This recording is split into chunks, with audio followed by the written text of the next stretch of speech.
it's so much closer than it seems. A whole wide world of possibilities, but our one true passion is all we need. We're rising up, we're here to stay, we're having fun, we found happiness in the game. This is our game, so let's go. Na na na na na na na. We found our purpose in the goal. Na na na na na na. Focus on what we need. Teamwork will set us free. Nothing is out of reach. This moment is all we see.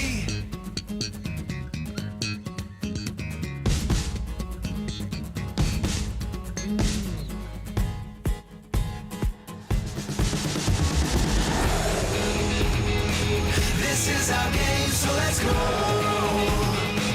Na na na na na na na.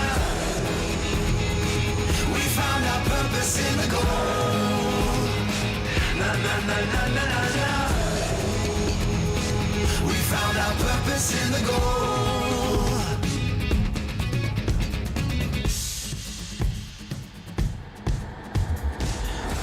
Disfrutar el juego. This is our game, so let's go.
สวัสดีครับผมเฟสโทนี่เคนะครับผมจากทีมเฟสแคนครับผู้เล่นคนโปรดของผมก็คือโนวาออเดอร์ครับเพราะว่าเขาเป็นคนที่เล่นเก่งแล้วก็ฉลาดครับดีใจมากเลยครับที่จะได้เจอเพื่อนเก่าของผมคือ GD ครับผมเรามีข้อความจะฝากถึง GD ด้วยนะถึง GD เพื่อนรักปีที่แล้วพวกนายเล่นได้ดีมากในเวทีลีกซึ่งมันทำให้ทีมของเราเริ่มมีปัญหาแล้วเพราะมันทำให้เราเล่นยากขึ้นมากกว่าเดิมในการแข่งขัน 4 ปีนี้แต่ครั้งนี้พวกนายจะไม่มีทางได้ไปในรอบแกรนด์ไฟนอลได้อย่างง่ายดายแน่นอน Kepada Face Clan, memang kalian sangat handal.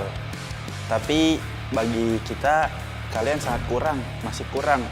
Apalagi di dalam kualifikasi ini. Di PMGC kali ini, kita bisa menunjukkan yang terbaik. Ya, saya merasa bisa menghasilkan hasil yang terbaik lah untuk di PMGC Liga kali ini. Jadi, ditunggu saja. Untuk favorite player, saya Nova Order. Karena dia memiliki aim yang bagus, pemilihan positioning yang bagus, dia juga bisa dibilang player yang jarang kita lihat, ya bisa dibilang paket lengkap lah untuk di tim. Kali ini saya akan ketemu Geek Yuhai dan saya akan menulis surat untuknya. Pada Yuhai, halo, kita berjumpa lagi. Ketika kamu di BTR sebelumnya, kamu bukan tandingan kami. Kali ini kamu kembali ke Malaysia dan sama sekali bukan ancaman. Bersiaplah pulang lebih awal. Hello, I'm back and I become stronger now. If you guys don't believe, you guys can come and find out. This time I will fight for Malaysia and I will bring the glory back to Malaysia. I feel very excited because the previous PMGC, me and my previous team, we did not qualify to the final. And I'm looking forward to make my new team now to final for Malaysia. Throughout PMGC, I think my favorite player is from Starwood Esport.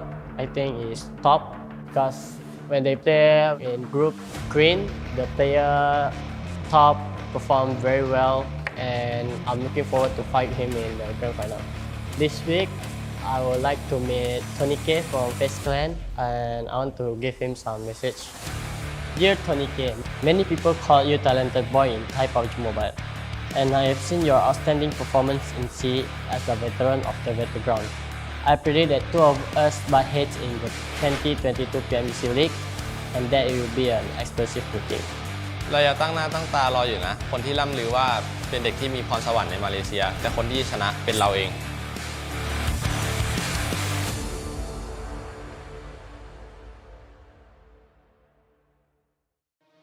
Welcome to the 2022 PUBG Mobile Global Championship. This year, we'll witness the world's best teams fight for their share of the $4 million prize pool across the PMGC League and final stages. The league stage will be held in Kuala Lumpur, Malaysia, with an all-new format consisting of 3 parts: groups, survival, and last chance. The group stage will kick off on November 10th all the way to the 27th. And we'll split our 48 teams into 3 groups. The top 3 from each group will advance directly to the finals, and the bottom 5 will be eliminated. The survival stage will take place from November 30th to December 2nd.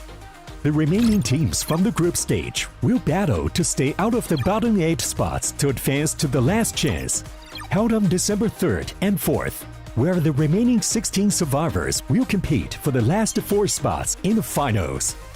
The PMGC Grand Finals will be held from January 6th to 8th in Jakarta, Indonesia, where the 13 league finalists will compete with 3 special invite teams for the 2022 PMGC Championship Trophy and be crowned as the best PUBG Mobile team in the world.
Hello everyone and welcome to the 2022 PUBG Mobile Global Championship League stage Group Yellow. So kicking off the day today, we have a team that showed us consistent and unshakable consistency, trained to kill from Nepal. And with me, I have, what's your name? Zin. Zin, T2K Zin. And this is very exciting for me because they are a team that despite not having any chicken dinners, they still made it to the top 3. So my first question for you today, how do you feel about participating in PMGC for the first time? Are you very nervous? And what's your mood before the start of day number 2? हामी त एकदम खुसी छौँ PMG select भएकोमा अब आजको हिजो अब हल्का गेम बिग्रेको थियो र अब आज चाहिँ त्यो सुधार्ने मुडमा छौँ हामी Yeah. We are very excited to play this the PMGC 2022. Yesterday we did this small mistake, and today we will improve ourselves. Wow, he sounds very, very, I would say, humble and really eager to prove himself. So my question number 2 for you is, how is T2K able to consistently collect points through every single match despite not getting any chicken dinners? हाम्रो चाहिँ एकदम सिली मिस्टेक्सहरू भइरहेछ त्यो सानसानो मिस्टेकले गर्दा चाहिँ अलिक problem आइरहेको थियो बट आजको दिन छ आजको दिनमा हामी मिस्टेक्सहरू गर्नेवाला छैनौँ Yes, from the first day we learned the so many things. But we did the simple mistake and some silly mistakes. But today we will improve ourselves. Yeah, as I said before, this is very exciting for us because as we go into day number 2, the consistency and play of the team will change. So now, what do you guys prioritize more? Do you guys prioritize placement points or eliminations? We prioritize placement points. अब अरू भन्नुपर्दा चाहिँ placement point चाहिँ अब किलसँगै हो भनौँ अब लास्टसम्म सुरुमा टिक्ने त्यसबाट चाहिँ किलको लागि जाने हो Yeah, our final destination will be the final match. Then even though we are trying for the elimination, and then our main priority is elimination and the final match to win. Right, this is very exciting as well because when you think about it, we do need to find that sweet spot between survivability as well as placement points. Now, for my final question for you, Zin, what do you think your team needs to improve to finish the day leading up to groups? दिन सकिन अगाडि चाहिँ अब के चाहिन्छ भने हाम्रो मिस्टेक्सहरू र हामीले अब कन्फिडेन्स चाहिँ लुज गर्नु हुँदैन त्यति भएपछि हामीलाई पुग्छ Before the end of the match, we will improve our team. Then we will not repeat the same mistake. Then we will confidently we will play and we will win this match. All right, thank you so much. So before we go, how do you say goodbye in Nepalese? Thank you guys. Gokhali's here. Thank you.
Yo, what's up, everybody? Welcome back to the PUBG Mobile Global Championships Group Yellow. I'm your host, Hot Jukes, and here help us to go on with the show. We got none other than the 7 Worlds Gaming, and Glitter Explosion is back. How are you feeling, Glitter?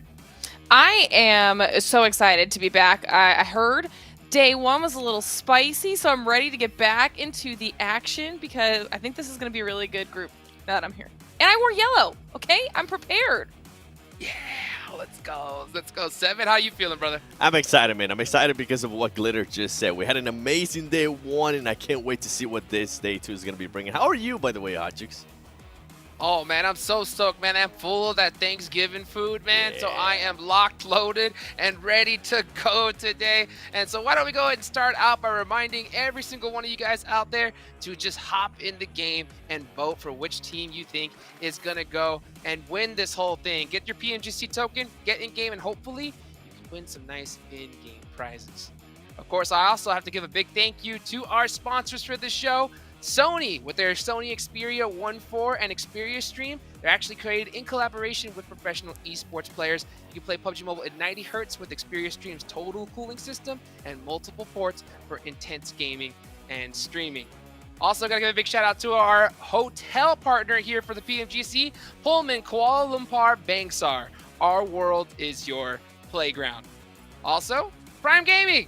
Prime Gaming, our platinum sponsor. Guys, go check out Prime Gaming. They got some great in-game items from PUBG Mobile, other Prime benefits, and you can get some really nice stuff. So go check out Prime Gaming today. And last but not least, of course, the Maserati is in PUBG Mobile. You guys can pick up this skin up until December 31st. So the end of the year, that is it. So guys, go get it today and ride its style. Vroom, vroom, vroom, vroom. Yeah, you know what? Speaking of putting that pedal to the metal, okay? Follow us, guys. Come on, do it. Click the buttons. And if you don't want to do it, then still do it, okay? Helps us all out here. Right, Seven? That's 100%. And I mean, if you are going to be tweeting out or doing anything, make sure you also use hashtags PMGC or PMGC 2022 because I've been keeping track of those. And you guys are sending some interesting stuff. So talk about it. Get that conversation going. Get that conversation to go. And there's so much to talk about here. Why don't we go ahead and show everybody who's possibly tuning in here for the first time the participating teams here. And these are the squads that got to play yesterday. This is day number 2. And we saw some teams pop off at the start and some teams we thought were going to pop off, Seven, that didn't quite really hit the mark that we expected. D Savior. Yeah, just, you know, putting that one out there too. Some teams popped off for sure. I mean, Geek Fam, that's one team that I'm going to be looking at. We'll go into that a little bit later. And then there's some less desired teams. But you know what? Let's talk about some of the players. You can see, damn rude. I mean, 3,500 damage. And this team, Glitter, was just so aggressive.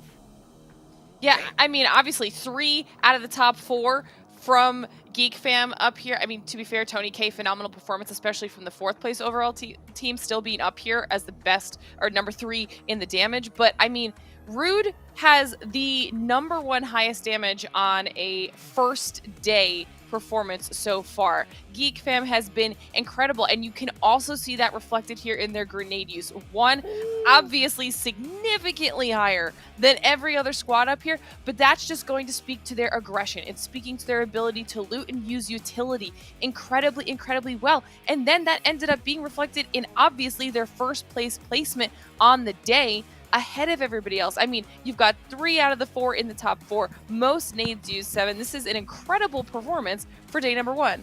It is an incredible performance, and it's even more incredible because of what GK was able to do at 1.2. At one point, they had, I think it was a 28-point lead, and then Geek Fam decided to just obliterate all of that and say, you know what, we're actually here. We're going to be trying to get some chicken ears. We're going to be trying to get those high placement besides just the high eliminations that we're getting. And when I say high eliminations, I mean Geek Fam was going in right now. They have 51 eliminations, and when you compare it to GK Esports only sitting at 29.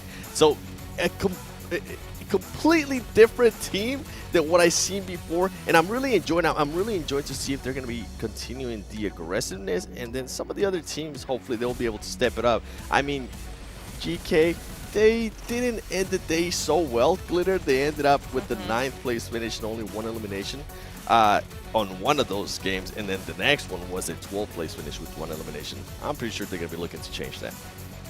Yeah, and we talk about that too, right? We talk about how momentum plays a factor into that, and on the flip side, teams that did close out the day really, really well. Another one that we'll probably be talking about is going to be T2K, Trade to Kill. I mean, they had multiple 2nd place finishes. We saw the interview at the top of the show with T2K as well, and they were just really consistent across the board with no chicken dinners, still in the top 3 at the end of the day. And we talk about that a lot, Jukes. I heard you gasping before with excitement for what you were watching. Consistency is so important. Oh, it's so huge. Every single time I see one of them squad wipes, you know, I get so pumped up. And not to mention yesterday, the first play that we saw, Iron Sight Car 98 from across the map. That was so dang sick. Let's take a look at the rankings. And you know what? And the reason why I was gasping a little bit earlier, this is where we all stand right now. It's crazy to see that grenade usage ended up being the same stats as we see here on the overall rankings. Geek Fam, most nades used, Geek K 2nd, and we see them here in 1st and 2nd place here, 7. Yeah, these teams have just been battling it out, and I mean, at one point we had a 40-point gap between 2nd place and 3rd place, so I'm glad to see that has kind of narrowed down a little bit more. Glitter mentioned perfectly, T2K, they have been super consistent. FaZe Clan, though, this was a team that didn't really perform that well at the start of the day. They finished on a great note by getting that chicken dinner. We also saw 4 Angry Men. And then the teams that I was calling out earlier, I mean, D-Savior, a lot of people expected this team to be at least top 3 at the end of day 1. Right now, they're currently in 15th place with 19 points. And Glitter, they better wake up because those teams at the top are looking to get all the points. Yeah, especially when you're looking at those bottom squads, they're the only ones with single-digit eliminations. That's not what they want, because now we're looking at the average eliminations, and Geek Fam literally has an average in what Xavier has in total. Aggressiveness, right? Ouch. That's what we're talking about. And the damage that they're being able to output, even when they didn't have a great performance in regards to placement, they were still able to come out with those eliminations. And I think that's definitely what played out a big difference between these two teams. With GK, I mentioned it earlier too, I'm really intrigued to see what kind of team we're going to be getting here as we do look at the top Erangel performance. You can see Geek Fan, I mean, I'm not surprised to see them there. FaZe Clan, I am a little bit surprised to see them there as, you know what, I'll tell you why later. And then IHC, 16 ranking points, 21 elimination points, and GK. With the thing with GK, I have to tell you guys this real quick, is that they were too passive at times, and I'm hoping that they try to be a little bit more aggressive today and not just go for placement points. I like it. I agree. Can't go for placement points. You got to be able to go for both. You got to go for broke here. These is today's matches. This is the same good old cycle that we've seen multiple times in a row. But I think that's the championship formula here. You know, is that no matter what situation you're in, what zone you get, you got to put up some points. You know, get those 8 points. Say, hey, you know what? There's no chance we're gonna get first place here, but let's just try to put something on the board. And then when you do get that zone, you can't just get a chicken dinner. You got to get that chicken dinner with like 15, 20 eliminations. That's what really sets that first place mark. And man, we saw Geek Fan, they did exactly that strategy yesterday, Seb. They did, and it wasn't even just the chicken dinners. It was like the 3rd place finish when they ended up in 3rd place. They ended up with 12 eliminations. We saw them being able to get more points than the teams that were actually winning the games, and I think that's currently why they're at the top. Well, you know what? Speaking of teams at the top, I got 2 of the top best analysts in the game right next to me, and these are their teams to watch here going into match number 1. So I see you got some interesting picks there, Glitter. So why don't you break down your picks for us? Okay, I mean, 7, we obviously agree on 4 Angry Men. I don't know your reasoning here, but for me, I mean, they started off the day fantastically. I think everybody had higher expectations of them, and it was just like what started to be a steady downfall that just kind of plummeted into not finishing above a double-digit placement after that. And I want to see them bounce back here today. I already talked about Time to Kill a little bit, how insanely consistent they were. 3 second-place finishes out of the 6 matches, and I want to see if they can finally close out a chicken. And then Geek Fam. We've seen teams at the top fall off. I want to see if they can continue this dominating performance or if it was a flash in the pan. Yes, I'm so glad you mentioned that for them too, because now with 4 Angry Men, this is my reasoning, okay? And the only reason why I picked them before this Erangel, yes, they won the first Erangel, but they just kept getting into weird engagements right off the bat in every single Erangel. I'm even looking forward to seeing how they're going to be able to adjust to that. Are they going to be getting any of their players knocked super early on, or have they been able to go back, watch that tape, and maybe work something out that doesn't happen again? Now with Game Lord, they were steady in a way, and I know Imperium is going to love this that I'm talking about them. They were steady in a way that they are able to put themselves into position to actually strike at the end. They finished off the day with 2 very strong games. I'm trying to see if they're going to continue with that momentum, because if they can, I will like to see them at least top 5. And then last and not least, Xavier. You heard me talking about it earlier. Please, wake up. You can't do this. Well, you know what? They need to wake up, and all of you watching need to wake up, because it's time for match number 1. Let's take it on over to our casters, Zute and Esproxy. Thank you, Hot Jukes. We are back with day number 2 of week number 3. And if it goes to show, you know, day number 1 was great. Day number 2 is just going to get better. And 3 and 4, well, it just goes up from there, S-Proxy. I mean, yesterday was a statement and a half that we saw from some of these teams. We saw a very explosive start from the likes of 4AM, as we mentioned, but as we continued, I mean, it was Geek Fam, it was GK Esports bringing in that consistency, and that's going to be the key today. I mean, we mentioned Xavier, we mentioned Besiktas, I mean, with one of the craziest clutches that we've seen, not only as an individual with that 1v4 against Train to Kill, but then also in that 2v3 right at the end of Miramar. I mean, come on, they just brought that synergy, and if they can do that again today, then we might have a whole different storyline to follow. So many different storylines already developing through the first day. The one I'm looking out for in particular, though, is the Geek Fam team, right? Geek Fam, we saw them pretty much play the same style all 6 matches, and they absolutely crushed it. It was the same consistency. They didn't change things up game from game. And even though in the last game, you know, they faltered a little bit, you know, going out early with only 3 eliminations, they stuck true to their playstyle. So that's what I really like to see coming into today, though. I want to see if they're going to stick with that and if it's going to keep working for them. I mean, we mentioned a little bit of camera, you know, we were talking about those damage numbers briefly, and I mean, as a team, Geek Fam brought in 11.2 thousand damage, whereas second best, we're talking about a 6.7 thousand damage. That is insane, but it makes sense when you think about the eliminations they were bringing in, when you think about how aggressive they were playing. Yeah, their placements don't really match that, but I mean, ultimately, we mentioned it before, even if Geek Fam goes down, at the very least, they take out a couple names with them back into the lobby, and that just thins out the competition. Doesn't really give anyone a shot when Geek Fam just rolls on up and says, well, your territory is ours now. Yeah, it was just so many eliminations, right? At one point in the tournament, we saw another team had 2 chicken dinners and Geek Fam with only 1, but they were actually in the lead. And that was only with like a few games, right? If this was over the span of like multiple games, one team having more chicken dinners and less points, that's understandable. But only in a couple of games, a team with an extra chicken dinner had less overall points. That just means the elimination points were really starting to stack up for the Geek Fam team. I'm loving it, but there's also just so many opportunities for some of the other teams to bring on in. I mean, Vivo keyed, you know, we started off with that Erangel match. They drove straight into the Valley of Doom against Furious Gaming, but then they started picking up some of the pacing. I mean, I just go back to that match on Erangel with that horrible zone, that horrible terrain, and yet they were still trying to stick it out. They were still trying to stay alive, moving on in. Furious Gaming literally falling off the ridgeline with Game Lords. I mean, these teams have had to go against some tough terrain, and we had some very interesting zones yesterday. But now the question is, are we going to see a little bit more of that today, or are some of the teams that are sitting towards that bottom of the leaderboard going to pick up the pacing starting today? You mentioned sticking alive or becoming alive, right?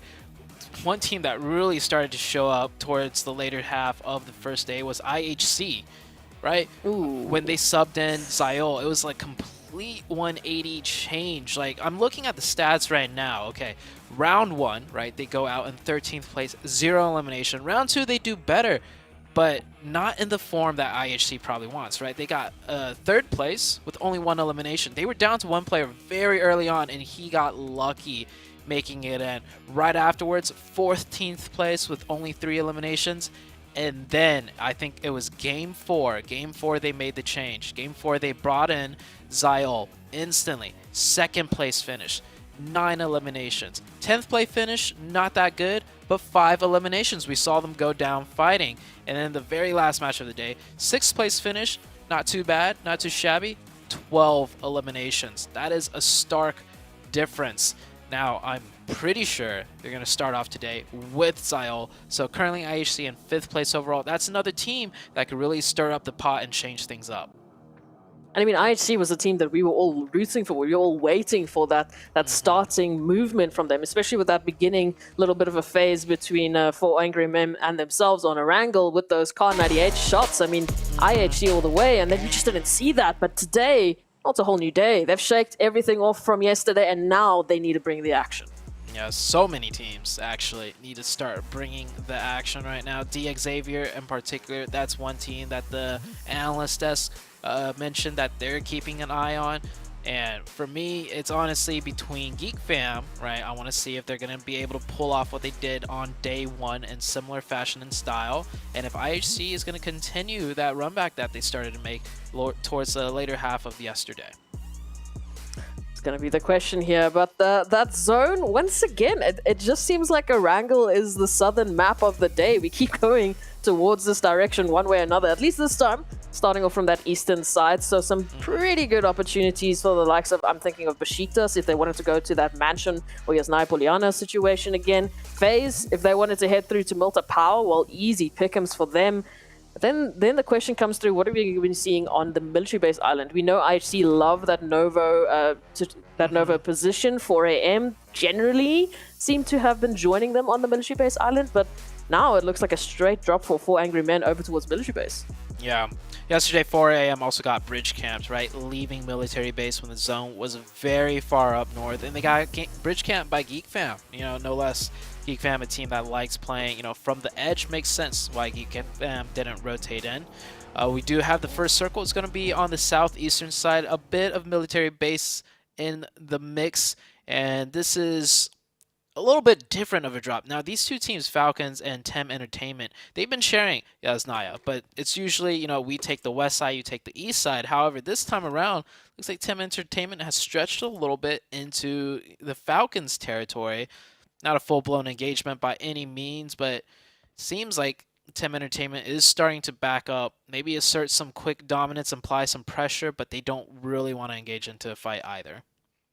It's interesting to see that, like, we're on day number 2. We've already had all of these teams going up ahead against each other, at least in 3 iterations of Erangel. Yet we're still seeing, like, mini versions of hot drops. We're still seeing teams dropping on a very similar location, getting those loose up and jumping into those earlier engagements, which it's unlikely that we would see that still, but yet here they are still proving a point. So Falcons and Tem Entertainment will be interesting to see if they do go head-to-head, if we will see that earlier engagement. We saw a few delayed engagements, if I could call it that, yesterday. Some of the teams taking a little bit longer to make their plays and either get out of the situation or get those final engagements. So hopefully today we see a little bit more of a quicker pace from these teams. Also, stop crashing into things when you're driving. Yesterday it was the military zone where we saw a car make it past the bridge, which is great, and then he crashed into the only tree in his way, and both players got eliminated. Right? So, yeah. Oh, more crashing. Luckily for these guys, it's you, Zute. You're doing it to them on purpose. For them, they're not gonna, be shot at by an entire team of. It was IHC actually, bridge camping. So crashing into things right now, not too punishing, but later on, gotta watch out for where you're driving, especially if you're the driver. But it's tough sometimes, right? Because when you're driving in the vehicle, you're able to third-person peek, meaning you could rotate your camera around while driving in a certain direction without affecting which way you drive. And when you're getting shot at, of course you want to see who's shooting you and from where, so you get a better idea of what's going on. But then that means you're not keeping your eyes on the road, and it becomes a deadly mistake sometimes.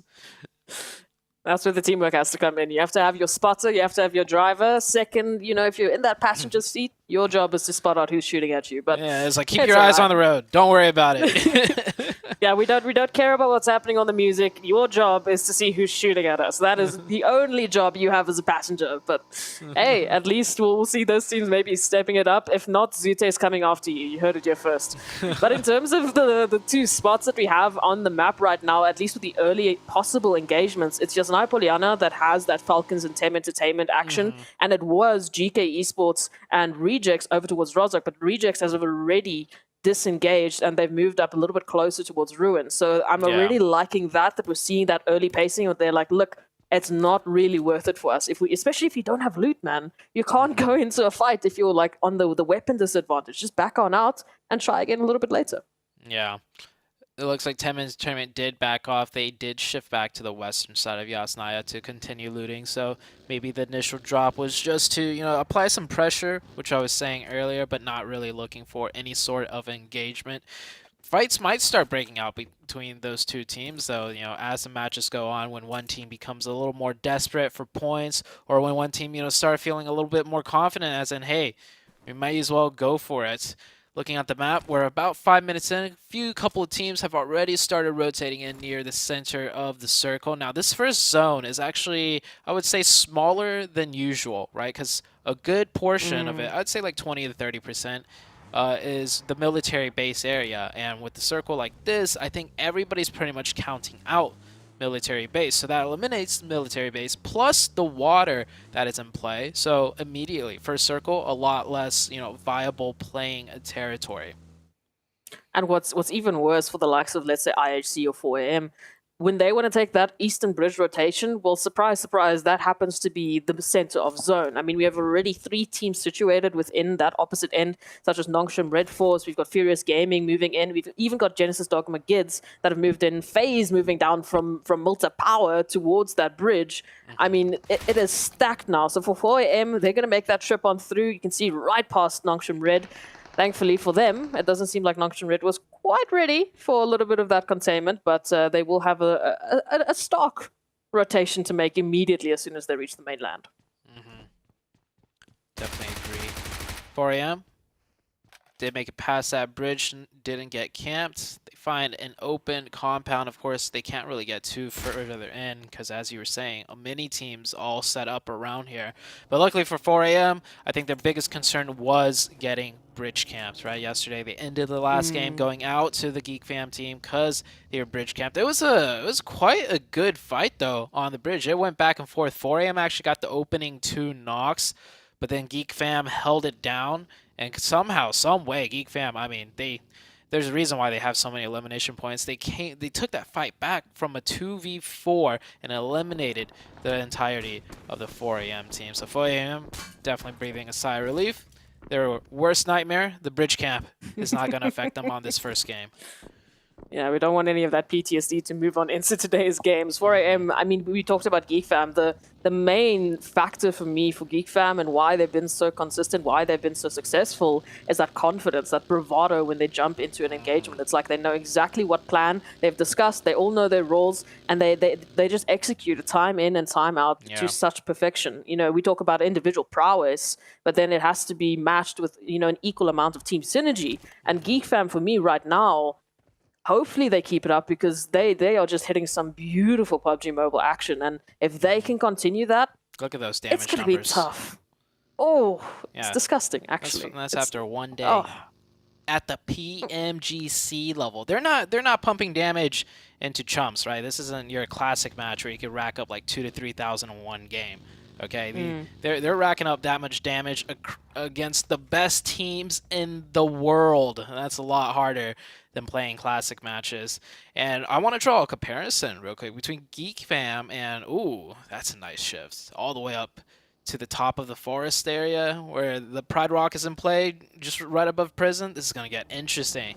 But before things heat up, right, HVVP and Geek Fam, very similar playstyles, controlling the edge, fighting their way in, dominant in eliminations. It seems like, this style will get you in first place overall as long as you're executing it properly. And we saw with HVVP, you have one bad day trying to execute this style, which is quite difficult to pull off game after game. You quickly could drop down in the leaderboard. So we might see the same fate for Geek Fam just coming into day 2 even. The 4 angry men right now on a car chase. They're chasing Team Entertainment. GK is chasing them.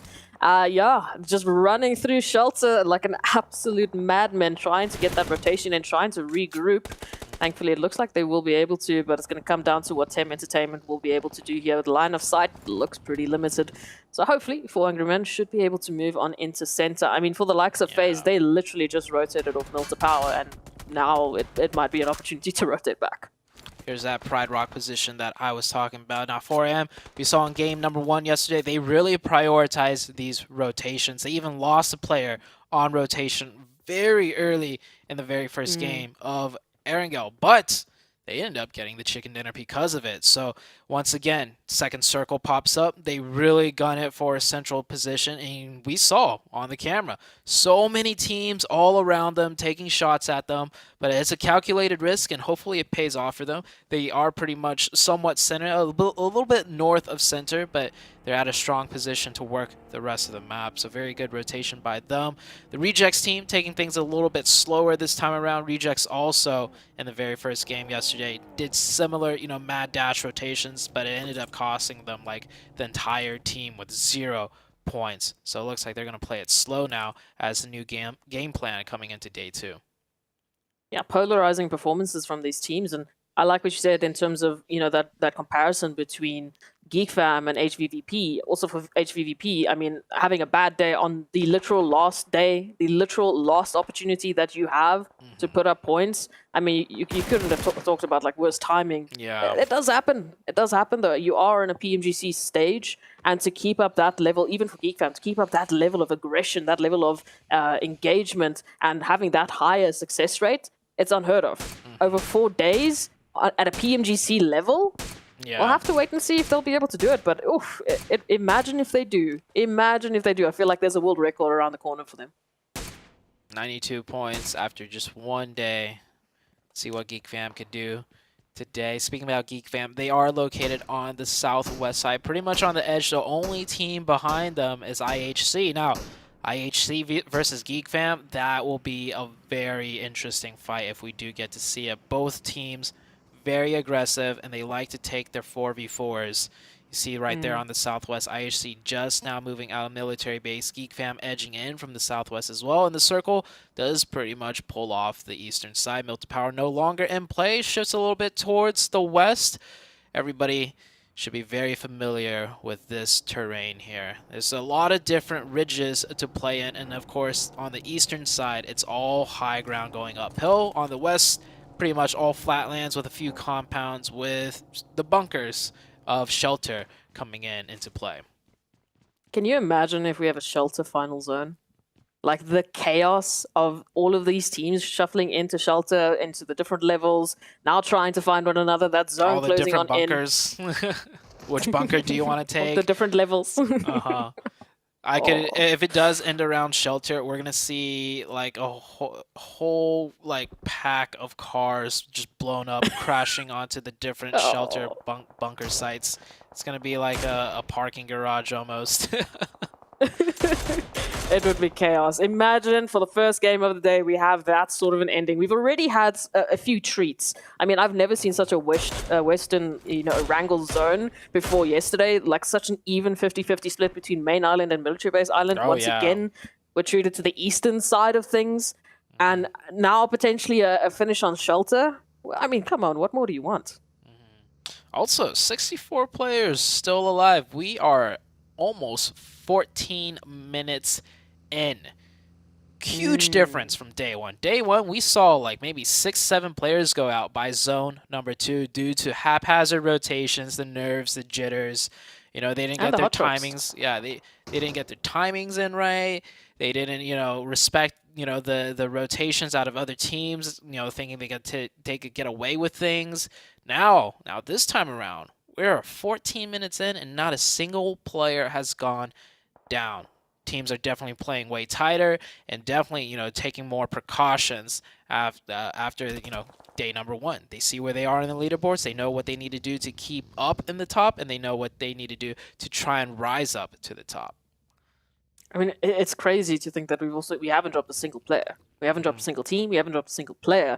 And again, I think it comes back to those early engagements. Avoiding them as much as possible, making sure that they're quick on the trigger when it comes to that possible disengagement. And teams so far, they've been following suit with that, which is lovely to see. And this is what we've been missing out of the chaos of yesterday. But yet, a wrangle might still prove to be a little chaotic depending on this next shift where we will be centering up. And shelter is still in play. Still an opportunity. It's the shelter zone that we were just talking about. So that pretty much, that south side still has a huge, the hills are still in play. A good chunk of it is still the high ground hills. And then you start heading down into the shelter area. We have 64 up. There's not going to be 64 up after this circle closes.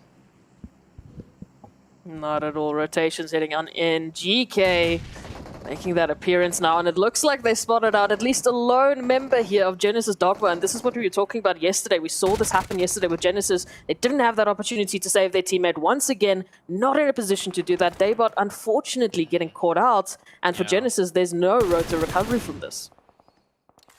I'm quite confused what Genesis Dogma was doing there.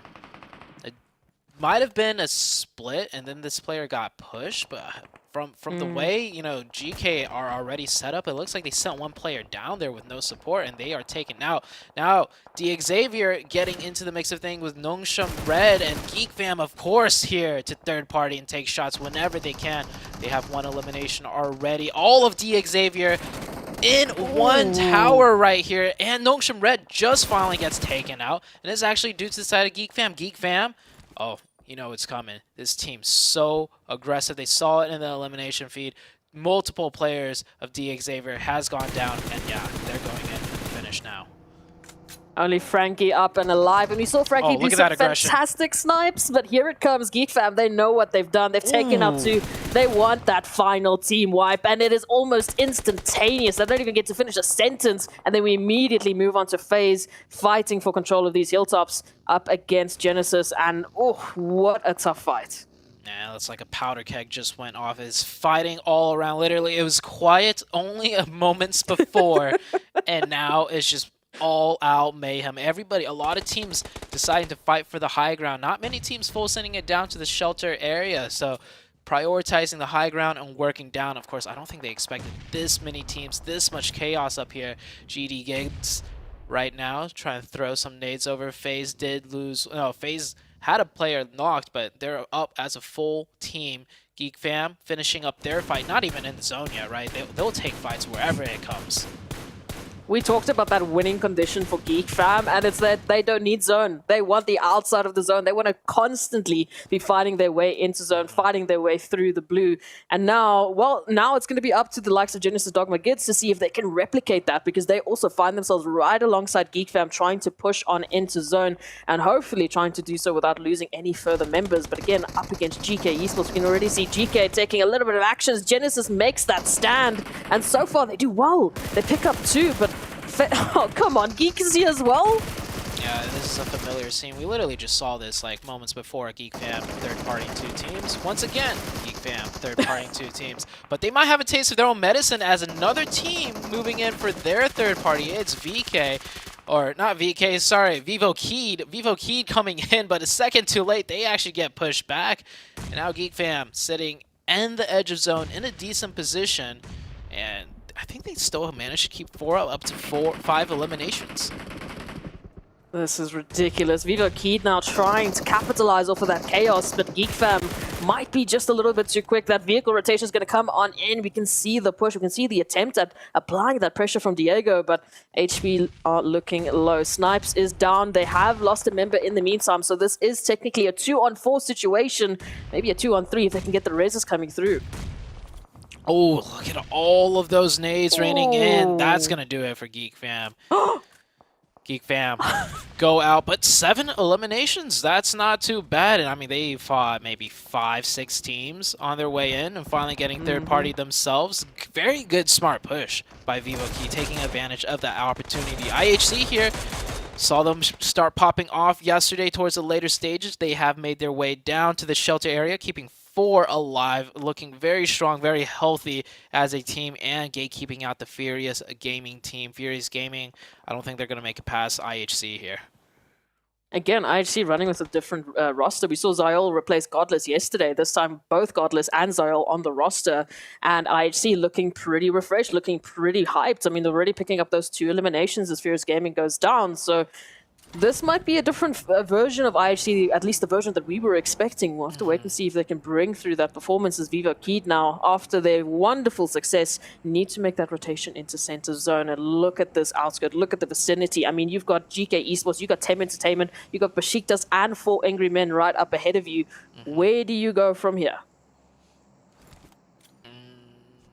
Pick your poison, right? Pick a team, take the fight. There's not much playable area left. There might be some pockets that, you know, on the very edge that Vivo Key could survive in, which it actually is not too bad of a choice, right? You don't know where the circle's going to go, and if you take a position on the high ground and a fight might be elongated, and then the circle is going to shift in a way where you don't have much control. Speaking of control, Besiktas right here controlling the low ground, which is probably better than the high ground, because the high ground, everyone could see you from up there, and more than likely, you're going to have to come down. So you're just going to be constantly in the sightlines and firing range of so many different teams. 4AM do get that revive up to 4 eliminations, looking a bit better than their performance towards the late stages of yesterday. IHC, of course, just constantly controlling the edge, fighting their way in. Oh, the last member here of Satan being caught on art with Vivo keyed in their rotation. It was only a matter of time as they head through that southern rotation. And currently they do find themselves pretty well centered up, so they pick their poison beautifully. And now Falcons up here against IHC fighting for control of these edge points of shelter. IHC making quite an aggressive push. Oh man, Falcons are just pretty much stuck down there. That's never a good look. Whenever you're fighting for these shelter positions, you want to be the team that's pushing. You want to be the team that's aggressive. Of course, don't get third-partied. You got to make sure that they don't get shot in the back by the reject team, which is looking like what's going to be starting to happen. IHC, one member is knocked. They will be getting that revive. Falcons, however, trying to fight back with the grenades. That's a good one. They do get another nade. Now's the time for Falcons to push out and do something, because if they don't do something now, they're going to get a full reset, and Falcons are already down to 2. Look at how low IHC is. Falcons needs to make the push. They will apply some pressure with that Molotov. Hopefully it's good for them. Otherwise, they're going to let IHC come back. And, oh, yeah, that Molotov nearly eliminated the entire team, and IHC goes down. That's what I like to see out of the Falcons team. Some punch-back power, and Falcons defend beautifully against the 4-man team of IHC. It's been long awaited. Unfortunately, though, their journey does not end. We see Yusef going down there to Vivo Keyed, who have a beautiful line of sight. And of course, with all the mayhem and the chaos that's just erupted, they know exactly where the action is. They know exactly where there are some potential eliminations around the corner. 4 angry men pushing on up here just on the outskirts of zone, now having to move into potentially either Vivo Keyed or Tem Entertainment, or take their chances with the Besiktas, who we know Besiktas are not strangers to any uphill battles. Falcon once again on the chopping block up here against Rejects, moving on in with that push. Man, Rejects just slammed in here. Here's that parking garage I was talking about. Look at all those cars. So many cars. Falcon down to 1 player. Rejects now taking over this bunker position. Beautiful push by the Reject team. They just went for it. They realized what they had to do. 4AM trying to do the same thing, just going for it. However, they are now down to 1 member. Like I said, coming from the high ground to the low ground on these flat open hillsides is definitely not the advantage you want in terms of high ground. They're not only getting shot at by the team that's defending against them, which is Tem Entertainment, but I'm pretty sure Besiktas was raining in shots as well. I mean, absolutely. After that clutch that they head through, they brought on Miramar, they're absolutely no strangers here to these uphill battles. Train to kill. Hello, making an appearance here on the scoreboard. Already 3 eliminations. Looking to add a 4th, maybe even a 5th, as Vivo Keyed with their 8 eliminations. Am I reading that correctly? 8 eliminations for Vivo Keyed, moving in from that southern position. Oh, make that 9. If he could get that. Did he? I think he's... No, he did not manage to steal away. So close. 8 eliminations still for Vivo Keyed, and a beautiful position. They managed to slice right down the middle of that high ground, using those rocks and smokes to a very effective degree. They're going to manage to beat out the 4AM team that was coming down from a similar position. Rejects down to 3. Not fully in the circle. They should be okay. Just scooch on in just a little bit. Make sure you get those smokes down first, though. And the side of Game Lord and Train to Kill on the northern side, they've been sitting pretty quiet, very comfortable, avoiding a majority of the fights that are happening down on the south. The only real competitors to them are, well, each other, but coming through from that side with that little bit of a ridge line, having the opportunity to, as you said, all the teams moving down from that hilltop, just exposing themselves, lying themselves open basically for a few extra potential eliminations, either to Game Lords or Train to Kill. So the opportunities are there, but these teams will not be going down that easy. We can already see Vivo Keyed keeping their eye out on that horizon, and of course, keeping their heads on a swivel, because they know there's so many teams moving in from the southern portion of the zone down to the north. Tem Entertainment now, a couple of shots, heading through to Vivo Keyed, and Rejects just on the opposite end of that hilltop. Circle shifts north once again, so everybody has to come off this hilltop now. A little bit of the southern side is in play, but that's pretty much just the roadside and just flat open terrain. I'm going to imagine all 3 teams on the south are going to suffer some sort of casualties.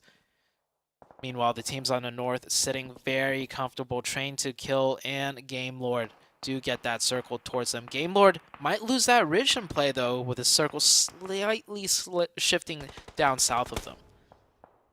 Train to Kill just getting a slight more of a zone blessing in this situation. And for Vivo Keyed, for Tem Entertainment, as soon as they go past those trees, their cover, it's null and void. So Tem Entertainment now trying to make a dash on in, trying to close the gap a little bit closer, heading into more of an eastern approach. And this is going to be an interesting one now because they might actually have a perfect line of sight onto Viva Key. There it is, Adrian down to a sliver of HP, nearly down to nothing. But they just managed to get behind that care package. Great smokes for them to use right there. Zone slowly starting to choke teams in. You see Vivo Key losing one player, another player lock. Here comes the Rejects team. They have to make their play. Falcon finally gets taken out. Good job for Falcons with that solo player trying to make it up to the 6th place finish. Now it's Vivo Key versus the Rejects, but Vivo Key have to worry more about than just the Rejects as Tem Entertainment firing him from the sides, getting a knock, and then Rejects getting the finish with the beautiful nade. We're down to the top 4 teams. Rejects sitting comfortably. Tem Entertainment, however, same cannot be said for them. I love the push from Rejects. It was quite a gamble, but now they find themselves on a similar approach to Train to Kill, just absolutely hitting so many shots towards Tem Entertainment. And Tem Entertainment feeling the brunt from pretty much all 3 sides. Maybe Rejects can apply that pressure to Train to Kill, and that will give them the space and the timing needed to recover their losses. But for the time being, there it is. Tem Entertainment, Train to Kill, now picking up each other's pacing. Game Lords need to move on in. They need to join the action. That is a nasty angle Duelo has on the Game Lord team. If he remains calm and fire off some more accurate shots, those are really good knocks that could be had. All he needs is smoke down to his left side. I don't know if he has a smoke, though. Maybe Divine has one. I think Divine did just pop out a smoke. If Duelo could get his left side smoked out so he doesn't have to worry about Train to Kill, he could have some really nasty shots onto this team. Game Lord, however, deploying smokes of their own, effectively obscuring the vision that we just saw Duelo have earlier. Now teams are firing back and forth. Every teams are taking shots at one another. Circle closes beautifully into the middle, forcing all of these teams to make some sort of move. I like that, really putting these teams through the gauntlet now as they need to snake it up into the grasses. They will be losing majority of their respective ridge lines, majority of the cover that they've been holding onto so beautifully up until this point. But Tem Entertainment, I mean, I feel so sorry for them. They have just been getting punted lead after lead bullet, just going straight in their direction, not having any sort of time to recover. We can see they're right on top of each other, just trying to stay alive. And now Duelo comes on in and adds to the pressure gauge. Yeah, I feel sorry for that tree right there. That tree's been soaking up a lot of bullets as well. The only hard cover that they have, and the rock, but man, I think Tem Entertainment is about to bow out here. Too many teams raining in fire from all sides. Still got one player left here. If he could weather this a little bit longer as Train to Kill. Train to Kill getting... Oh, when did the Train to Kill took out Game Lord? I was so focused on Tem Entertainment. Game Lord has just been eviscerated out of the match, evaporated. And now, hold on. Take a look at this. RC goes out. And Tem Entertainment stays alive with 2. And they're going to bring it down to a 2v2. But look at their meds, Tem Entertainment. They don't have much to work with. They have literally nothing. Now down to Mormon as Train to Kill are just on a rampage. They got 10 eliminations, and now they're looking to close it out for good. Down to Mormon, we can see nothing to do with meds. Nothing. We've got he got the knock. That's it. Tem Entertainment, he got the knock on the other player though. Legend is down. These 2 nades for the Hail Mary. Oh, he uses all 3. It's a little bit far. Can one bounce a little bit further? Oh, shooting the buggy, trying to blow that up maybe. Oh, they'll get the revive though. But no meds, is it worth the revive? That's the question. Oh, I think he went back and dropped him some grenades. He's prone in the open. Did Jane spot it out? Some shots raining right back, using his teammate as bait. Gets some good damage in. But Jane's got one more first aid. I think Jane knows he's out in the open. But he does not want to risk firing off some shots and then getting hit back as Jane almost went down earlier. Oh, good timing for Jane though, right as he pulled out the grenade. What a win. What a clutch by Jane from Train to Kill. I mean, it looked like it was Train to Kill's game, and Tem Entertainment was going to be the fourth team out. But all of a sudden, Game Lord's out, Rejects is out, and then it was almost a win for Tem Entertainment. Tem Entertainment, that's a team that's way down in the leaderboards as well. They didn't get the chicken, but that was a good finish for them to, you know, really shoot themselves up the ranking as far as Train to Kill is concerned. I mean, they're not doing too shabby, you know, third place coming into today and then getting that chicken dinner. That gap between second and third, that 20-point difference almost, is suddenly a lot smaller. Oh, absolutely. This is what we were waiting for. Yesterday, as we mentioned, as our analyst talked about it, we only had a 40 points gap between that second and third at some points. That closed on up right towards the end. We had Train to Kill picking up the pacing, which is something we've been waiting for. We knew that they brought in some interesting, you know, opportunities for themselves. It was just that final execution that they needed to bring through, and here it is. That winner chicken dinner. But what an absolutely beautiful showing from them in that final zone. Honestly, this first game I liked a lot because it pretty much showed us all the teams, you know, that aren't in the top besides Train to Kill are showing up today. Everyone's coming out swinging, but the team that swings the hardest in this first game will be Train to Kill.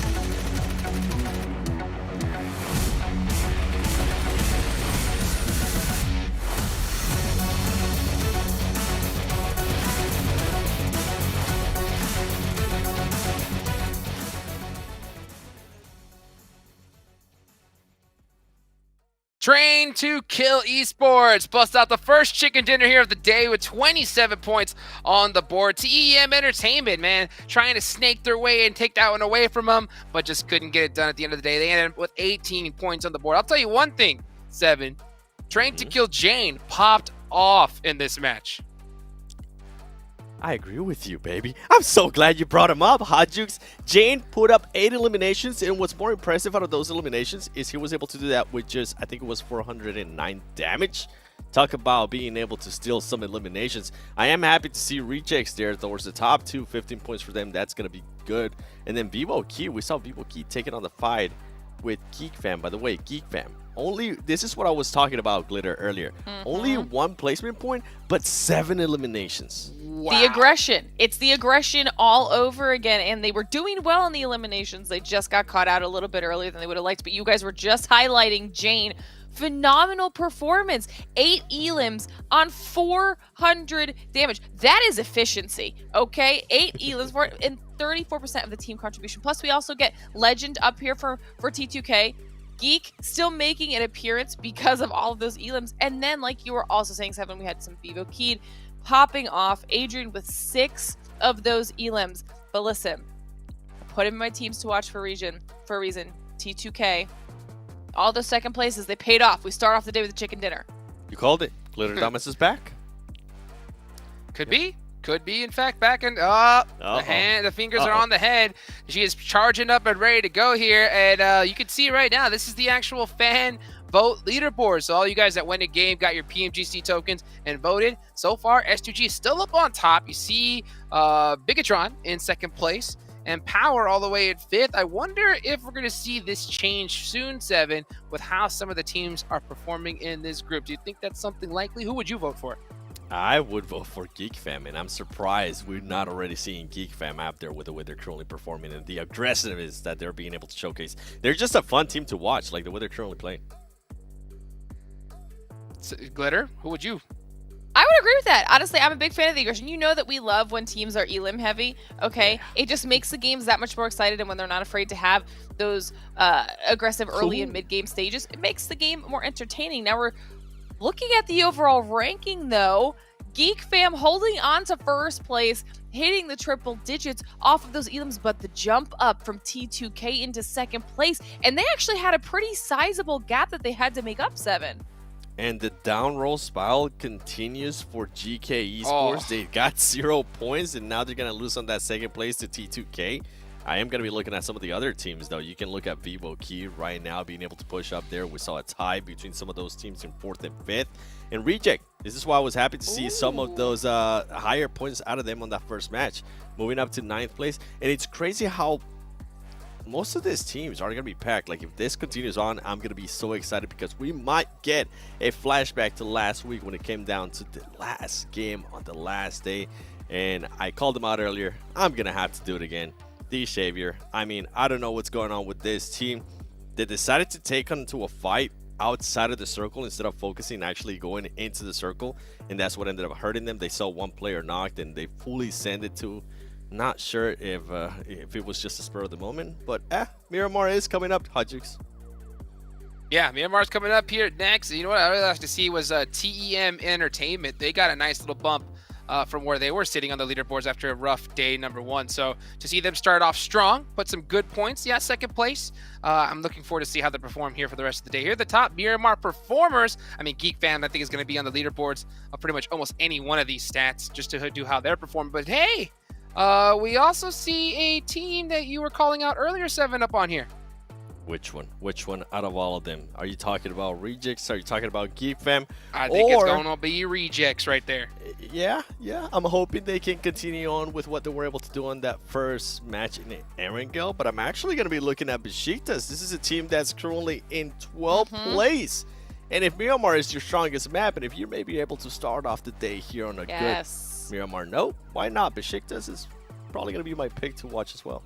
I'm glad you said that, though, because they were in the top 11, fell out of it after this first match, and now they're heading into a map that they supposedly can do well on. So this is a perfect opportunity to bounce back. Yes, indeed. Why don't we go ahead and take a look at y'all's team to watch here for match number 2. And I see that you got Vivo Keyed in there, Glitter. I mean, they got some points in match number 1. Do you, what are you really expecting to see from them here in match 2? It was the aggression. The reason I picked them, it was the aggression. They had so many eliminations, and that was just, especially from the way they started yesterday, a night and day difference from the performance that we saw. So they went back and they did some sort of review. They fixed some mistakes, and it's working so far. I want to see if they can carry that on into Miramar. And then Game Lord 7, we both picked them. You want to go first? You want me to go first? Yeah, you know what? Keep going. Keep going, Glitter. You can't. It's too... Listen, I know it's my first day of this weekend here, but it's too passive. I'm not on board. We even heard the caster say Zuti didn't even notice they died when they did die, because you can't just hang out and watch all of the action go on around you. I want to see them bring something to the table now. They're definitely capable of doing it. We saw them had some good performances towards the end of the day. Give me more elims. 5 people at T2K. Consistency.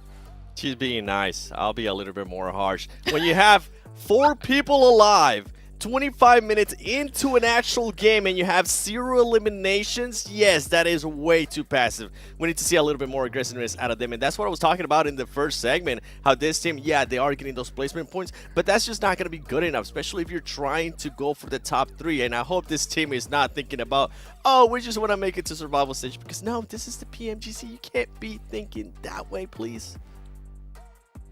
To be even a little bit more harsh there, to translate what Seven said earlier. I think at one point you even said, is this team allergic to elimination points? You know, it's tough to see them that late game busting out 0. But you know what? I hope we're saying this to hopefully motivate that squad to really turn up that aggression, because if you want to make it a top 3, hey, you have a chance right now to get it done. You have to turn up the heat right now. And speaking of turn up the heat, we got Miramar up next, and it's almost ready to go. Let's take it on over to our casters.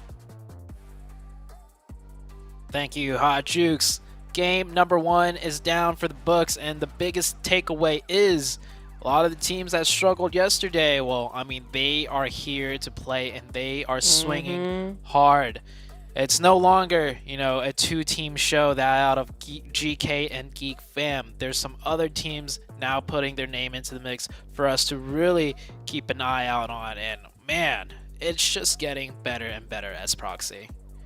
I'm loving it. We were talking about it off camera. The fact is, we're seeing a whole different side of these teams. We're seeing the teams that we've been waiting for step it up. Yes, it's not everyone. Xavier, we are waiting for you as well. There's a few more teams that have to join the party. There's a few more teams that have to join the fray and bring forth that performance that we know that they are capable of. If they were not capable of it, they would not be here on our second map of the day in Miramar for the PMGC. Come on, we're waiting for it. Yeah. Oh, Miramar, here we go. Plane is out on your guys' screen, and it looks like it's going to be a very western plane path. Yeah, from west down to south. Pretty good one, honestly, for a lot of these teams. Yesterday's Miramar games, I'm trying to recall how they actually went. Yesterday was, we got that one circle all the way down southeast in Porto. Yes. Oh, yeah. I feel like yesterday's Miramar was very unique. Not a real taste of your typical Miramar games, which, it isn't a bad thing.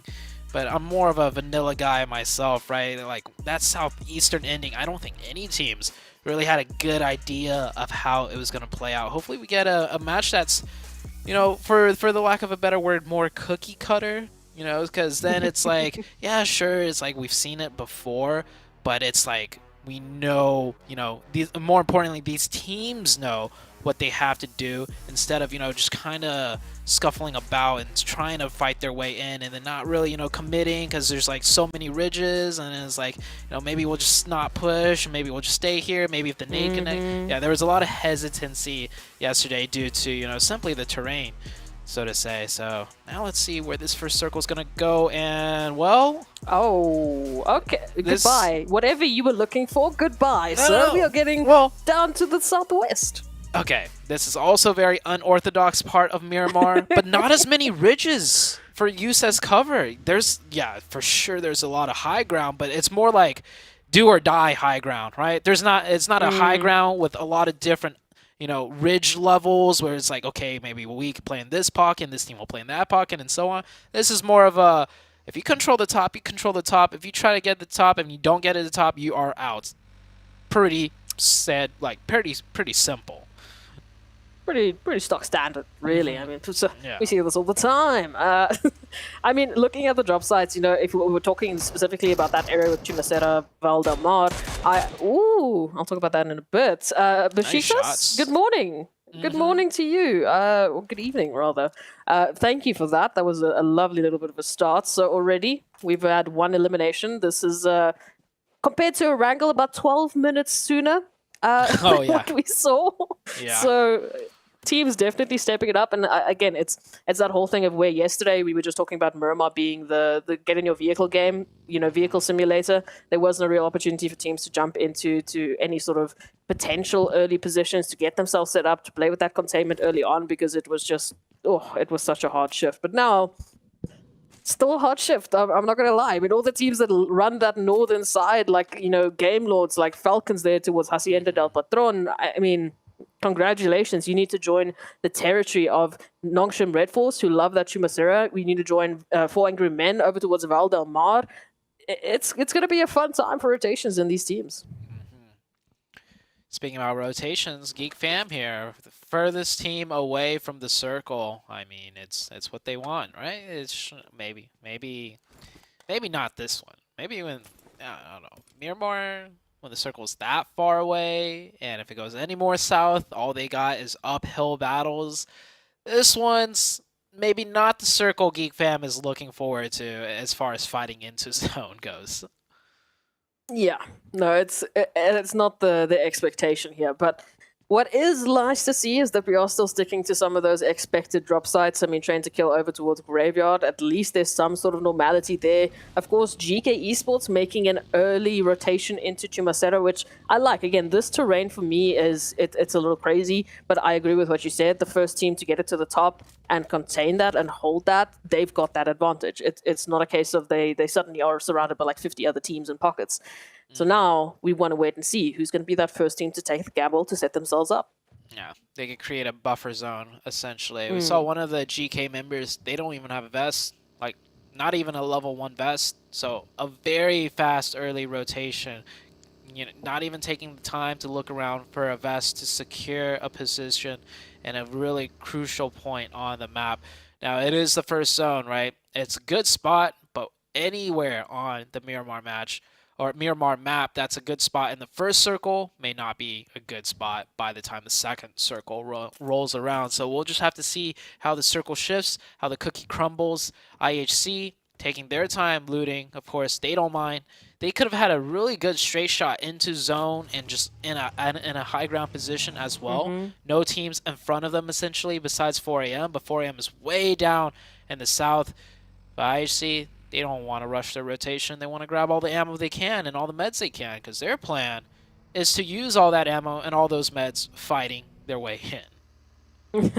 Yeah, taking a page out of Geek Fam's strategy book, but they've been able to do that before, and we know on Miramar, IC, if needs be, will take a swim. They'll make sure they get those placements. But what I want to see is, IHC right now, they're very comfortable there over towards Monte Nuevo, so they'll be taking a more southern approach. They're just on the cusp of getting themselves into the zone, and Furious Gaming, moving on in from that El Pozo region, might be able to miss them completely. So if that is the case, IHC completely left to their own devices. And we've seen what happens when you give any team that much space, that much time to formulate their plan and to basically choose their own engagement, choose when they get engaged. That becomes a very dangerous game to play. Speaking about being left to their own devices, I just realized they're no longer hot dropped in Monte Nuevo. Genesis Dogma, it was Genesis, right? Yeah. So they gave it up completely, and they definitely gave it up because the plane flew right over Monte Nuevo, making it a very easy drop for both teams. But instead, Genesis were forced to scrap loot on the southeast, and that actually costed them a player very early on to the side of Besiktas. So already effects of day number 1 spilling over into day number 2 in terms of drop spots. I love it. Again, I think that's why we're seeing that different, zone, that different presence from these teams. The fact that on Erangel, we only saw some action over towards the 14-minute mark. Yes, here, 2 minutes in, we at least lost a player, but all teams still alive, and now we're finally seeing a little bit of an engagement here on the 7th minute marker. It is FaZe Clan up against Nongshim Red Force. Busy just clearing out the angles, getting a nice flanking position. And Nongshim Red Force right now very split up. I mean, there may be 1 or 2 members pretty close on out, but they're already backing off. They're already saying, listen, this is not worth it for us. We still want to get ourselves set up. Yeah.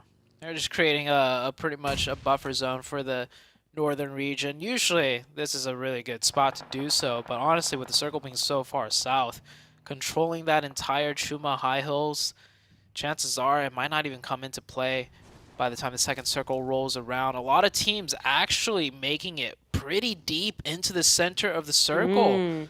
They're just skipping past all the high ground, right, in the middle, because, like I said, it's do or die. Like, if there's a team up there already, it's going to be tough trying to get up there. So a lot of teams aren't even going to peek their heads up there. They're just going to assume it's taken, and they're going to take the roads and play the low grounds further down south, which is technically even more center, so it's a better position in theory. It's crazy to see. We basically got that entire outskirt of the zone completely open, other than, Furious Gaming there over towards the west on that high ground. Everywhere else, it's open for the taking. It's only really crazy stacked teams over towards the center. So, I mean, for the likes of, Falcons, Game Lords, and even Geek Fam making their rotation, as we can see on the map now, they will be very happy with the fact that these teams have chosen that rotation. What are these zones, Zutse? Come on, I've never seen this in my career. I've never seen this. I love it. I'm speechless. It's beautiful. This is better than... This is better than the ice cream I had yesterday that I was telling you about. Oh, stop. Stop. Oh, here comes a mad dash of rotations. Everybody, time to visit the beautiful island of Los Higos. Good luck making it there. Now, there's 2 bridge access ways. We see one here on the western side. Already a fight breaking out, but Besiktas managing to just get slightly ahead of Tem Entertainment. That's going to work for them. And on the eastern side, actually, this is the eastern side. Sorry. Wow, yeah, I mean, goes to show how often I see fights. It goes to show how often I see fights down here. I thought this looked like the western bridge to me. But my mistake. Eastern bridge breaking out a fight. Same with the western bridge. IHC versus Furious Gaming on the western side. And then I see a lot of teams going for a swim, just straight down the middle potentially. Some teams electing to just play on the northern island well, when I say island, I mean Myanmar. They're playing the northern part of Myanmar, the southern island, being camped out right there smack dab in the middle. A lot of teams looking like they're going to try and camp some swimmers. This is ridiculous. I mean, I feel like we're on military base island, but it's so much better. We were talking about Impala and Puerto Pareso as a final zone, as a very uncommon part that we see of Miramar. You know, some of the teams might not be very comfortable, might not be very aware of the terrain and, you know, some of the pockets they can utilize. Well, we've just one-upped it. We are going full throttle. We are taking a full road trip around Miramar, the spots that you never see in competitive PUBG Mobile esports. Welcome to the side of Los Higos, as all of the teams now are making a swim, making a dash. Xavier at least reaching land, but for how much longer? Frankie still yet to cross. Is it a road trip, though? Or is it more of a boat trip? Yeah. A lot of teams. I guess if you take the bridges. A lot of teams having to, you know, swim or maybe boat over. I don't think there's many boats to be had that even spawns in down here. So, taking a look at the map, let's see who's made it across so far. Furious Gaming, they've made it across. They lose only one member. IHC is going to get in comfortably after, you know, winning that fight on the Western Bridge. But Sheikta's camping the Eastern Bridge, completely denying access way. And then you get this mess, this chaos, just straight down the middle. A lot of teams swimming over, a lot of teams not swimming over, wanting to camp this area instead to pick up eliminations. But if it goes south, which it might go south, they're going to end up getting camped themselves on the other end. And we still got teams rotating in from the blue zone because poor old Geek Fam. Look at that. Geek Fam are like, oh, God, we were not ready for this. And that circle goes further down south right onto Los Higos. What a crazy zone. I thought last week we had really insane cool zones. Man, this one takes the cake. Group Yellow, baby. Here we are. Geek Fam, they're going to have a little bit of PTSD for Northern Drop Sites, I think, for quite some time, as four angry men are now making their approach, and unfortunately running into Xavier. Game Lords have found at least one of Falcons, as Yusuf is just getting swarmed and completely alone. No opportunity really for that engagement, never alone. A little bit further off is going to try and close that gap as Demar looks for the res, cooking up a beautiful nade, but is going to be sending it in the direction of not where they need it to be. And that means the Falcons lose 2. Falcons do get 2 down right here. Continuing on with the fight, though, I think they realize, hey, we're probably not going to make it into that circle. May as well take this fight and pick up some points. Geek Fam finally making it out of the blue zone. There we go, finally. They're out of the blue zone, and they are gonna keep rotating, of course, because zone is still far away from them. Gotta go down that stretch of road, and Falcon Sniper is popping in some nice shots over to Game Lord, not connecting, however. Falcons down to 2, and it's like, at this point, it's like, do you just stay and fight for the points, or do you try and make it into the zone still? I think these teams are really struggling with deciding what to do in terms of those 2 options.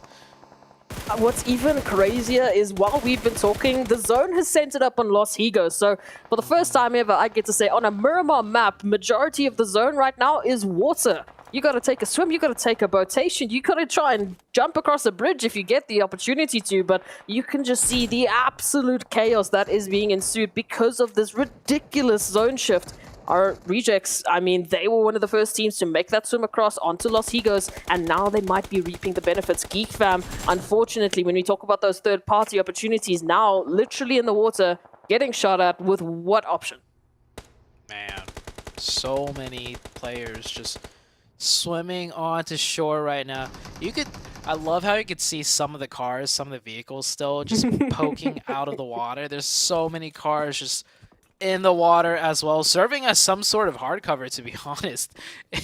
in the water side, that could actually help some players out. But yeah, take a look at, I see a buggy, I see a smoking vehicle, I think that's a third vehicle.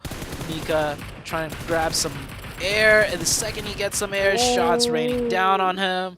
This is FaZe Clan here, trying to farm as many elimination points as they can. Same with the rejects. They swam early, and now they're reaping the rewards, being able to shoot back at everyone else. And yeah, this is indeed a straight up Los Higos finish on Miramar. Oh, it is beautiful. This is one of the first times I've been able to see this. And what chaos can we expect from this? So Besiktas moving on in from that eastern side. They've also been treated to some beautiful land, some beautiful real estate as Rejects pick up a few more eliminations. But again, the elimination counters are not that crazy. You see the numbers, they're not that insane just yet because there's still a whole slew of potential, still a lot to go around as Falcons move on in right next to Genesis Dogma Gids.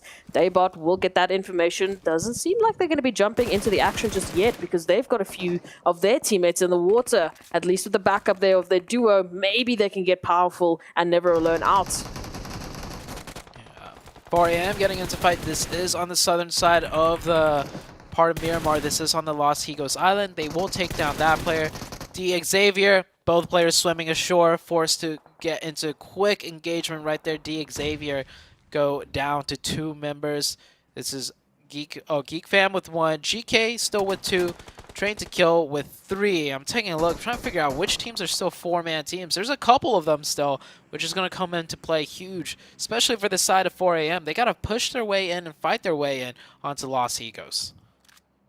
I mean, I'm taking a look at FaZe, I'm taking a look at Besiktas, you know, Tem Entertainment, who do have full numbers, but they first have to get their way through Train to Kill. So might be a potential there coming through from that eastern side. 4 Angry Men also rotating around from the west, right alongside IHC. And Rejects still keeping their eyes out here on the horizon, around the water, to see who's going to be making a crossing and who they might be able to pick up. But again, so much zone availability has been given up to the water. So yes, maybe some of those vehicles might help them out because at this point, I don't know, if we go anywhere closer to the water, I don't think these teams have an option.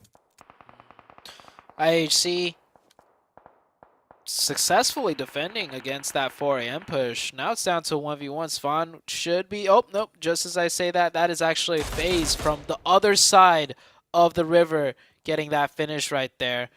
Now Svan is the last member up for 4 a.m. This 4 a.m. team was just literally a 4-man team a second ago. Now they are no longer 4 angry men. They are just 1 angry man. Same with the IHC. IHC down to just 1 player on that island. Genesis hitting a few couple of shots. At least Alan has made it across, and they will be hopefully trying to make sure that their teammate can swim across quite safely. But we've got so many teams on this side. Reject still just being an absolute menace with that beautiful nade onto Victor. Does mean that Game Lord will now drop to only 1 potential player for that rotation. Vivo Key, they had such a good start on Erangel, but I don't think alongside them and every other team in this lobby, they were expecting this kind of a zone. How would you even prep for this kind of a zone? Well, one thing I learned is just go for the swim early. All right, like just go for it. Rejects right now sitting really comfortably in a strong position right there on the south side, also being able to farm a lot of points. We are 100% confirmed on the Los Higos ending now. Tim Entertainment, they managed to avoid the fight with Train to Kill, just circumventing that and wrapping down to the southern side. That's going to be good for them. There is a 2-man team of Furious Gaming right in the heart of Los Higos. Now FaZe had 4 up. They decided not to cross the river and instead has been setting up camp at that compound, taking shots at everybody for the last like 10 minutes pretty much. Now they got to move in, but they do have 4. This 1v1 between Svan and IHC. Both teams down to their last players. Both teams need to move just a little bit further to go in. It looks like Alex is going to try and avoid this fight and instead wrap into the zone, giving Svan a nice way in. Here we have FaZe now crossing over. Nosham Red here taking a lot of good shots from inside the vehicles into the swimmers of FaZe. FaZe lose 1. FaZe still has 3 up though, but they have to deal with the rejects and GK on the other side. Ragnar waiting for them. Yeah, I do not see an opportunity here now for FaZe Clan to make this happen. Tony K actually circling back over here towards Nongshim Red to see if they can find a different way through. Vivo Keith, one of our other only 4-man teams, also didn't decide to make that trip over into Los Higos and now will be paying the prices. Tony K rotates on back around to give Dooms a bit of a surprise, trying to take out that shot, trying to take out that pressure from the vehicle, but now out in the water they all are. Sporter will be looking for FaZe, looking for that final shot onto Tony K. So hopefully get a conclusion to this. Oh, I like what Nosham Red Force is deciding to do there, honestly. They know with 2 it's very unlikely that they could, well, maybe one of them will make it to the other side of the shoreline. But may as well go for the points, right? Go for those elimination points. They sit in the vehicles instead to use it as a means to be able to shoot in the water. And they take out, well, not just them, but them with RC take out the FaZe team. RC still taking shots at so many swimmers, man. They must be, I was going to say they must be spent on ammo, but then I realized there's loot in Los Egos too. They probably looted some ammo up, which they are utilizing to full effect right now. and they were one of the only teams to take a hold of these compounds early on. So if there was loot available, likely Rejects has taken all of it, which is why we can see them being the first team to reach those double-digit eliminations as Train to Kill with that rotation on end. We were talking about those 4-man teams. It was Tem Entertainment alongside Besiktas that made that trip down to Los Egos. It is no longer Tem Entertainment, who are now reduced down to only 2 as Nongshim Red Force unfortunately feel the brunt of Rejects and their just big brain plays, man, making that rotation onto Los Egos. I mean, oh, loving it. This fight's about to heat up even more, though, because if the circle goes right into the buildings, the city, the heart of Los Egos, we might get to see an urban finish, and there is still 18 players left alive. And if you take a look at this beautiful scenic shots, yeah, fighting here won't be easy either. It's almost like a city ending. It's just a mini city for all of these teams that are left. A lot of fighting out on the outskirts, though, as teams finally manage to swim in, slowly rotate in. Train to Kill now coming into the mix of things. Taking a look at Genesis Dogma Gids. Genesis Dogma, this team has been struggling a lot throughout the 2 days, and this is definitely a struggle bus in of itself, but they've made it pretty far, all things considered. So many teams already not being able to make it to this end game late zone. I mean, here's the question, do you play that outskirts zone? Was it up to the early eliminations for Genesis? They might have had a slower rotation, but just choosing that timing right and managing to get in and capitalizing off of some of the chaos that might have been happening inland might be why they were rewarded with some opportunity onto Los Egos. Now, though, it's coming down to this potential of that urban finish. Will it end up in the urban side, or will it actually shift towards Besiktas? Because then, I mean, my money's on them. They have full control of the terrain. They have all the ridge lines. If they can take out D Xavier, at least the last remaining member of D Xavier, then they are in full control of the southern portion. They are aware of that last member of D Xavier as well, which is really good. That's the worst thing that could happen to a 4-man team, getting caught by a solo player and then losing one player. But they'll control this territory for now. They're playing very cautious. They could play more aggressive, honestly, take more territory. But like I said, that one player of D Xavier, if they were a little bit overextended, they could have easily lost one or maybe even 2 players going from a 4-man down to a 2-man. So playing it rather more cautious and not. I mean, the chicken dinner is in their sights pretty much. The only 4-man team, Rejects and Train to Kill with 3. Those are the only 2 other teams with 3 players. Everyone besides that have either 2 or just down to the last solo. The beautiful benefits of that chaos. This is what we are reaping. We are being able to see what these teams are able to do in an absolute gauntlet of a Miramar, as only their second map of the day, mind you. So after the insane pace change that we saw on Erangel, immediately back into the chaos because there just was no other option. These teams really did not have another option to play a different style, to bring in a different form of energy. Miramar has just been, it has been ruthless. That's the best way I can say it. And our Genesis Dogma coming on through here from this northern side, the moment they stand up, it looks like Train to Kill are, well, trained on their position, waiting for those pixels to move. Circles slowly crunching in. Every team pretty much stalemated now. Neither team looking to make a move until the next circle shift. Tem Entertainment here with only 2 up. It's been an absolute slugfest just making it here. So much bullets expended already into the water side, and there might be more as Enjoy is swinging out over here. He smells something fishy. He will spit out Bevy there, and that's another member of Tem Entertainment down. I think Besiktas now feeling a little bit more comfortable. They're making a group effort push rather than just holding that split. They will take down the side of Tem Entertainment. Next zone shifts too. It goes south. As if it can't get any more south, the last zone will go on the south side of Los Higos. Not just Los Higos, the south side of Los Higos, mind you. It has literally just been the worst possible opportunities for any teams moving in from that northern side. And this is what I was talking about. Besiktas holding in that southern side, they are in full control now, at least of a portion of it. But however, the Xavier, at least the one player, is still alive. So that could be a potential threat, could be a potential thorn in their side. Train to Kill now moving on in from that northern end, trying to find an opportunity here up against the likes of Besiktas, but they have to fight their way into the zone. Same for 4 a.m. Oh, I don't think he wants to fight his way in. I think he's going to just, he's going to try and crawl his way in very slowly to the tippy edge of the zone and wait a little bit longer. Lamborghini, he's kind of safe down here as long as Besiktas doesn't decide to push him, right? He's kind of isolated down here by himself. He can almost use Besiktas as a shield on his right-hand side, which is why he's taking shots. He wants to act big enough to keep him occupied so they don't think about pushing him.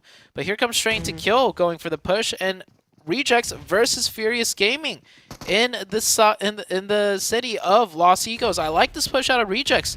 They're not playing too passive. They want to take full control and may as well do it now while the fight is somewhat isolated.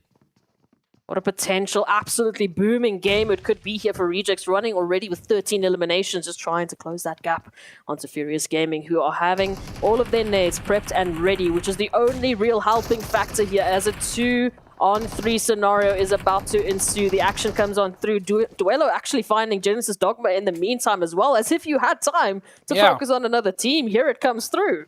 You always love seeing that. When a team is focused on a fight and it hasn't fully broken out, they could turn their heads and just, knock a player from another team. Genesis Dogma will get that revive. The Besiktas and Train to Kill fight is starting to ensue now. Train to Kill not really getting the better end of things. They did manage to knock one player. They will get one confirmation there onto Besiktas. So Besiktas will hold strong and take out that team, but they go from a 4-man down to a 3-man. Still massive potential. I mean, and the only other potential 3-man team, it is Rejects still up against Furious Gaming. And Justice is out for the hunt here, and they will do so. They will succeed. They are on 14 eliminations. This is the performance we've been waiting for from Rejects, but now their journey's not done. Genesis Dogma gets still up and alive in this one. Again, reduced down to only 2. We've got Besiktas moving in from that eastern side. And then we've got a few potential stragglers of 4 angry men. Well, 1 angry man and Lamborghini from the Xavier. Man, 4 a.m. look like a new and revitalized team. And a more aggressive team. Or not, the Rejects team. Yeah, they are just...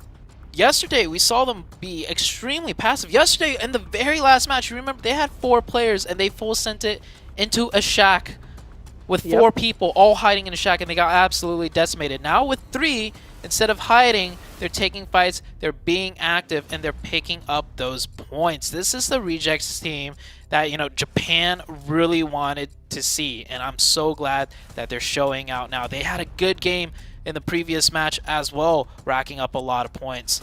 So Rejects looking very strong today. We'll see if it holds true. We're down to the last 5 teams now. Got 2 solos. The 2 solos actually really close to one another. The 2-man of Genesis Dogma. Man, shout out to Genesis Dogma. I don't know how they made it this far. They were one of the later teams, right, to swim over from the northern side. They capitalized off of the chaos here in this zone, off of the chaos of this entire map. The way that we have been rotating, the way that we have been going through this terrain. I mean, they just got the perfect timing after the chaos, but now it's going to once again coming down to those decisions. Rejects now finding the last remaining member here from 4 angry men. Leaves us down to our 4 teams. We still have that straggler from the Xavier, but Rejects, they look to be on a literal rampage with 15 eliminations as Genesis now finds Besiktas. Ooh. The third party coming through. Rejects Yes. decides to strike now. Great timing. Besiktas down to 2. And Lamborghini is still up.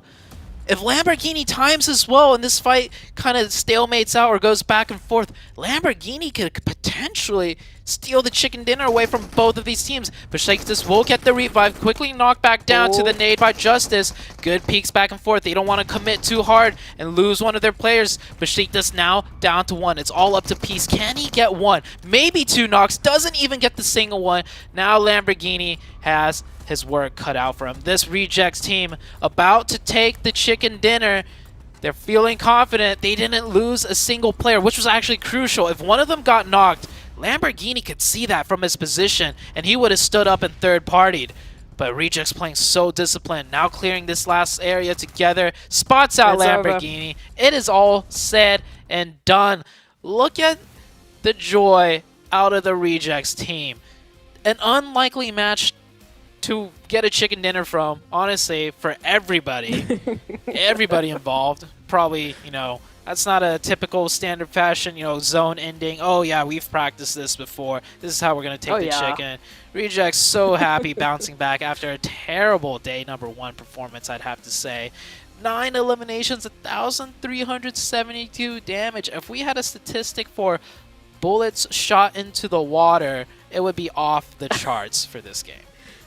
And all of that just from one player. We have to remind ourselves that at one stage we were talking about Rejects having 15 eliminations before they took out the last 2 remaining teams. Xavier, though, coming through in second place. I'm happy to see that. I'm happy to see those placement points. But as we've been saying, you can't just solely rely on those placements. You need to hit it strong with those eliminations. I mean, look at this. Rejects topping up with all 4 of their players in this fantastic showing of Miramar, picking up such a ridiculous amount of damage, a ridiculous amount of eliminations. And it was just a beautiful showing from them to pick up, like you said, that winner chicken dinner on such an unlikely map. Man. You notice next to Rage, he's got those binoculars on top right. That's how he got all those eliminations. He was spotting out the fishes with those binoculars. Very good game out of the Rejects. A Los Higos finish, a South Los Higos finish. Never seen before. I can't wait to see what happens next. Rejects looking strong.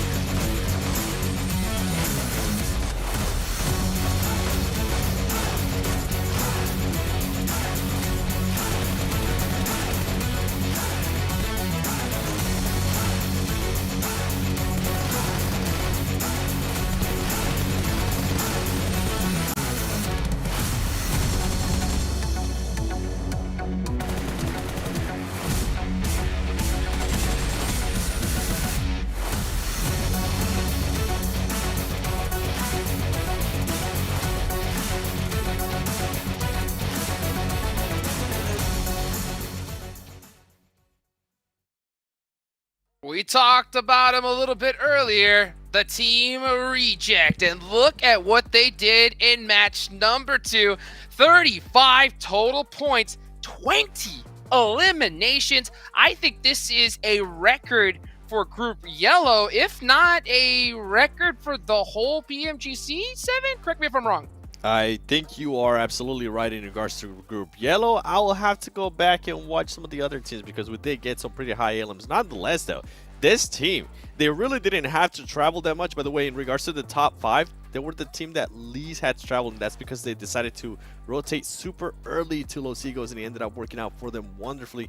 And then look at the stats from these players right here. I mean, Regico being able to put up 9 eliminations, 1,300 damage, and then Sun HP from Besiktas being able to put up 700 damage, but he's not going to appreciate that conversion as he was only able to put up just 1 elimination, Glitter. You know what? This is probably the most perfect comparison we could have gotten storylines wise. We talked about them because they started off right next to each other on the leaderboard at the top of the day. Then, a little bit of separation. Besiktas drops down. Reject go up, and now, I mean, insane performance that skyrockets them. But you have to give a little bit of credit to Besiktas too, because even when Reject sponges 20 elims, they still got 8. That's actually a lot, considering how many were taken away from the lobby. Yep.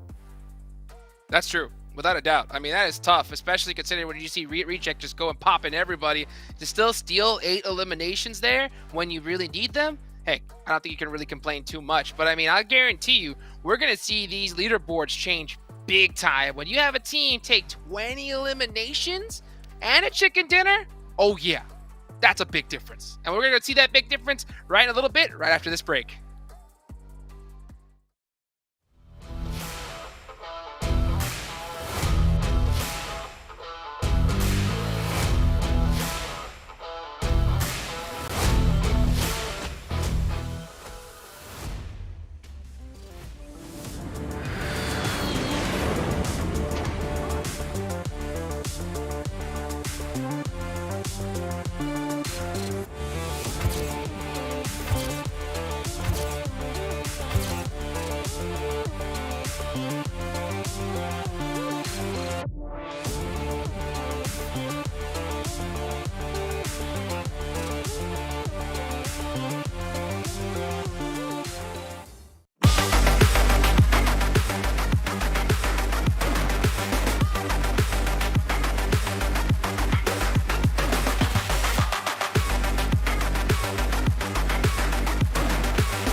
Welcome back, everybody. I'm your host, Hot Jukes, here with 7WG and Glitter Explosion. 2 games already in the books here in day number 2, and we still got 4 more left to go. I hope you guys are really excited. And speaking of exciting, of course, we have to give a big thank you to our sponsors, Sony. The Sony Xperia 1.4 and Xperia Stream were created in collaboration with professional esports players. Play PUBG Mobile in 90 Hz with Xperia Stream's total cooling system and multiple ports for intensive gaming and streaming. Also give a big shout out to our platinum sponsor, Prime Gaming. That's right, you guys can get some free in-game content with Prime Gaming. You guys can claim PUBG Mobile items as well as other Prime benefits. So go check out Prime Gaming today. All right, now that we got the sponsors, I think it's time to take a look at those overall rankings. We mentioned them a little bit earlier. We're gonna see a huge jump from Reject. Just how far did they go? 4th place, baby. Woo! Being able to jump 5 spots there for Rejects, I mean, that's what one amazing game can definitely do to you. And I'm also going to be looking at the top. I mean, GeekFam really hasn't had... to be fair, though, that Miramar didn't help them out because they had such a north landing that they weren't going to be able to do anything. Nonetheless, though, T2K being able to catch up to them, they're only 2 points away from being able to overtake or at least tie 1st place, Glitter. Oh, and see, and then this is what we were also kind of alluding to. Besiktas back up in the top 11 now. Okay, jumping up to 9th place. Game Lord, Furious Gaming, Tem, all dropping down just a tad here. We see a little bit of movement down there at the bottom. Nothing crazy.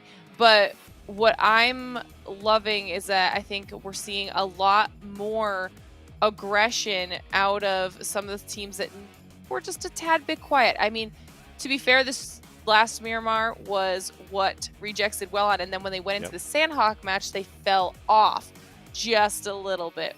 There's a lot of teams we have to kind of keep our eyes on here, 7, for consistency's sake. Yeah, with the Xavier, I'm actually going to be seeing if they're going to go for that strat they went with yesterday, which was just placement points, something that we saw out of them just now in Miramar that worked wonders. Got them 15 points. And when we're looking at the drops, we got to talk about Bootcamp because you can see there was 2 teams there. It was FaZe Clan and it was Besiktas.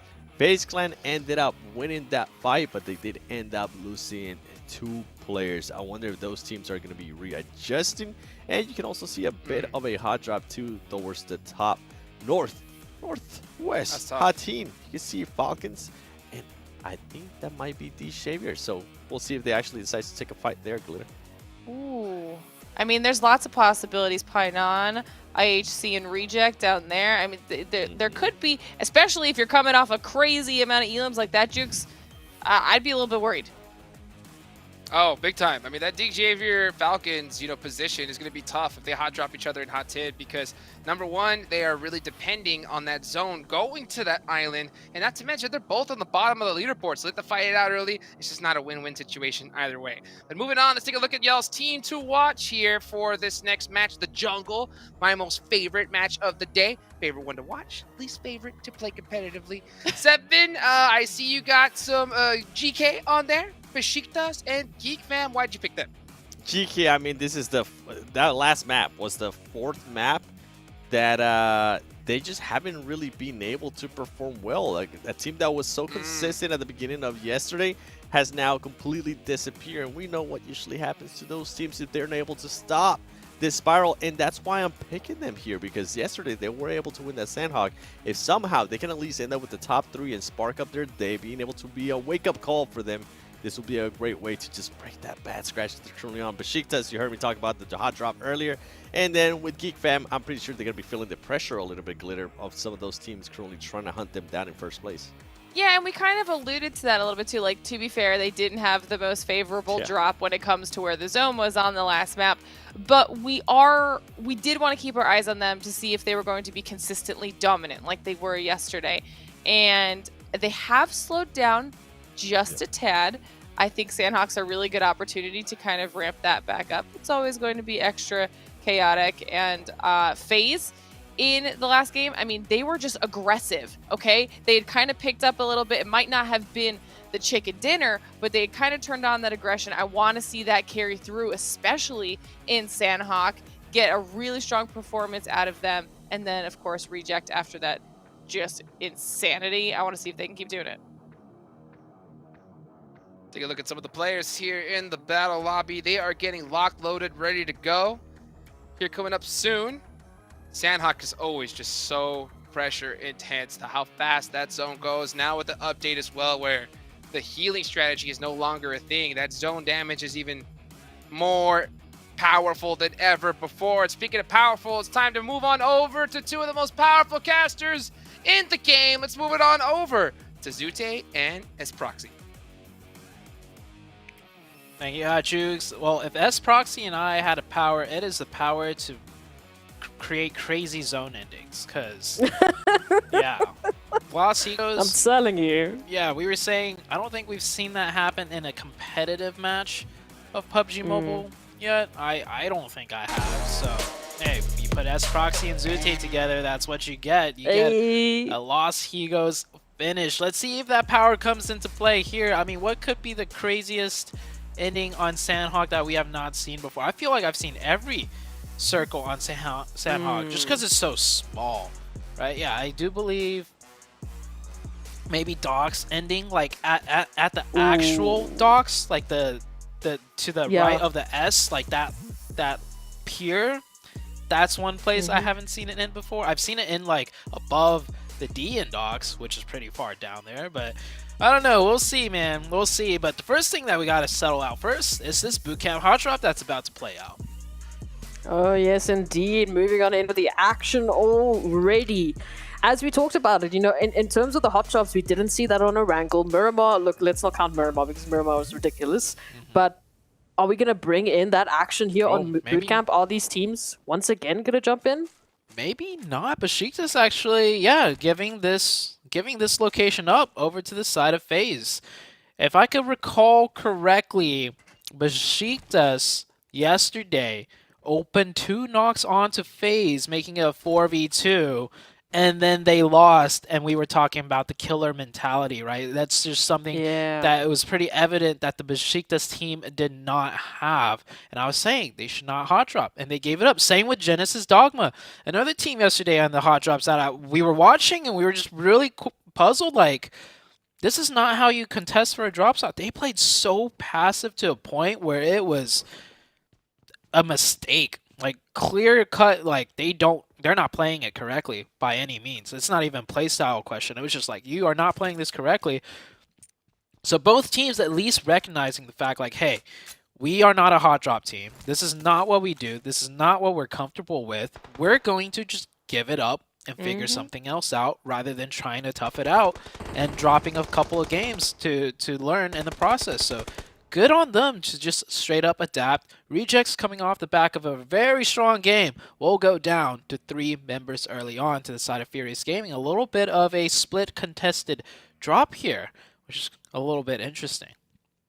It's quite interesting, especially when with the fact is that we're talking about Rejects now losing one member right off the bat, pretty much right off the bat, with two and a half minutes into the Sandhawk. And we know Sandhawk, it is third-party central, so you want to have as many numbers possible just to be able to contest all of the chaos that is surely going to ensue. We can see 4 angry men, but Chow being a little bit angry themselves and ensuring that elimination will happen. So 1 pickup here for 4 angry men and another pickup at least for the likes of Furious Gaming over towards Rejects. So a few eliminations, a few trades back and forth, but generally we're still seeing the teams kind of just getting into their relative positions. I mean, Besiktas, yes, they gave up that bootcamp, era, but as we can see, Sun HP now split up, keeping an eye out on the Xavier. Oh, and Peace, as I mentioned it, they were very close to bootcamp. They had to take a rotation out to try and join the rest of their team. They're over towards Camp Alpha, and now they're gone. A lot of split drop fighting right now. Fierce Gaming ended up taking down another player of the Rejects, so Rejects now down to 2. Besiktas improvising a new drop, a new split, do get themselves caught against the Xavier and potentially even the likes of Falcon. They're doing like 2 on the northeast of the bridge on the north side and then 2 west of the bridge. So it's a good split if they could get away with it, but it extends a little bit too much into the Xavier's territory, and they're not going to be happy about that. And then with Rejects, they're doing a split, south of boot camp. They drop in the trifecta area, that bridge compound crossing. Then they drop south of boot camp, and then a little bit southeast of boot camp. Problem is, Furious Gaming, they do a wide quarry split. They do 2 players, like, quarry-ish area, and then 2 further west of quarry. And those 2 players, ended up conflicting with the 2 of Rejects. So that's how we're getting all of these little eliminations coming across the board. And Rejects, another player knocked. Rejects down to 1. Yesterday, they had polarizing performances too. I think yesterday they had one really great game. I think a chicken dinner even, And then nowhere to be seen for the rest of the matches. Today, they get a huge chicken. Now they're about to be the first team eliminated. I'm getting some deja vu. We're getting crazy zones. We're getting Regis with some polarizing performances. It's all coming down to the same pattern here.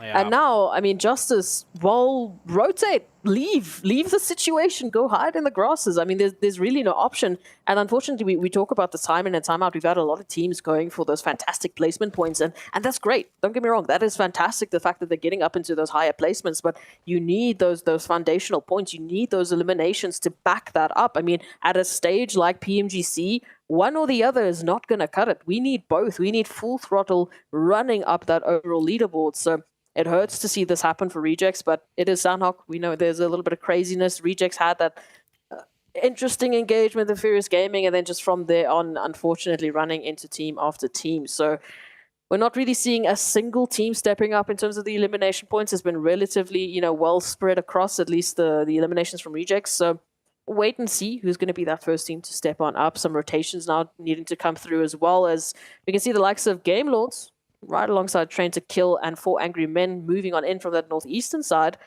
Do you think they're going to be all right? I do see Nongshim Red Force as a straight shot right ahead of 4 Angry Men, and they're kind of sticking around that outskirt almost as if they're waiting for a team to make that rotation. It's going to come down to just the next shift, I think. I think both teams aren't going to even bother really breaking into the first circle. They're going to be rotating towards that way, but off the next shift is going to determine which way they swing. Something interesting I want to bring up in comparison from week 2, the group of death, and this week is Stalwarts. Godlike Stalwarts, actually, very similar performance like the likes of Rejects. They were polarizing too. I remember day one we were talking about, oh, they're doing okay. They were like 5th or something like that. The next day, nowhere to be seen. Very polarizing performances. I'm pretty sure Seven on the desk, if he's listening, he could agree because we were both talking about it. They would go up and then they would go down extremely hard and then nowhere to be seen. They lose players early on. They lose 1, they lose 2. Go down to 2-man, first team down to 2, just like the Rejects. And, well, godlike Stalwarts ended up being the first place team overall in the group of death. I'm not saying, you know, the Rejects team have the similar caliber or experience to pull off something like that. But, hey, just, you never know. It happened to godlike Stalwarts, so, yeah, up in the air. Opportunities always there. We know PUBG Mobile and the likes of RNG is always going to just bring in some interesting performances. I mean, speaking of those interesting performances, Train to Kill now down to 2 as Legend's been knocked, and now that recovery has to happen here. A few rotations means that IHC did at least pick up one of the members there. Train to Kill now clapping back on the likes of Game Lords who made that late rotation, and Train to Kill has been delayed as well. So now we are seeing a little bit of an opportunity as IHC fight GK Esports. Almost an immediate elimination for Gaith and Satan down to a sliver of HP. Yeah, I think that nade's gonna... Yeah, ooh. Actually shot by a different team there. Alex trying to go for the confirmation as fast as he can. He knew that was... Oh, he got it!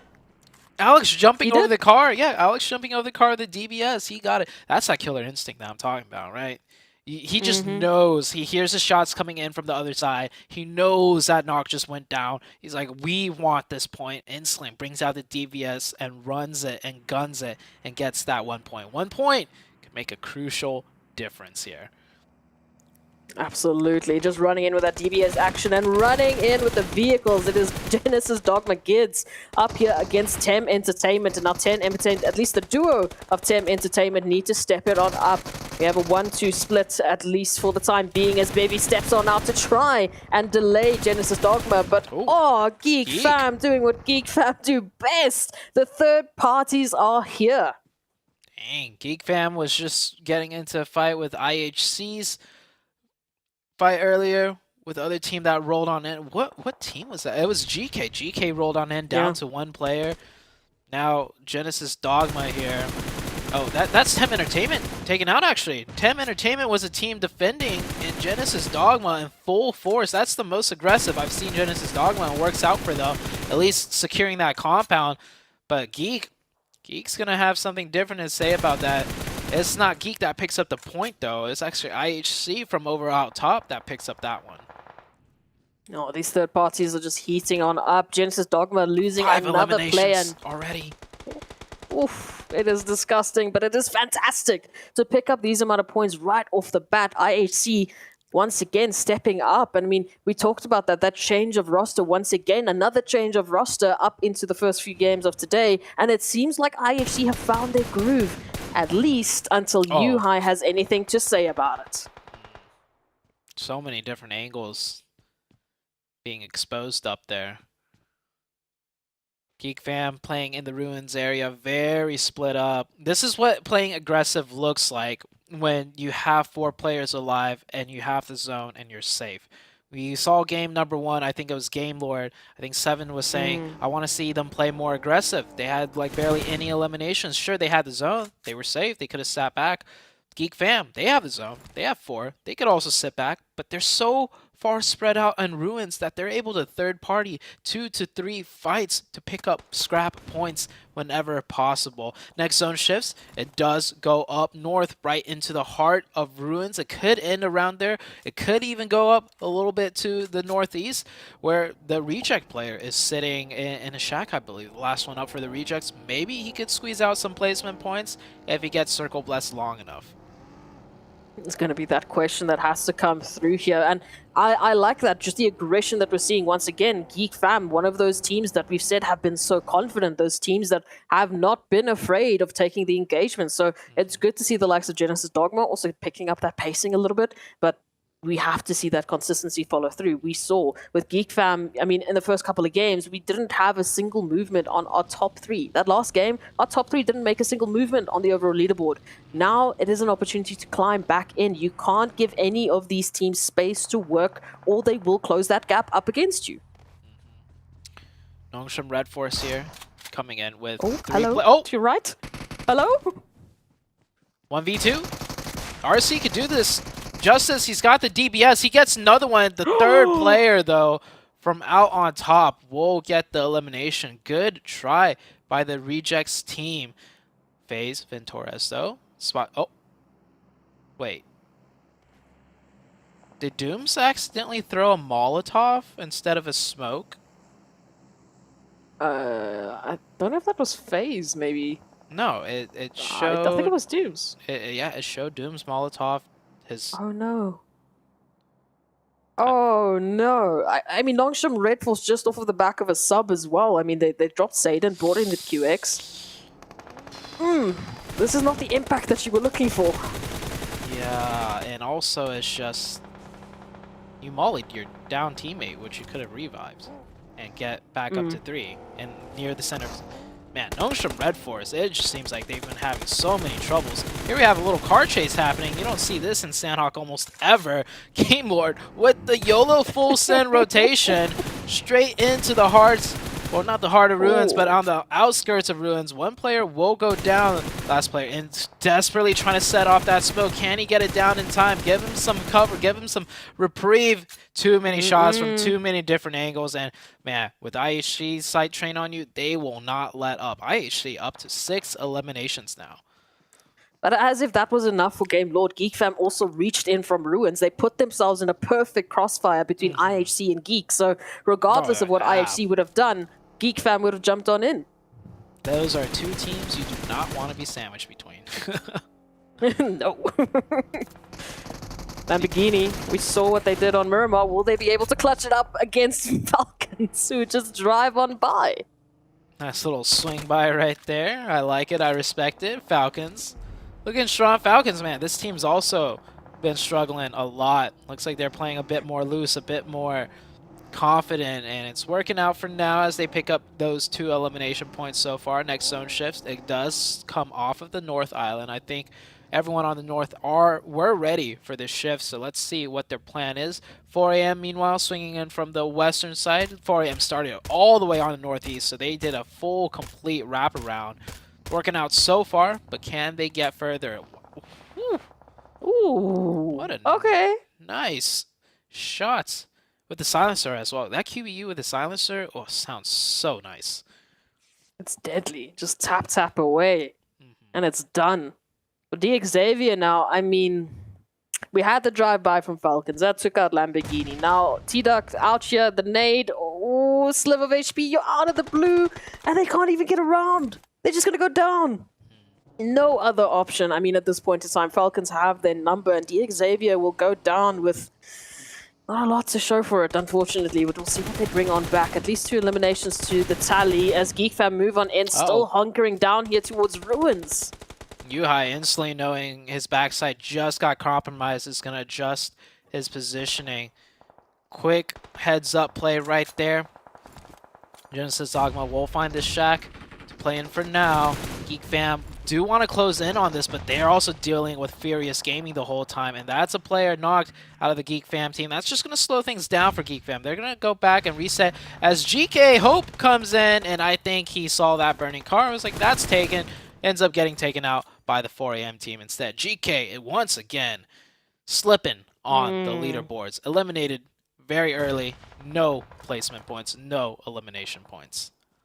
At the very least for our top 3, you know, GK going out, but we still have Train to Kill, we still have Geek Fam, and we have Furious Gaming, who decided that, you know, pole position is looking real nice right now. Let's just see if we can take out Geek Fam as Genesis Dogma chime in as well. Geek now stuck in between a rock and a literal hard place, as all of the teams in the vicinity are moving in for those potential third parties, just spreading out the damage. Rude down and knocks. Geek Fam snipes, trying to rotate out for that res. Look at this, right behind that tree. And we've seen what these trees have been able to do today, Zute. It's not some good cover to work with. Yeah. I feel like if Aiden had, or it was a Genesis Dogma player, if he had a little bit more trigger discipline, he could have waited for the next stretch of crossing, which was less trees in between the second and third one, and probably got the knock.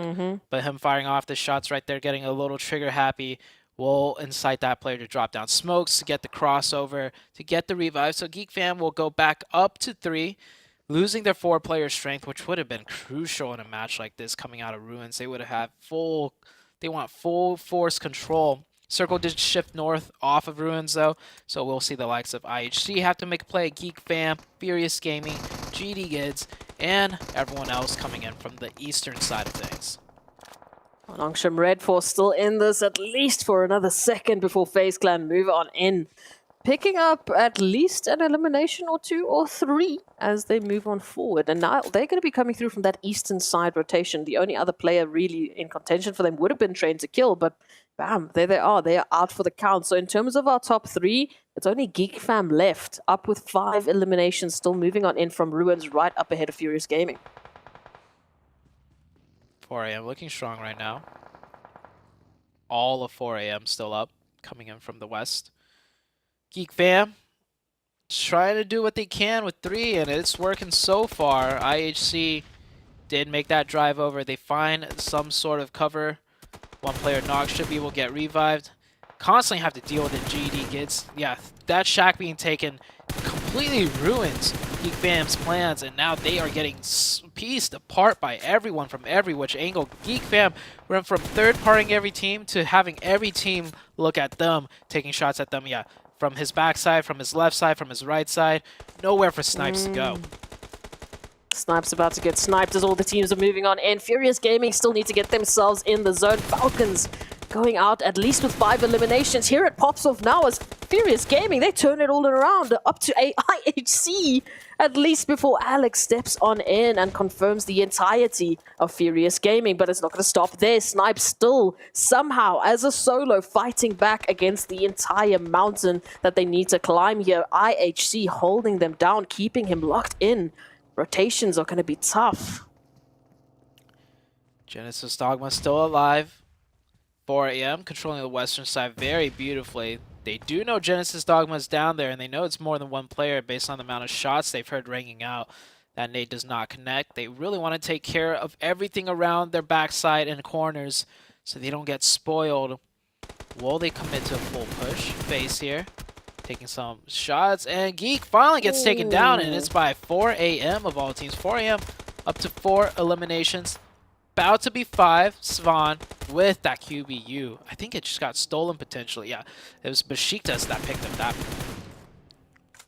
I am loving what IHC are bringing into this action. 9 eliminations, but they still have to find a very good entryway into the zone. Alex now being caught on out by Genesis Dogma. This is a good amount of energy that we're seeing from them, but they're taking this fight right along the ridgeline away from 4 angry men who seem to have smelt blood. It looks like they're pushing on up. They want that third-party opportunity. Peeking up and over, they get the finish. They take care of their flanks. Very well done by the 4 AM team. Zayol, last one up for the side of IHC. He can potentially make the run over since Genesis Dogma is taken care of. 4 AM now focused on their front side, no longer concerned about the southern region. 4 AM starting to push into, Vivo Key coming into the mix. One of their players gets knocked. I think he went up above the water and went for the knock on Svan, but instantly the support was there. The trade was good. IHC, they were holding strong. In comes 4 beautiful shots from FaZe Clan as they close that one out. IHC will go down though with those 9 eliminations. 4 angry men holding onto the coastal line here from that western edge of the zone, just confirming Vivo Key. So I mean, in terms of what we're looking at in the zone, it's Besiktas in center that have been extremely quiet. They haven't been picking up these eliminations or capitalizing off of those third-party opportunities. And now FaZe and Falcons will join our 4 remaining teams in the zone. And it is looking good in terms of the positioning for Besiktas, but will they be able to capitalize and pick up the eliminations? Oh man, Svan with his QBU still. So deadly. Just 1 headshot, 2 headshots, and that player is down and out. it's going to be shaping up to be a beautiful ending. Usually Sandhawk is a lot more chaotic, but with the way the layout is, it's going to be a more methodical approach. Of course, Besiktas in the dead center in a strong position. But no matter how strong your position is, if you're getting pushed in from multiple sides by multiple teams, it becomes very tricky. FaZe lose one member trying to cross over, making a play. 4 AM just playing it conservative, playing really well here. FaZe do breach into the compound. It's not fully yet in circle, and they lost one. Now the Falcons trying to do something. Falcons get a nice knock there onto Safam, but they're traded back, and the blue is pressing in closer on them. 4 AM knows where they should focus now. All 3 players left. Now make that 4 AM. Looking towards the sightlines of Falcons. Ooh. That's another player down. Falcons down to 1, and 4 AM should go for the isolated push here. Besiktas is a little bit worried about FaZe Clan. With good reason. FaZe Clan pushing up now. Besiktas, can they get the knock? They get one, but one of them go down. FaZe Clan finish out by 4 AM of all teams. 4 AM isn't just only focusing on Falcon. They're focusing on everybody. They're taking names, and it's not just one team's name. It's one team down, 2 team, 3 team. 4 AM looking so strong. Besiktas now down to the last 2 players, and 4 AM have a good idea. They get the reknock. They push them for the final swipe, and 4 AM get the chicken dinner. The distance traveled also by this team. The fact that they won this match, starting from the hard northeast, wrapping all the way down to the south, wrapping back down to the southwest, then back up north, all the way into ruins. Those are some gorgeous finish. Yeah, those are some rotations if I've ever seen them. We often say Sandhawk is not a game of rotations. Well, if anyone could prove that wrong, 4 AM just pretty much won that game off of beautiful rotations, isolating their backside every time, striking in at the most optimal positions that set them up for good engagements as well. I don't think they were at any point at the chances of being third party. They always had some sort of ridge to work with, and it's just map knowledge and rotations coming in for this Sandhawk match for 4 AM to get a big chicken dinner. 4 AM making that showing, making that statement once again, bringing in a beautiful amount of eliminations. You can see it's so well spread up. It's only really WWX moving on in with the better eliminations alongside Qingsheng. So it was a very good team effort, I would say, bringing in such a beautiful showing, bringing in that winner chicken dinner. 4 AM. I mean, in terms of the distance traveled, they did have to work. As you mentioned, look at that, 11,000 meters worth of distance traveled, right alongside Falcons, actually, who similar had that approach into that final moment, but just couldn't quite find the angle to work with. 11,000 on a map of Sandhawk, by the way. Sandhawk. It's a small map. If you could travel 11,000 on Sandhawk, that really does say something. But man, what says even more is the fact that 4 AM, well, I mean, they're once again back with a strong chicken dinner. Can they continue?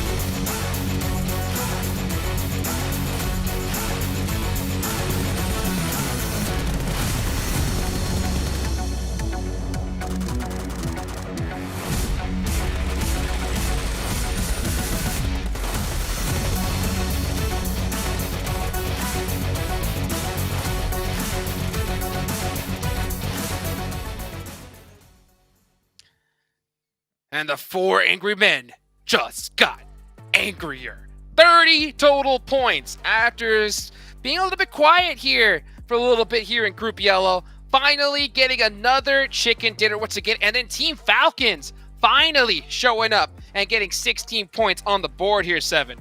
What impressed me the most about 4 Angry Men was the rotation. They were able to wrap around from the south and bring it all the way to the west. They were willing to take some damage from the blue zone, but it ended up working out for them because they were able to put themselves in such a great position next to that bridge on the west. I love to see those plays and love the bounce back too. I mean, this team, Glitter, they really didn't perform that well yesterday in the Sandhawk. They ended up, I think, with a 12th place finish in 0 eliminations. Yeah, and that was one of the reasons, not this specific map per se, but this was one of the reasons we called them out at the top of the show, okay? Now, we get to look at the top performers here, and it's going to be half of 4 a.m. as first and second place. IHC making a performance, and Geek, we called Geek out, wanted to see them have a little bit of a resurgence, and they're bringing it back, but I mean, okay. Across the board, we've got 5 elims and 5 elims on Ching Chen and WWX combined. Over 1k damage though, but almost equal team contribution. And we wanted this. We were waiting for this. We knew they were capable of it. And like you said, Sandhawk was a map where they struggled. This is good. Figuring out Sandhawk now with the new zone and everything, this could be a huge, huge gain for them. I just love that rotation. Absolutely. I can't get over it. Dude, me neither. I mean, when you're able to make a play like that, you know it's got to hype the squad up, especially after your team hasn't been performing the way that they've been expected, you know? So to be able to pull something like that out right when it's needed, that's that clutch factor. And you know what? One team that we talked about a little bit earlier, Seven, was Rejects, right? They had a good pop-off performance here. So I think it's time we talk to one of the players, and let's go ahead and move on over to an interview with the excellent Tash Bunny. Hello everyone and welcome back to the 2022 PUBG Mobile Global Championship League Stage Yellow Group. And we're halfway through the night already, but before we continue, let's have a chat with the team who opened the day with a chicken dinner, Reject from Japan. And with me, I have Reiji Oko. Okay, you got a little bit embarrassed there. Hi Reiji, how are you? Hi, hello. I'm fine. Oh, genki desu ka? That's how you say how are you, right? Yes. Okay. Okay, so I have a question for you. My first question for you is, how do you think your team's form today? Are you confident on getting the top 3 in the total ranking? はい、今日の出来具合を見た感じで、トップ3に入れるかのちょっと感想いただきたいです。入れます。I think I can get into top 3.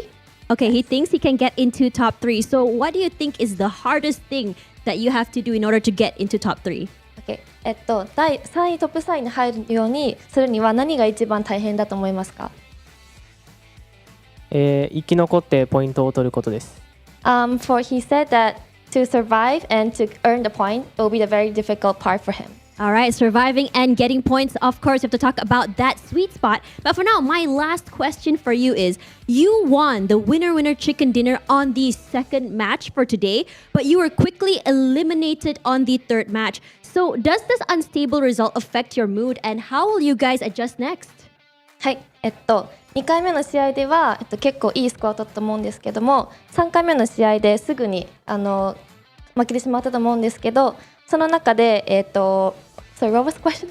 Sorry, so it's you got this winner-winner chicken dinner on the second match for today, but you were quickly eliminated on the third match. So does this unstable result affect your mood, and how are you guys will be adjusting? そうですね。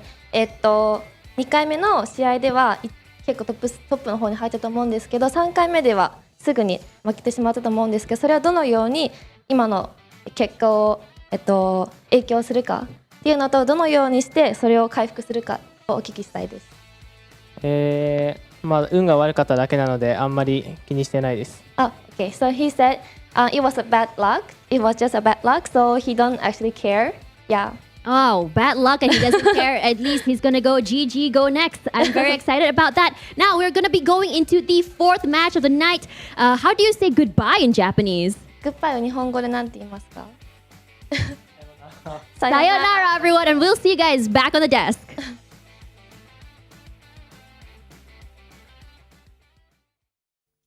Sayonara. Well, hello, dude. Welcome back, everybody, here. What a great interview right there. What was your real takeaway from that one, Seven? I love that he said he didn't care and he just tossed it out to bad luck. I appreciate that, and you know what? It is bad luck because earlier they had some amazing luck in Miramar when they were able to put up all those eliminations in the chicken dinner. True. Yeah, I mean, hey. And that's a good way to kind of get over all the issues with your team, right? Just say, hey, it's just bad luck, baby. You know, it's good luck. Happens. Our hotel partner, right? Our hotel partner here for PMGC, Pullman, Kuala Lumpur, Banksar. Our world is your playground right there. And yeah, it does happen, Seven. Sometimes you just gotta brush it off. Say, hey, dude, you know what? It happens. And you know what? Let's talk about Prime Gaming, of course, our platinum sponsor for PMGC. Guys, they've got a whole bunch of great in-game content, Prime benefits, as well as you can get some PUBG Mobile in-game items. So go ahead and check out Prime Gaming today. Alrighty then. So, Glitter, I think it's time we take a look at the overall rankings, baby. Let's see who is on top of this thing. It's Geek Fam still, but look, we are definitely seeing some changes. 4 Angry Men now in 3rd place. That's a big jump up for them. I'm glad that we were able to take a look at this because that's a huge jump up for 4 Angry Men getting themselves in assaults. I mean, still very close now, but now that they're at 90, GK is down at 89, Reject at 85. That top 8 is slowly really shrinking down as far as any sort of like cushion goes with those points. So I think it's going to be become a really close race. But now Vivo Keed is going to be dropping down. And on the second page, 7, Tem, not looking so great. Tam is not looking so great. Furious Gaming is actually not looking so great. Furious Gaming is starting to give me vibes of Evos from last week when they were just not taking advantage of them actually being within the top 11, and then everybody was able to catch up, and that's exactly what everything is currently happening. I mean, the gap right now between those teams is really not that much. One game, and we're going to be seeing a lot of switches there. Yeah, and now's the time to do it, especially before we go into day 3. And I'm just hoping we don't see, GK act like HVVP from last week as well. Starting off strong and falling off towards the end. But hey, you know what? Still a lot of PUBG Mobile left to be played here. We got another match coming right up, and it's time to take a look at y'all's teams to watch. So 7, of course, you got Geek Fam on there. They're doing great, but could be doing better. Am I right or wrong? 100%. They could be doing better. I'm actually going to be looking at 4 Angry Men because they didn't perform that well in the second half of the day, especially when it came to Erangel. We saw how they were able to turn it around just now in Sandhawk. They didn't do so well yesterday. Today, they won.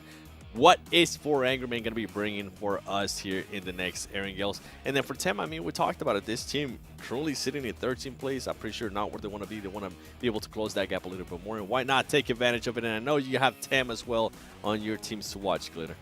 Yeah, I want to see a bounce back from them. We saw clearly like these moments where they're very capable of having some solid performances. They're just not on the consistent side today so far, but also I really like what we're seeing out of FaZe. I feel like they started off the day a little bit quiet, a little bit slow, but they've really picked up their aggression. They've picked up their position and their rotations. I want to see what they can do now in the second half. Back on Erangel and see if they can improve from the first time around. FaZe up! FaZe up! Let's see who's going to be up here in this next match, everybody. It's about that time. Let's take it on over to our casters. 4 AM back in the leading for the top 3. They just barely make it in though. GK has been slipping quite a bit. 3 performances so far, not up to par with their day 1. Day 1 to day 2, things can change up a lot, and we're seeing that now. We talked about it. Don't give these teams an inch. They will take you for a mile. 4 AM now finally catching up, closing that gap, getting closer and closer to the top spots. And they don't seem to be stopping anytime soon. But like our analyst mentioned, that second half of yesterday didn't quite look like the performance we were expecting. And there's a little bit of a danger for that to happen once again. But I am loving the fact that we are seeing a few more names jumping up to the fray. We're talking about more teams in contention for those top spots.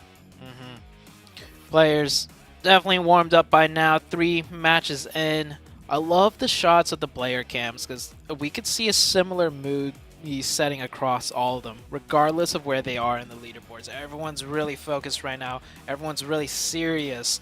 I remember like day 1 before the matches started, the player cams, players were like laughing, having a good time, enjoying themselves, relaxing. But now it's like, it's serious mode. Like, they've been practicing and training all year for this moment. And this is not your standard grind either. All the players here, most likely, you know, play the game for fun too. So even after practice and after training, after scrims, they're probably playing the game just for fun too. So they've been playing this game 24/7 almost, leading up to this moment. And this is where they get to display it for the entire world to watch. As we come into game number 4, back onto Erangel. This playing path a little bit skewed to the north. We might see something interesting happen as far as teams, you know, dropping to the southwest goes. Might have some rotation skirmishes, you know, when they fight for those vehicles. But besides that, we should be heading into a regular game. I mean, I feel like Erangel typically doesn't really promote hot drops, even with playing paths being a little bit skewed. Yeah, there's a few potentials out there, but again, just based off the first wrangle that we had, that pacing that these teams brought in, they weren't looking for those hot drops. You know, if there was by chance a potential for the hot drop, which what we saw there over towards the Snipoliana, the teams would pull back. They didn't want to immediately jump into that engagement. They wanted to give themselves so much time to work with and bring their strategies to their best potential. I mean, what did we have? Like 14 minutes before we finally saw that first elimination, before we finally saw some action. And now with that centered zone, we are giving these teams the best possible opportunity to bring forth their best performances, to bring forth what they are planning to showcase and how they might make those final jumps up into the top slots of the overall standings. No crazy circles this time around, at least in terms of the first circle. Might see some crazy shifts, but besides that, it's going to be a pretty standard game of Erangel. Nothing like the Miramar one we had. Boy. No. By the way, if you guys are just tuning in or you missed the Miramar match, it was game number 2, right? You guys might want to just rewind back real quick. Game number 2, just take a look at where that circle ended. I'll give you a hint if you're too lazy. Los Higos, south of Los Higos. As we do get a knock between Vivo Keed and IHC. IHC actually picking up in a first blood. So this isn't a full out hot drop, but both teams try to stretch as far as they can from the playing path to South George Pole. And one player of Vivo Keed did not make it to the other side of the road. And Zayol actually taking quite a bit of damage. Look at his helmet and vest. Came down to a very close isolated 1v1. So Zayol just getting the better of that, which I don't know. I see that as 2 different ways. He had teammates around him, could have isolated and did a 2v1. Instead, he did a 1v1 and almost lost just based on the armor damage. So a little bit risky, but hey, it's IHC. If they're feeling confident, if they're feeling it, I mean, go for it. As Divine, getting caught out.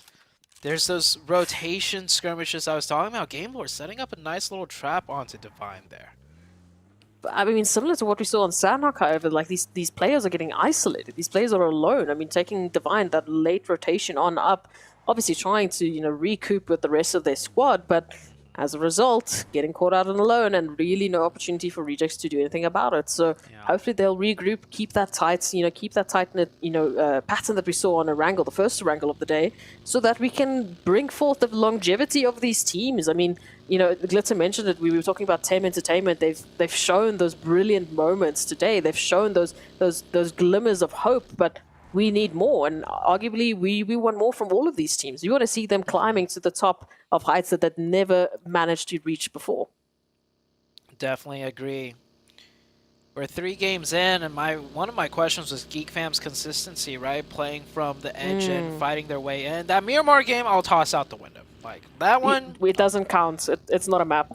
Yeah, we'll give them a hard pass. That Sandhawk, they did pretty well. They stuck true to fighting their way in. Just ended up getting crossfired by too many teams. It happens sometimes. They picked up quite a few eliminations. In Game 1, they third-partied 2 teams, like 2 to 3 times, and finally got third-party themselves. Sometimes it happens. I think Geek Fam, as far as playstyle consistency goes, they're sticking true to that style. And hey, they've managed to hold first place. You know, less could be said of GK, which not as consistent as Geek Fam. So I think Geek Fam, they just need one of those zone shifts where, I mean, it goes off of them, but it's in a nicer way for them to manage isolated 4v4s or just third parties where they don't get third party themselves. And I think we'll see Geek Fam spring back up in a bigger lead, maybe with this game, maybe with the next game, but they're looking good so far. They just need that one decent game to really, give them a little bit of a bolster. Yeah, no, I would 100% agree with that. I mean, Train to Kill, I also just want to say that they've brought in that consistency today. It hasn't been ridiculous games from them. It hasn't been, absolutely crazy performances, but it's been that somewhat consistent. I mean, they started the day off with, 65 points? Now heading on that one away from the triple-digit marker, getting very close to that pole position, and if they keep up that performance, we could be actually seeing them taking pole position, potentially. That is before we consider the looming threat of 4 angry men and the pacing that they've been bringing in. And once again, if they can keep that consistent, I mean, it's been the same question for Geek Fam. If Geek Fam can keep up that dominance consistently throughout this week, then yes, we're talking about Geek Fam going all the way, but it's a hard pressured game. Again, I mean, I would say yes, Geek Fam have been consistent, but the rest of the teams, they've stepped up. They have stepped up to catch up to that pole position. We're about 6 minutes in now. Only one casualty in South George. That on to the backs of Vivo Kid against IHC. Few teams rotating in. We don't see as many teams rotating in early because this zone is so ambiguous almost. Being the center of Erangel. No real clear distinctions in terms of, territory. The first Erangel game, we had a very eastern zone, right? So we immediately saw a lot of teams take the high ground of South Prison. Here, just smack in the middle. I mean, there's a high ground smack in the middle, but could easily go down to the low ground on the south or the north or dip over to the east or even the west. So it's like teams are going to take this one a little bit slower, even in terms of rotations, in my opinion. I would agree with that. I mean, especially with the fact that we've got so many teams already clustered into the center zone, they need to be careful of those rotations, especially the pathings that they're going to be taking. A lot of teams, as we can see, Rejects sitting up in the buildings, having those, those scopes out, waiting for some of those rotations just to give a few welcoming packages along the way. This is how they get those foundational points, and this is a prime opportunity to do exactly that. Some of the first teams who have dropped center, they've looted, and now they're set up, and they're waiting for those opportunities that are looming in around the corners. I love the way 4AM scouted that compound, by the way. That compound usually a very popular one. Hard to tell if there's anybody there. You can hide your vehicles. But 4AM pulled up on the very north side of Rozhok.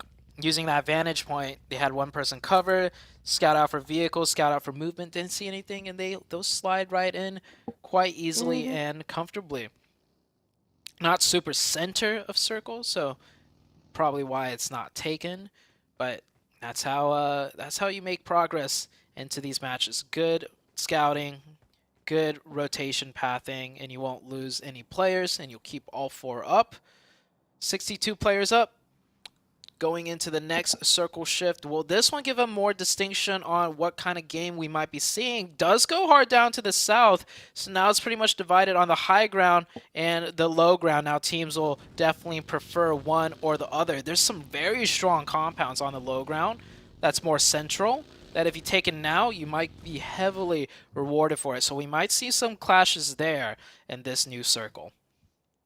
Potential here for Pachinki and Farm. We had a request for a Pachinki zone on Erangel yesterday. It's a little late. Maybe it might happen today. Maybe we might finally get those answers. But these rotations with that center clash that we saw with the teams, 4 angry men right alongside D Xavier, who just seemed to be losing out on the luck, as we were talking about in that interview, just not having the opportunities. But will they have the same, just momentum, the mentality against this opportunity like Rejects have, saying, well, it's RNG, it's luck. Sometimes those rotations come through. Will they be looking deeper and finding out what they can do differently to prevent that moving on into a map like this? 4AM with a very far rotation will play on the southwest side of the center. That compound's a strong compound as a launching off point, though, because they will have kind of control of the ridge to scout further in. As Geek Fam getting into fight with Vivo Kid. He's solo and isolated, actually deciding to challenge really quickly. He could have gone down early there before the rest of his team could get there, but he applies damn rude, does apply the pressure onto Vivo Kid, essentially slowing it down, giving him time for his teammates to get there, and just in the nick of time, his teammates will get the trade. Diego swings out wide, will get one. potentially almost getting the second one. It's getting a little bit dicey for Geek Fam here. They might want to commit another player down here to help, but that will essentially give up the high ground for them, and they are getting third party. They do have all 4 players down here, actually. Will there be a third party? Diego, last one up for the team. He gets another one. The 2-piece.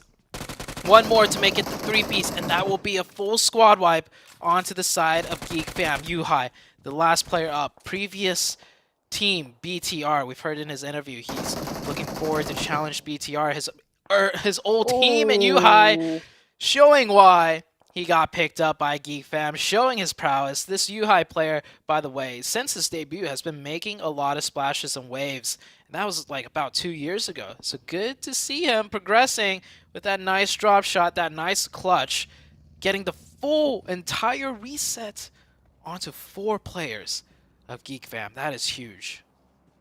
Rejects moving on in with that. We saw at least one extra knock coming through from the side of Rejects onto Geek Fam. And now IHC keeping their eyes peeled on exactly that position. Hopefully closing the gap. We can see Falcons and Train to Kill in the meantime finding one another. This is happening over towards that northern side of the zone. Train to Kill wanting to move on into the zone, wanting to get good position, but will invest just a tiny bit into this engagement. However, with that shift now, this adds that timer into this engagement. This adds that extra pressure point because they want to get a shift up into that northern side. And then whichever team makes it will be the controlling team of that northern edge. No teams playing the Potato Hill area. That's crazy. I think teams were having PTSD of the southern shifts on Miramar. So when they saw that southern circle, everyone was like, okay, we're playing on the south side of this central circle. We're not messing around anymore. Yeah, but that's a hard shift back up north, so a lot of open territory. Which team's going to be able to scout it out effectively to know the strongest position on that Potato Hill? Pretty much wide open. Might be Furious Gaming, as you can see Trigger making that rotation. In the meanwhile, Xavier picking up a good amount of damage, now picking up those 2 eliminations, so a little bit more energy coming through from them, and this could be huge. We've been waiting to see something coming through from Xavier. As a former team making it to the PMG Grand Finals, we expect that performance. We expect this from 4 Angry Men, finding Ventura's Tony K down to half, as 4AM will just not let up the pressure. It is the Valley of Doom and Death if anyone should find themselves here. FaZe forced to rotate into the trenches, being neighbors to also a banged up Rejects team. Rejects team down to 2. Last game, he called it bad luck. I could say it's a little bit of bad luck and more so ill preparation. This time around, down to 2 players again. Can't always call it bad luck. There's some mistakes to be learned from here, as they are gonna hope they get circle blessed there. They're pretty central, a little bit west of the center. 4AM is actually dead center of the new circle, playing that valley position. Very nice find for 4AM. I like this, the way 4AM has been playing Erangel. They will go for those hard rotations, those calculated risk rotations. Previously, I've always recalled 4AM like 2-3 years ago. Their style was always, play it slow, edge in, fight their way in. But this new style of being able to flex that, go for rotations or fight their way in when they have to, has been proving to work out for them pretty well. I like it. Again, those gambles that they're able to take, but then with that added information, they don't just rush into the opportunity. Like you said, it's calculated. They get that information, they get that scouting party, they know exactly where those teams will be rotating in, and then they make use of an area, of a vicinity and territory like this one. Any team that unfortunately might find themselves there, it is going to be a hard run. Furious Gaming now moving on in from that Potato Hill will be having a beautiful line of sight down towards 4AM, just looking for a couple of shots, looking for those potential connections. And that zone is going to provide them extra time to do so. 4AM, Furious Gaming loving their positions into this one. Yeah, I really like the way this circle is in general. It's a very small circle, but there's so much dynamics going on here. You have the high ground of Potato Hill, this deep gully dip by 4AM that's dead center, the farm fields to the west, and the few scattered compounds that are left in zone here that all have a strong position to have teams work their way in to any subsequent circle shift. So a lot of teams with a good chance to pick up points and potentially even still close out a chicken dinner. It all comes down to execution at this point for each irrespective team in their positions. It's going to be an interesting one. That is absolutely for sure. Just that, as you said, the dynamic that we have in the territory available is going to mean these teams are going to have some tough choices up ahead of them.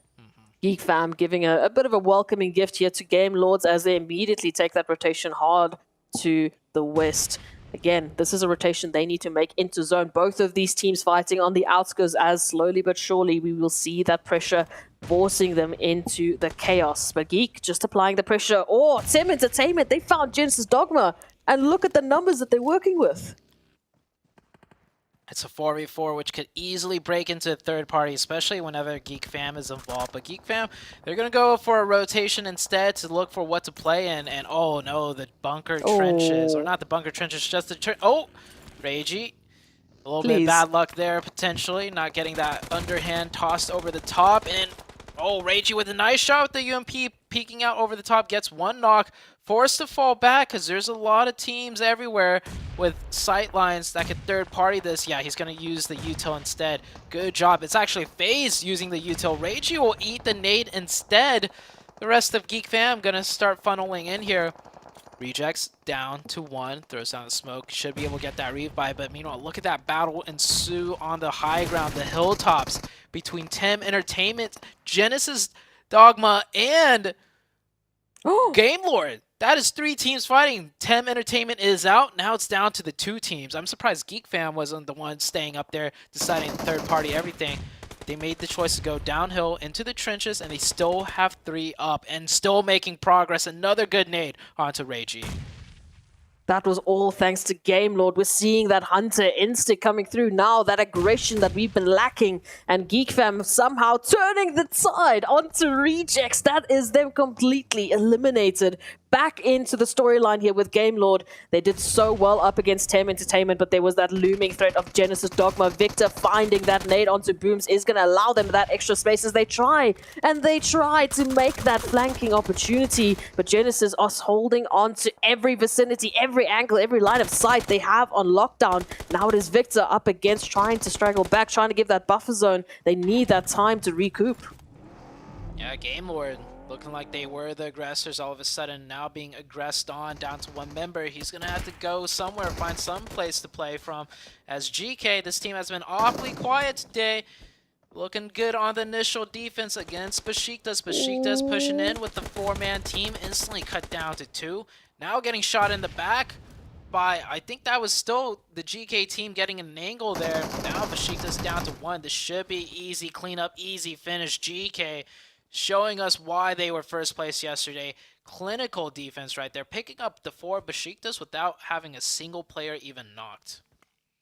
I love that you mentioned that. Exactly that. They didn't drop a single player. Even the HP bars in general, it looks like they just brushed off a couple of those bullets like it was nothing. And that's great because they have a heavy road ahead of them. That zone has shifted towards that western side, just slightly anchoring towards the north, which means that rotation will need to come through. Nongshim Red Force is towards the east, and right up ahead of them, we can see the likes of 4 Angry Men and the Valley of Doom and Death that they have been planning. But now, a little bit of a distraction here. We've got a few rotations in. We've got GK Esports moving in. We've got Nongshim Red Force as well. So 4 Angry Men will have quite a lot ahead of them quite soon. 4 AM with the prone. Nice spray down. Meanwhile, on the northeast side, they have the Falcons and Train to Kill trying to get the high ground. Furious Gaming sitting comfortably able to just keep both teams back. Satan does go down, gets confirmed. As GK, they crash in. They get a run over for the opening. But GK, not enough members left alive to fully commit to this. We'll let 4 AM get the reset unless if Genesis Dogma decides to get a nasty third-party timing in here. Looks like they're thinking about it. They're getting closer. They're not quick to pull the trigger, though, and not quick enough as Ching Chen providing the sightlines, providing the cover from this exact potential push will shut it down.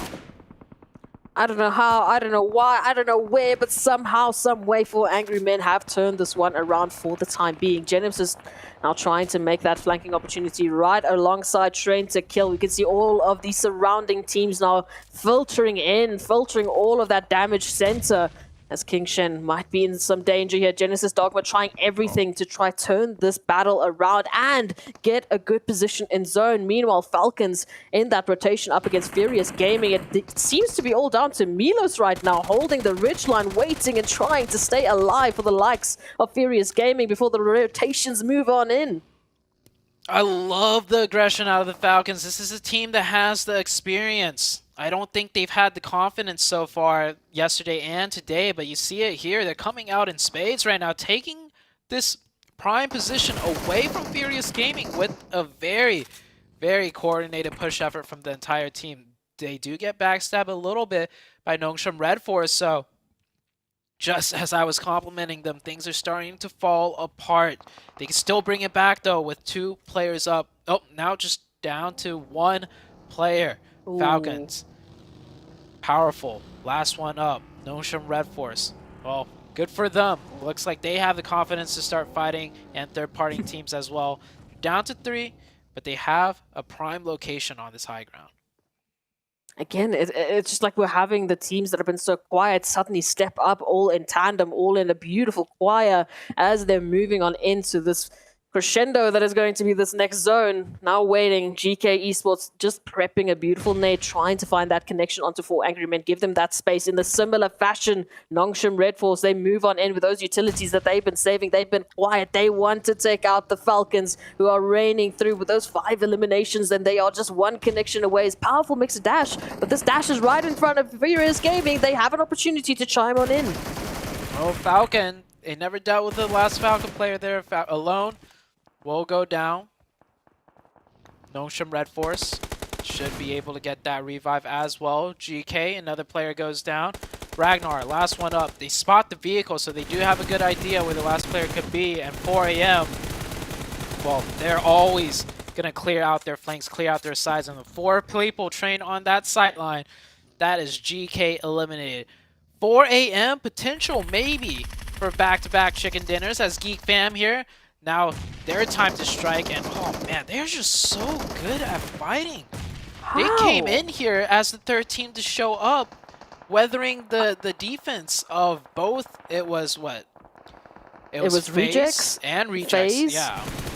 The Xavier even took a couple of pot shots at them as they made the rotation in. Everyone had an opportunity to take out the likes of Geek Fam, yet they're still in the conversation. Nongshim Red Force, just as we were talking about them as well, they find themselves on the wrong side of 4 Angry Men. Ooh, Ching Chen. That would have been huge for Nongshim Red Force if they managed to confirm that. Any knock and confirmation on 4 AM would be crucial because they're so resilient. IHC finally making their play. They were playing out of Pachinki the whole time, just biding their time, waiting to see where the zone would shift to. And now they strike, and when they strike hard. They strike hard onto the 2-2 split of D Xavier, and that's going to punish them. D Xavier, they're going to just give it up. They're not going to try and push right back off of the knocks that their teammates had, and they're going to allow for IHC to get a full reset. It has been the story of the game makers, not just the game players. You can stay passive all you want, but at some point or another, these teams are going to be finding you. We need that aggression. We need these teams picking their engagements. You can see 4 AM, they started that engagement with Nongshim Red Force. And why did they start it? Because they knew they had an opportunity to finish it. Now they pick up those engagements. Now they pick up those eliminations. And now they can pull it back. They can reset before they move on into anything else. Before they move on into Geek Fam, D Xavier, IHC, they have options, and it's because they have made their options. I love that you put it that way. They have made their options, not gifted to them. They fought for it, which allows for them to open up the playbook, so to say. Next zone, about to shift. Will it go to the high ground, or will it drop to the low ground where the compounds are? IHC, a deadly force to be reckoned with, having still 4. Geek Fam with only 3. Also, just as deadly. We've seen their fighting prowess. Mika is knocked. That can and should be a revive if they have the smoke utils to smoke and cross over to him. Furious Gaming still has 1. Zone shifts on out. It does go mostly to the low ground. Let's see if 4 AM makes a dedicated push here. Actually, no. They still have some of the circle to play with for now on the high ground. We'll see how much more they can milk out of this position as Bad story for a Geek Fam, though. Geek Fam have lost the zone, I think, in the trenches. And again, they're moving on in from those trenches. As soon as they exit those trenches, they give that line of sight over to 4 Angry Men, who, for the time being, have been trained on their position. We can see now some movement happening here. 4 Angry Men sending out some action over towards IHC, but Godless with the turnaround. This is the combination of Godless and Zyle we were missing yesterday. Now we get treated to it. Will they be able to leverage this into anything more? Will they be able to leverage themselves into the final zones? 4 Angry Men, they need to turn their attention off to some of these threats. Some legendary names right there, Godless and Zyle. I'm so glad to see the both of them playing together. Geek Fam suffers another knock. It's just going to be constant knocks and revives until the blue zone forces them out of the goalie. I don't know if the Geek Fam team has a working vehicle. I love to see them go for a crash. If they do have a working vehicle, that's probably their best option at this point, because smokes are only going to do so much. When everyone's spamming the smokes, you are bound to catch some stray bullets. Oh, King Sheng trying to do exactly that. Damn Root just somehow narrowly escaping all of those extra sprays that are just going through. But Geek Fam, surely but surely, they are moving up. They are trying to find another position. Oh, here's Savon, though, with the line of sight that we've been missing from 4 Angry Men, looking like they might finish it up. But we've still got a few more teams that might change that storyline, that might actually go for that steal. Another knock onto Geek Fam. They are just really weathering the storm. Can they survive right there on the edge? Is that circle just deep enough to get them into the zone on the trench? You see how hesitant they are in leaving that spot. About to get knocked once again. And just getting farmed. Damage. New circle pops on out. So they will be safe for this one. But the next one, they are surely done for, as the circle actually favors 4 AM. It keeps them on the high ground for another zone. And the last one, well, we're pretty much it. We're going to head into the 9th circle, and it's going to close right in between 4 AM, IHC, and DX Xavier. My question here is IHC, right? They're just on the outskirts of the zone. They know that DX Xavier are right up ahead of them in that compound. Where's that push? Where are they going to take that control? How are they going to alleviate the pressure that they're going to be feeling in that final zone? Here it is. I've been asking for it. IHC making that move into DX Xavier. Yeah, I think IHC was so slow to make that push because there could be very well be 2 teams there with those 2 different buildings. So they don't want to push too early and get third party, but after this much time has passed, I think they've been able to tell, okay, it's just the last 2 remaining players of DX Xavier. Geek Fam now making the play, getting into the zone, but man, yeah, just crossfired and angled from too many teams and people. They will go down. A nice try out for the side of Geek Fam. IHC, oh my gosh, Furious Gaming. We totally forgot about Furious Gaming in the backlines. That could have been at least 2 knocks, but he whiffs it. He gets 1 down, he gets like 2 down to 1 HP. And now IHC getting a full reset on the heels. And now it's a 4v1. I mean, it's all 4 players of IHC trained on Milo Van's position. They know exactly where their threats lie, but DX Xavier is still up and at him. And 4 Angry Men, we can't forget about them like we did with Furious Gaming. They're still involved in this contention. IHC will have their focus split just for this time being because they've got DX Xavier right up ahead of them in this compound that they need for cover into this next phase. Ooh, good knock. Oh, an even better finish. That is a huge setback for the likes of 4 AM, because more than likely they were going to have to try and push and third party this fight. But 4 AM, yeah, now down to 3. They're going to go down. They're going to leave 1 behind for the Overwatch fire. But, Furious Gaming looking to spoil 4 AM here. That nade does not connect. And there's a chance, okay, I was going to say there's a chance they don't know if Milovan is here, but now they definitely know. Those DP shots right now. IHC taking the fight on the inside, gets the finish onto DX Xavier. However, they do lose 1 player. No, do they lose more than 1 player?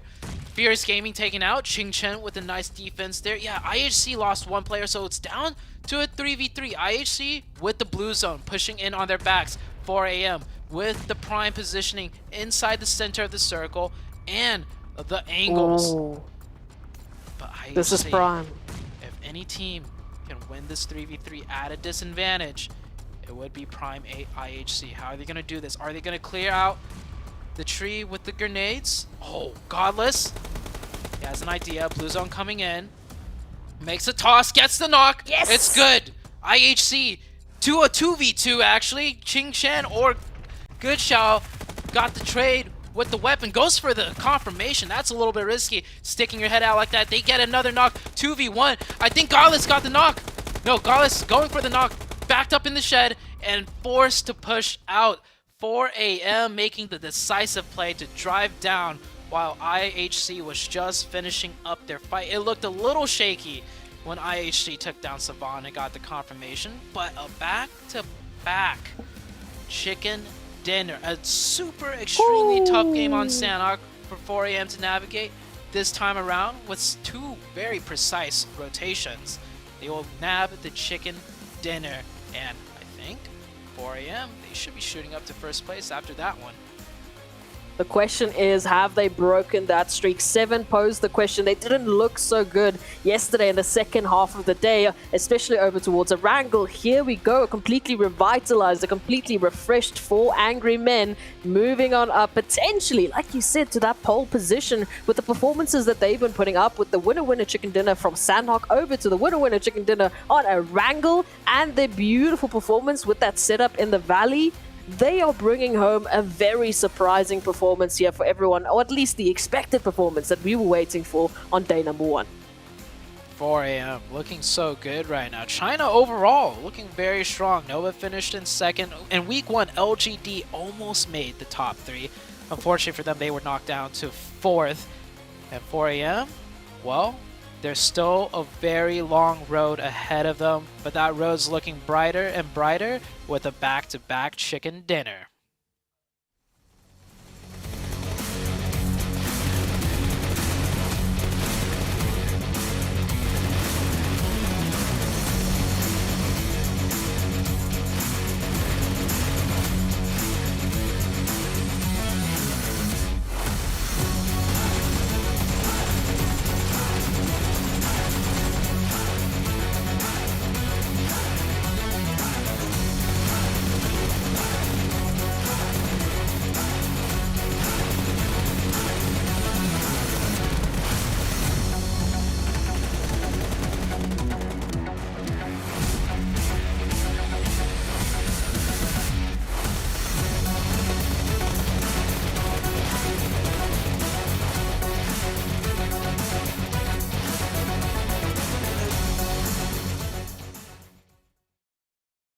And just like that, 4 angry men bust out another chicken dinner here today in day number 2. You know, this squad has got to be feeling themselves, not to mention, you know, IHC Esports, 10 eliminations. They put up some good points on the board, and we're finally seeing Geek Fam have a little bit of a comeback here, 7. The rotations, the split that 4 Angry Men has done in the previous match and now in this match that just happened have been amazing. I mean, the split that they were able to do at one point towards the end, being able to just secure more area and then making a push for it, getting those different angles. And I'm actually surprised that Furious Gaming player weren't able to do anything in regards to those 4 Angry Men players being right in front of him, Glitter, because he could have easily at least knocked one down. Listen, we heard the caster saying it. This was the performance out of 4 Angry Men that we were looking for from yesterday. And we wanted to see if they'd be able to bounce back because they had a slow second half of the day. They bounced back big time. I mean, 7 to 5 elims. But IHC, we were talking about this while we were watching the game too, Jukes. IHC out of nowhere just started tearing it up. And when you have teams at the top like 4 Angry Men that are getting all of those elims to be able to do the performance that IHC did is yet again impressive. It's so impressive, especially right now at this stage, the perfect time in order to do it, because now that we're at day 2, right, you gotta bounce back strong because they only got a few games left here in this group, and we'll find a little bit more about this information when we come back right after a quick break.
Hey, welcome back, everybody. I hope you're having a wonderful day today. And before we get started, I got to give a big, thank you to Sony, the official smartphone here for the PMGC. The Sony Xperia 1.4 and Xperia Stream were created in collaboration with professional esports players. You guys can play PUBG Mobile in 90 hertz with Xperia Streams, total cooling system, and multiple ports for intensive gaming and streaming.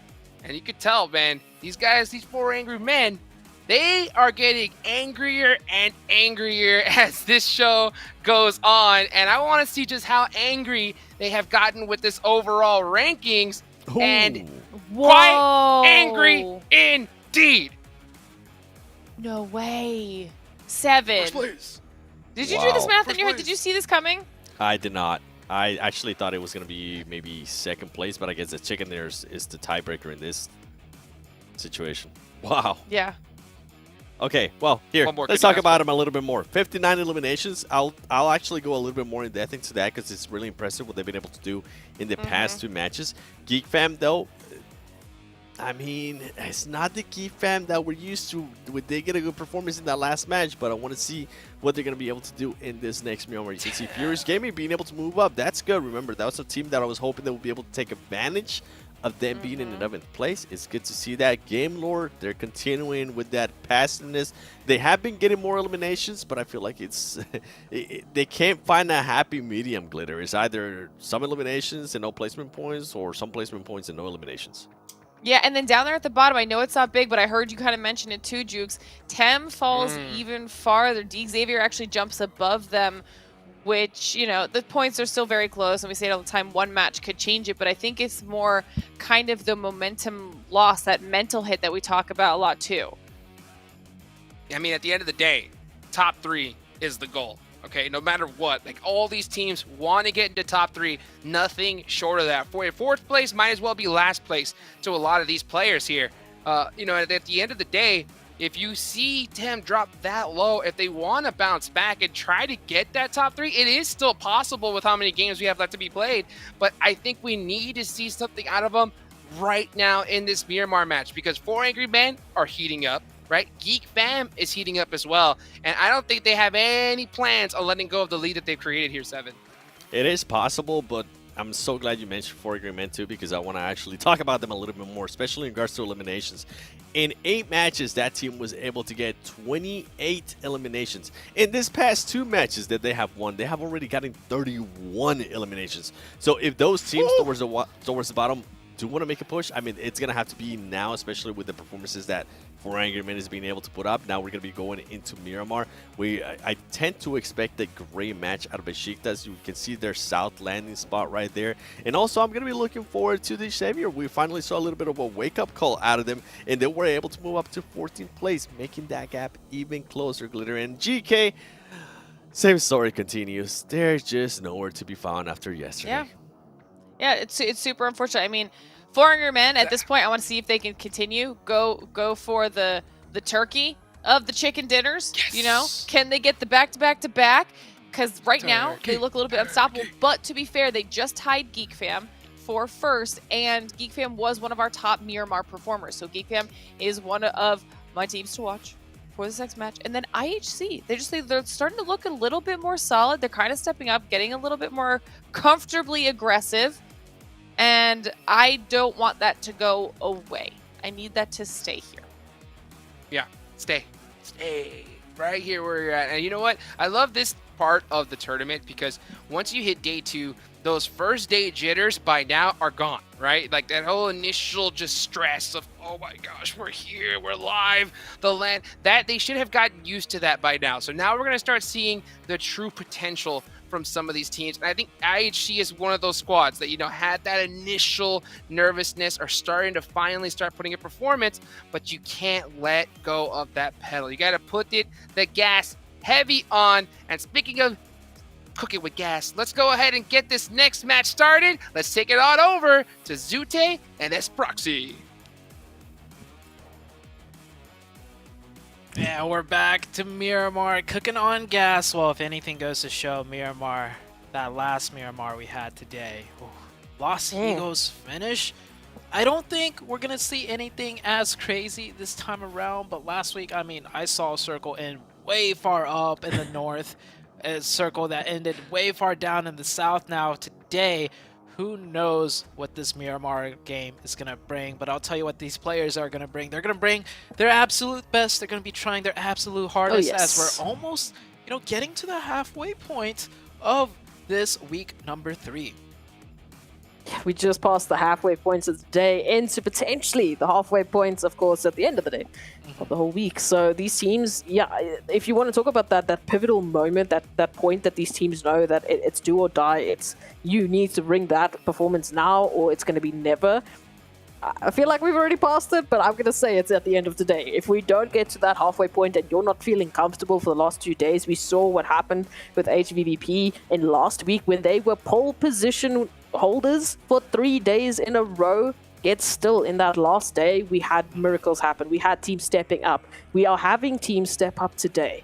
And they are bringing through a force that if you don't calm it down, if you don't bring your A game on right now, you're going to fall behind. Yeah, speaking about bringing on your A game on right now, right? The teams are feeling that pressure. We just saw a couple of seconds ago, Xavier, they made a sub.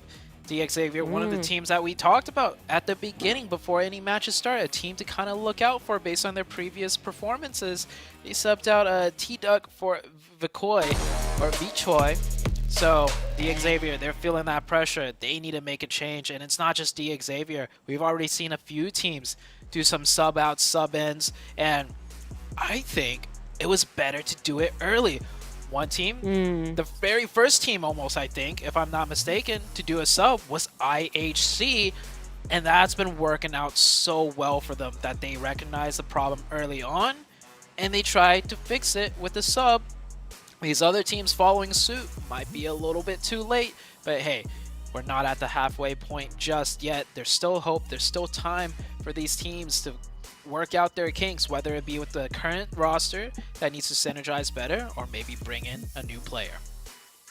IHC, I mean, Zyol, I feel like is holding the title of Super Sub right now. Remember, as soon as they jumped into that game, first up, the first elimination we had on that map, also, who did it go to? Zyol, bringing in that energy, almost making a statement as soon as their feet hit the ground, that IHC, the storyline, it's going to change. The chapter has opened, and now the same thing has to be said. We've had 2 subs in today. It was Nongshim Red Force and now Xavier.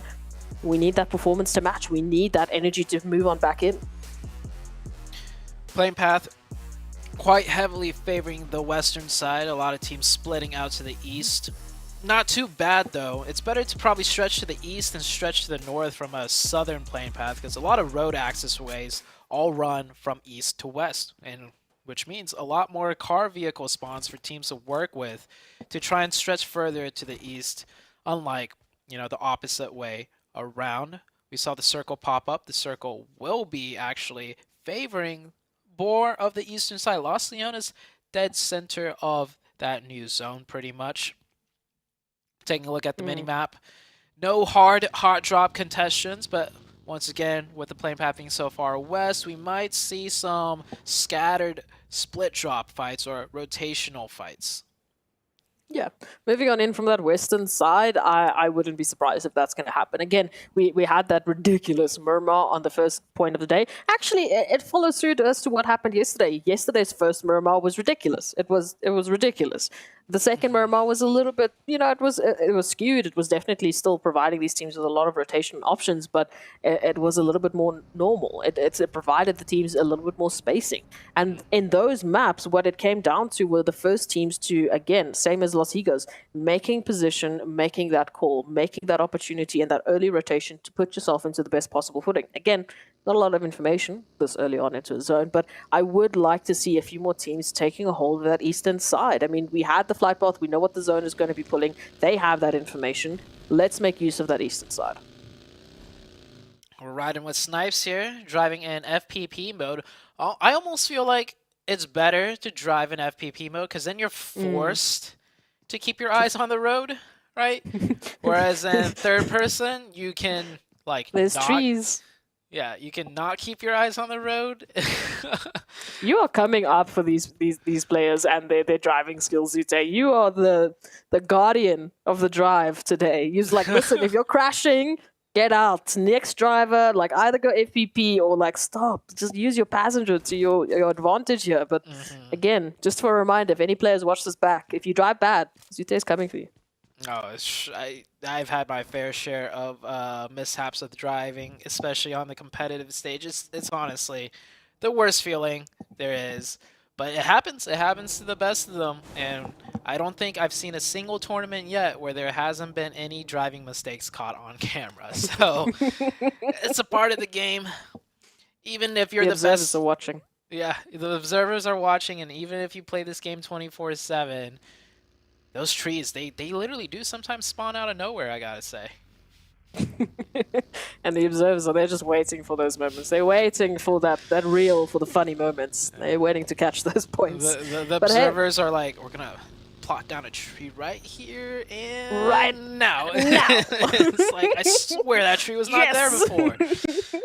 Yeah. Oh, it is beautiful. But I mean, hey, looking at the performances that we've seen so far today, beautiful from 4 Angry Men to climb to the top of that pole position. Tied, of course, with the Geek Fam, who has been bringing in a similar performance in terms of the aggression they're wanting to show, but those placement and that positional awareness, rather, just the rotations that they've been making. I mean, they had no business, and I will say this happily, they had no business surviving those trenches. They pulled up into 3 teams, they had a 4th and a 5th team shooting at them, and somehow, some way, they stay alive long enough to make an impact. Same with Ruins on Sandhog.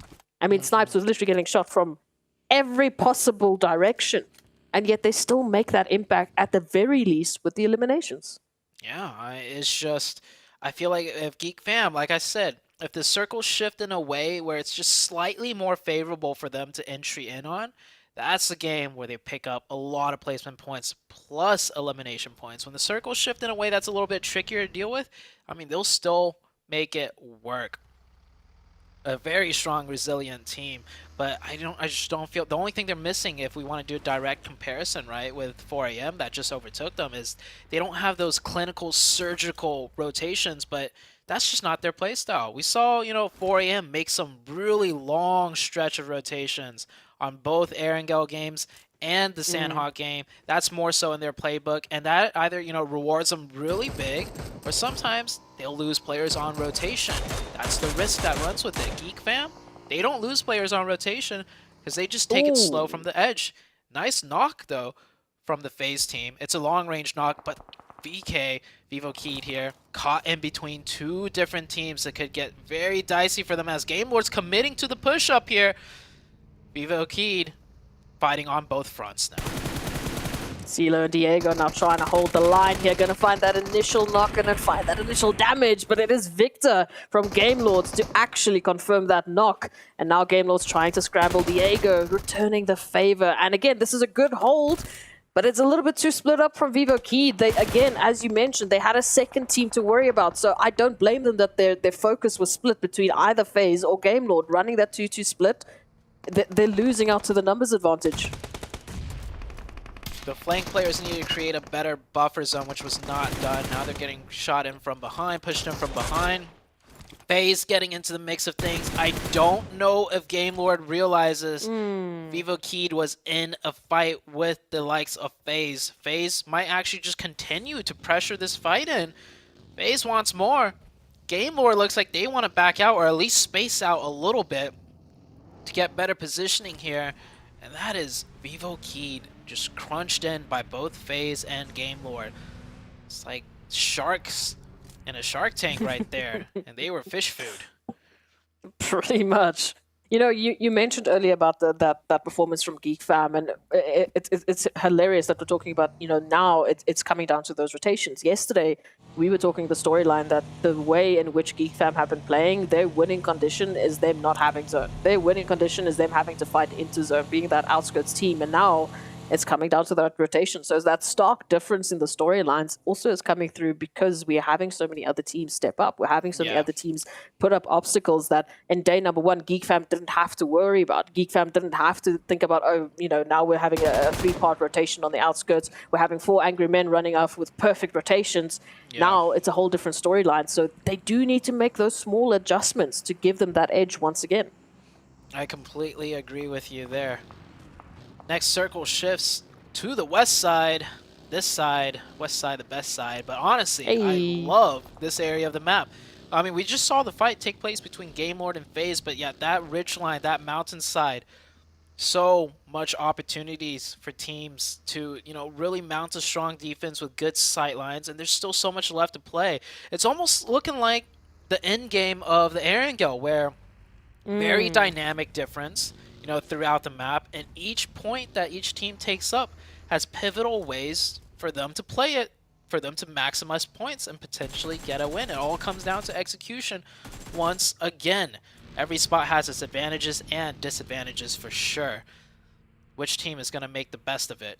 That's the real question to be had now as we head into the second circle. If you're talking about our current quote-unquote elimination leaders, not that there's a lot of eliminations that have happened, it's FaZe, it's Game Lords, it's Genesis Dogma Kids. 3 teams that, again, from FaZe, there's that consistency. From Genesis and Game Lords, we've been lacking a little bit of that aggression. We've been lacking a little bit of that killer instinct that you've been talking about. You know, we mentioned on Erangel, making your options open, being the game makers instead of just playing the game. Ensuring that you're the ones choosing that engagement, you're forcing that engagement, you're forcing another team into an awkward position instead of being the ones forced into it. Yeah, a lot of teams are lacking that right now. Hopefully they find it throughout the course of today, throughout the course of this game. And sometimes, you know, on the flip side, it could be the rotation instincts, right? I don't know what, there's killer instincts and then the rotational instincts, because we, for sure 4AM has really, you know, picked up on the rotational instincts, really capitalizing on every rotation they make. But I mean, that just comes down to pure experience and constant studying of other teams and the map. IHC getting a long distance knock onto 4AM. These two teams had a showdown just the last match, and you can see it's pretty even. IC got the knock, but instantly he's shot down to half health and his level 3 helmet quite banged up. Good return here from 4AM. And again, they don't need to jump into this engagement. I mean, IHC, they're very split up. You can see Zyol is actually just keeping a good eye out on, you know, the likes of that northern side for those rotations, while a few of those IHC members, only 3 in particular, are focusing towards 4 angry men. So it'll be interesting to see how long they keep that stalemate. If for now they just want that information, they just want that opportunity to apply pressure rather than getting into that engagement, because we're still waiting for that zone shift. We're still waiting to see where that pressure is going to be coming through from. And right now, most of our teams are centered up towards that eastern side of the zone, towards the north and towards the east. Those are our polarizing points. We can see it there. It's almost like they're drawing us a compass. Next circle does go a little bit further to the west. Picado could come into play here.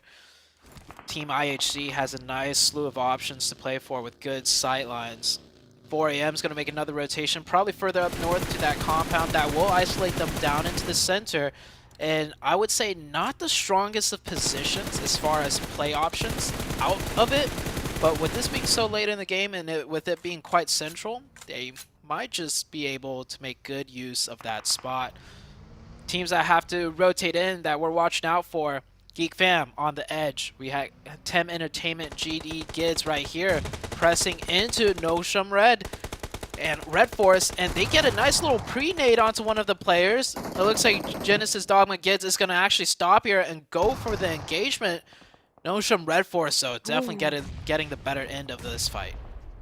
But they've got those 2 initial knocks. Now it's slow it down. You've got that numbers advantage. Now you don't need to push out.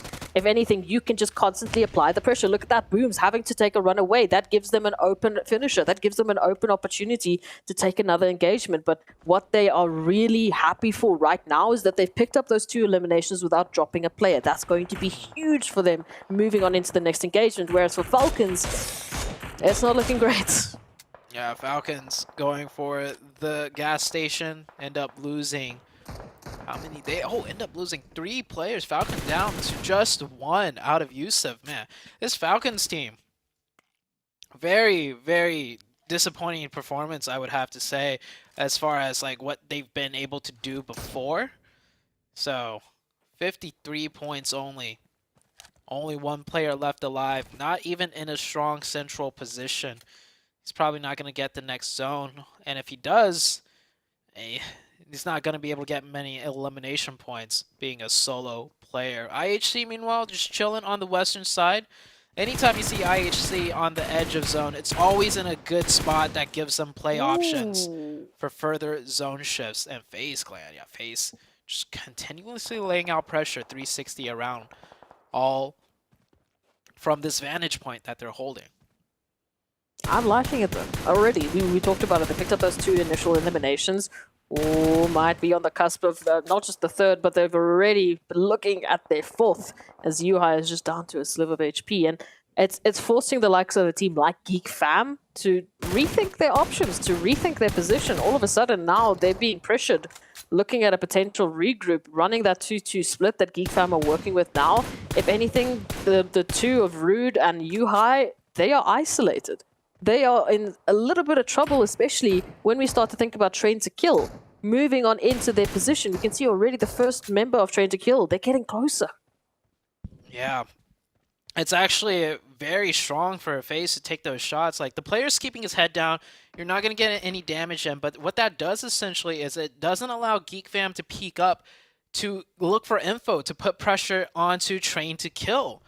So with Geek Fam not creating any presence because they're constantly pinned down, that gives Train to Kill, more opportunity and comfortability to press closer to Geek Fam on the next shift if they do fight that way. But for a Train to Kill, they got another team to worry about, and for them, this might be an easier fight as they've already picked up an open to one of the players of 10 Entertainment. That will be a confirmation as 10 Entertainment is going to completely disengage and leave that player. Yeah, and that opportunity, I mean, the way in which the terrain in which Tem Entertainment is working with, it's not worth it. And then before you even think about that, we have to consider the amount of teams in the vicinity with them as well. As we said, Nongshim Red Force, off of the back of that great 2 elimination pickup, they're feeling good. They've got that momentum. Genesis Dogma Kids, on the other hand, they're feeling a little bit scared for this engagement running with that duo. They do not really want to jump into anything just yet, especially when you consider that they are isolated. The 2 players that are left, they're alone. Man, this FaZe team is just not letting up. Really trying to punish Geek Fam as hard as they can. Ooh, Train to Kill. Yeah, Train to Kill is going to be able to just slide right on by due to the pressure that FaZe is putting onto Geek Fam. Now, Geek Fam have to push into Train to Kill, and it's going to be a lot more difficult when they're constantly getting pressured by the likes of FaZe. Looking on the western side of things, few players have made rotations deep down to the center. Xavier, successful defense onto Game Lord. Where's the rest of the Game Lord team split up? There's only 1 player left up from Game Lords. The last player actually up north in Picado. So trying to do a 1-1 split here to just maximize their chances of getting the zone, but man, I don't think they were expecting a team to push them there. Xavier actually running a 2-1 split as well, but unfortunately one of those hopefuls finding the 2 of Xavier will meet the end and mean that we do have Game Lords down to only 1. Akashi will reign that flag high, hopefully for a few more zones, get some good placements. You can see Nongshim Red now feeling the pressure, Train to Kill with that rotation. Lovely line of sight here from Sandesh, who can apply that extra bit of pressure while the rest of the team moves on in. Nongshim Red looking like they're in a decent spot, to be honest. They're the ones essentially that's controlling the flanks of Train to Kill now. And they do push them away. Train to Kill do find a nicer position. But this allows for Nongshim Red to be, if they are able to execute it, it allows for them to play in a way that Geek Fam does. No one to their backside. They keep 4 up, and they just need to push into Besiktas now.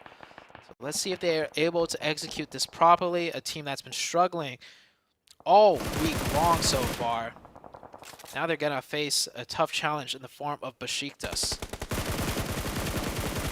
Nongshim Red feeling some pressure all of a sudden. There's a turnaround. There's a reach around here from Geek Fam. And the It's a nice little bit of energy to see them. They have been pinned down for so long. It's just good to see that they're picking up these eliminations already too, but those confirmations are just out of reach. Nongshim Red Force now being forced on forwards. I don't know if they have time for that res. I have to wait and see. In the meanwhile, ooh, look at this Besiktas.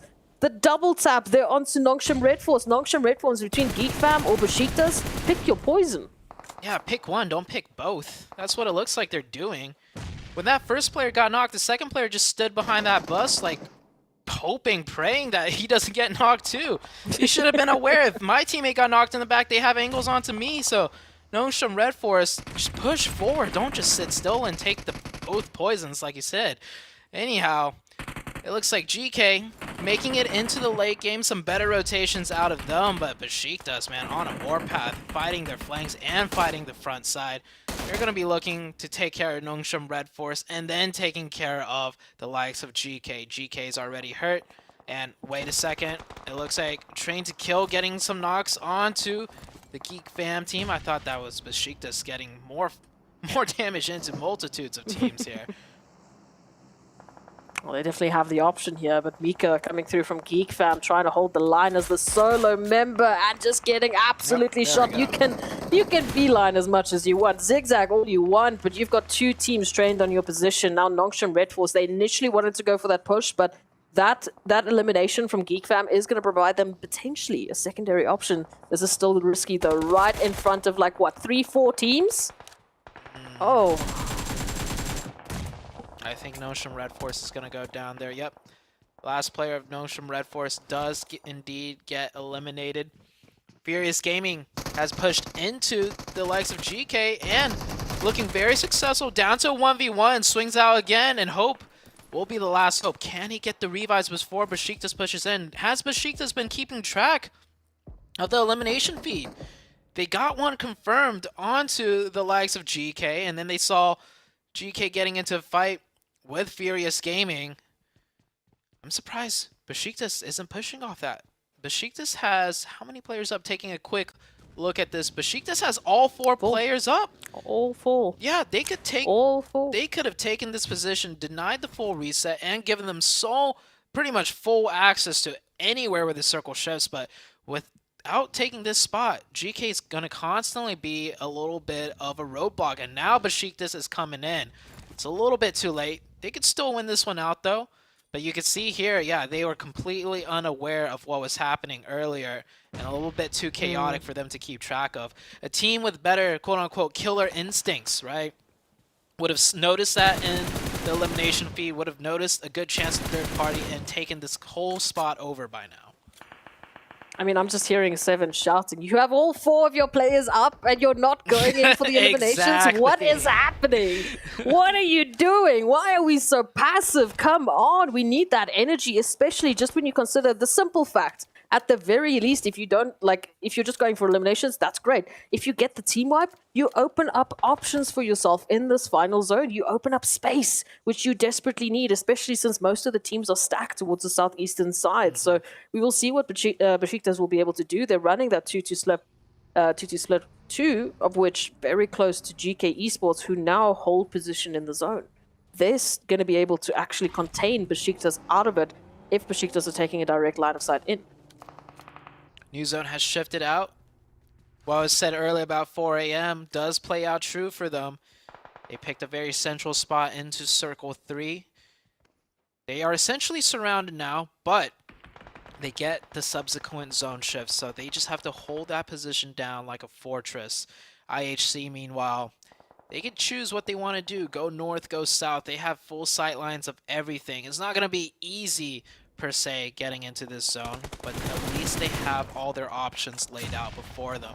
Besiktas denying the rejects hard right now. Grenades raining in. It is all up to Justice to get those revives. Divine, he does not want to clump up with the rest of his teammates, and Besiktas now getting aggressive. I like this. Getting closer and closer for the kill shot onto the rejects team. Bay is going to be closing out that engagement with Falcons. Rejects, not looking too great. Just as Justice wanted to go in for those revives, just to go in for those numbers to pack it up. Here come Besiktas. This is the Besiktas we've been waiting for. All 4 players still up. And now they are looking to change the game. Down to only 2 members here of Rechecks. Getting some information, just popping up those heals, trying to reset the HP bars. Divine does go down. So it is just up to Justice. And I mean, what a way to try and do something with this. It's a 1v4. They're looking for him. They know Rejects only have 1 up. Justice trying to lay low. Will get taken out. Besiktas up to 11 eliminations. So definitely playing a little bit slower, at least for the previous engagement where they could have taken out GK. Still does not mean that it's not going to work out for them. The killer instinct definitely kicked in, though, onto the Rejects team. They went for that as soon as they had the dominant position. GK, of course, could have potentially third party, but they kept 2 players back to make sure they get a heads-up alert on any potential aggression. They would have pulled their players back right there. So well done for the Besiktas team. I like it, but now they need to continue it. Please do not stop this energy now that we're heading into this next potential zone, into these next few final moments of Miramar. We need that energy to continue. Besiktas running high with 11 eliminations, and IHC looking to maybe pick up 1, at least, maybe on towards BHC, as they're taking rotation from the west. I completely forgot about IHC. I feel like we haven't been able to see them. Again, they haven't picked up an elimination. They've been making good rotations. They have all 4 of their players, but now they're looking for those engagements. They're looking for those possible opportunities. I think the next engagement they're going to take will be on to the likes of Xavier. We'll see where the zone shifts. Now GK has to mount this defense 3v4 against Besiktas. It's going to be a difficult one. Next circle pops out. Pick your poison. 4 AM. That has the prime position, but a much harder building to crack, and they have 4. Or take the edge of zone on the north side against the 3-man team of Xavier. But not the best position on the map. We'll see what IHC decides to do here. I think it comes down to whichever side they get a knock onto first, potentially. As Train to Kill, GK, and Besiktas also, they have to move into this new zone.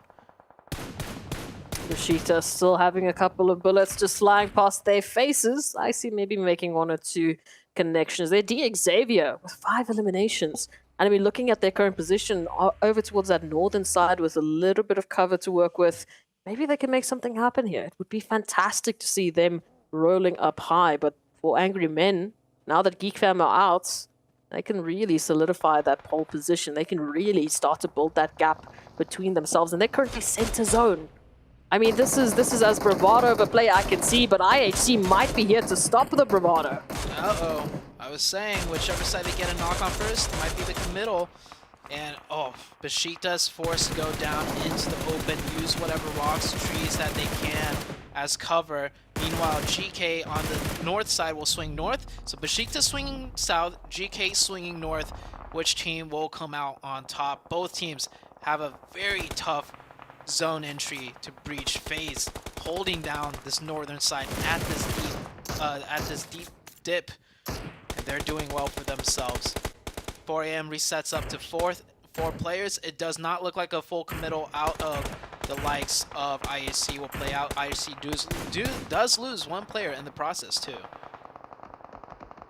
IHC making just a little bit of a change, just a little bit of an opportunity to try work in a different angle to this. Besiktas, though, they're feeling the brunt of the action as they are just taking lead after lead after lead right from the barrels of 4 Angry Men. As Train to Kill, they find FaZe Clan, no other than FaZe Clan, as well as GK Esports, who are feeling the pressure now. Going to be interesting to see if Train to Kill can close it up, but it's not going to be the case. Sandesh does go down, and now Savan coming through with a couple of shots, a couple of pressure points that they can poke around here up against GK Esports. Again, they are within center zone. They are fighting against all of the other teams on the outskirts. Another precise, critical rotation potential win coming out of 4 AM. And not out of it just yet. But with that position and with all the teams having to edge into the wide open, this is as free as can be for 4 AM, I feel like. Oh, I do want to agree, but I also want to see what Xavier can bring in as they take out FaZe Clan. Lamborghini with the roll-up, running through with 5 eliminations of the total 9 that Xavier currently have. 4 AM still within centers, still applying that pressure to Besiktas. They are reminding me right now of Tim Entertainment over towards Erangel. Just not an opportunity for them to get out. At least this time, the cover's a rock, not a tree. Yeah, that tree is going to be out in the blue zone soon enough. But Besiktas still managed to keep 4 up. I would have liked to see, with those 4 players, they played a little bit more aggressive against the likes of GK way earlier. They would have picked up some points there. Surprisingly, they're moving down through the smoke. They're getting very close to the likes of 4 AM. 4 AM also worry about IHC. They're getting pushed on both fronts, but IHC taking some shots onto the likes of Besiktas. Still getting pressured, though, by the 4 AM team. 4 AM just weathering this multi-pronged attack, but it's very broken by both sides as they don't have the hard cover. Everybody taking shots at anybody crossing into the open. 4 AM's going to stay up with 4. Oh, this would have been a huge knock if Savan could have connected, because that's the isolated player out of Xavier. Besiktas down to 2. 4 AM need to take care of this without losing too many players. Ideally, not a single one. Xavier looking to third party and strike. They're backed up in a corner. And hold up! Why is the fight not over yet? How many of 4 AM just went down? That's 2, 3 of 4 AM just went down? No, 2 players 4 AM went down. Spawn at critical HP. The other player trying to get the revives. Xavier will strike when it's hot. They're close. 3v3 situation. Savan finally popping off the first aid kit. They might be able to get another revive if they feel the pressure of Xavier slow down a little too much here. No, they'll get one confirmation. We're back to a 3v3. Xavier has the advantage. 4 AM has pushed out of the compound. That fight took too long. 2 knocks onto 4 AM might cost him this chicken dinner here. Xavier just on the clutch, just on the cusp of getting a winner chicken dinner. It has been long awaited. We want to see that Xavier performance. 4 AM though, not looking to back on down, going for the turkey dinner as Quingshin does go down. Frankie moves on in with at least 1 confirmation and the trade can't be there. Instead it's Savan that will go down and Xavier? They pick up the winner chicken dinner after we have been asking for a performance from them from the beginning of today, from the beginning of yesterday. Finally, they are here to make a showing. You know what it is, S-Proxy? Mm-hmm. Do you know what it is that led them to that chicken dinner? Mm-mm. It's that sub out. Hey! It is? Yeah! Oh my goodness, no way! Yes! Yes! Yeah! Let's go! That is exactly it! We were waiting for it, and they've been so quiet, and then we blink, and they've got 11 eliminations. They're suddenly taking on 4 angry men. What is it with our super subs? What is it? Yeah, I don't know. But man, look at the relief on that player. Not even smiling, because they realize with that win, all it means is that they got even more work to put in. That was pretty much them preventing a nail being, like the last nail being nailed into the coffin. They stopped that, but now they have to break all of those other nails out, rise up from the dead, and try and fight their way into the top 3. And that's going to be hard to do because 4 AM, they didn't get the chicken, but they got another 2nd place finish. But shoutouts to Xavier, another team potentially rising up from the dead. Let's see if they can keep it going.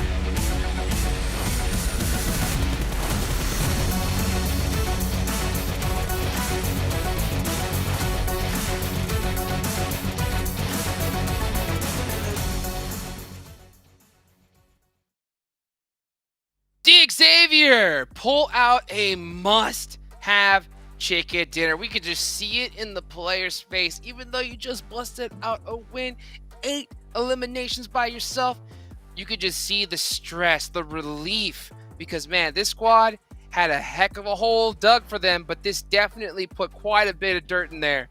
I think so. What about you? 2 great matches so far for them. I mean, to be able to top it off here with a 32-point chicken dinner, that is perfect for them. I do have to give some credit, though, for Besiktas. This team is becoming so good in Miramar, Glitter. 12 eliminations, the 3rd place finish for them. That's what you want to see out of Besiktas in Miramar.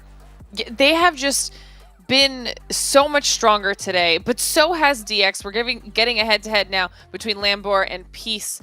DX versus Besiktas. And I mean, these are just impressive across the board. 9 elims, 903 damage for 33% of that team contribution. And then the throwables. I mean, we talked about the throwables at the top of the show, how important they were for Geek Fam. And now we're seeing how important they've been for Besiktas, for the other squads. And honestly, you called them out multiple times, Seven. You wanted to see more out of Xavier. That was a team that from the very beginning of the day you talked about. And now as we take a look at the overall rankings, we can see, one, not only the gap that 4 Angry Men has now created for themselves in first place, but IHC has been very consistent too, and they jump up just barely above T2K. IHC has definitely been consistent. I mean, they have been willing to frag out too, which has been impressive out of them too. Geek Fam, so far, not really having one of their best days, at least with what we were able to see yesterday. And then here on the second page, look at that big jump up. They were able to jump up into the top 11. This is what this team wanted to set themselves up, because after this game, we're going to be in the halfway point of this week, and they are at least putting themselves in contention here, I would say, to get within the top 5. This is huge. Oh, massive, massive. Because if you think about it, if Xavier have this do the same game, right? Pull up the same numbers that they just did in the last one here in this next game, this squad will jump to 3rd place. That's literally how much of a jump that they just had. That's crazy. And this 3rd place is very, very tight. There's only 20 points between 3rd and 9th right now. So anybody could take it here in this last match. And I guarantee you they do. You want to be setting yourself up in a good position. You have Aaron Gale left here and only 2 more days to go after this. You do not want to put yourself any further behind than you possibly can here, Glitter. It's true. Honestly, last match of the day is always kind of one of those free-for-all options because, like you're saying, it's an opportunity for some teams at the bottom of the overall to maybe make a last-ditch effort to get some points on the board, but the ones at the top want to be holding on to that position. And we can see from the top performers right now, it's all of the teams that we've been talking about. I mean, now 4 Angry Men absolutely dominating so far today. Geek Fam, though, still the top Erangel performer, so they have an opportunity to close that gap and bounce back just a little bit. And then, as we were just saying, Seven, IHC, wildly consistent. They're up here, and right after them is T2K. Yeah, look at the eliminations that come out from Geek Fam. I think that's one thing that has definitely been saving them, their performance when it comes to Erangel. I think so far today, they ended up in 12th place, but they were able to at least secure 7 eliminations. And in the most recent one, they ended up with 8 eliminations in that 5th place. So you can see how that elimination and that aggressiveness that we have seen out of them is kind of keeping them up there. But at some point, just like Xavier did, some of the other teams are going to start stepping it up too. So the aggressiveness, yeah, it's great. We love to see it. I know you love to see it too, Glitter. But I actually want to start seeing some chicken dinners out of them. They currently only have 1, and I feel like this team could definitely have more. True. Okay. All right, so I got a couple questions for you. It's the last match of the day. I haven't asked for too many predictions from you guys. I know you got your teams to watch here. But, when it comes to Xavier, all right, can we see another pop-off performance here? I want a percentage, okay? What do you think is their percentage chance of pulling out a game with more than 10 points, Glitter? Ooh, more than 10 points? Oh. I'm giving it an 88%. Okay, 7? 100%. 100%! Not guaranteed. The confidence! Wow. The confidence. All right. Well, hey, I see you got a couple teams to watch on there. Tem being one of them. I mean, we saw at the start some good energy from them, and then just silence here. So I'm assuming that's why you have them as your pick, or tell me if I'm That's wrong. exactly on it. I mean, you said exactly what I wanted to say about that team. We just haven't seen them ever since they put up that second place performance in Erangel. They have completely disappeared. And then going back to game lore, I mean, this was a team that we were talking about how their passiveness was going to end up hurting them, especially some of the teams below them were going to be able to step up. Guess what? These Savior just show what you are supposed to be doing here in PMGC League stage. You're supposed to be going for it. They were able to do it. They passed them.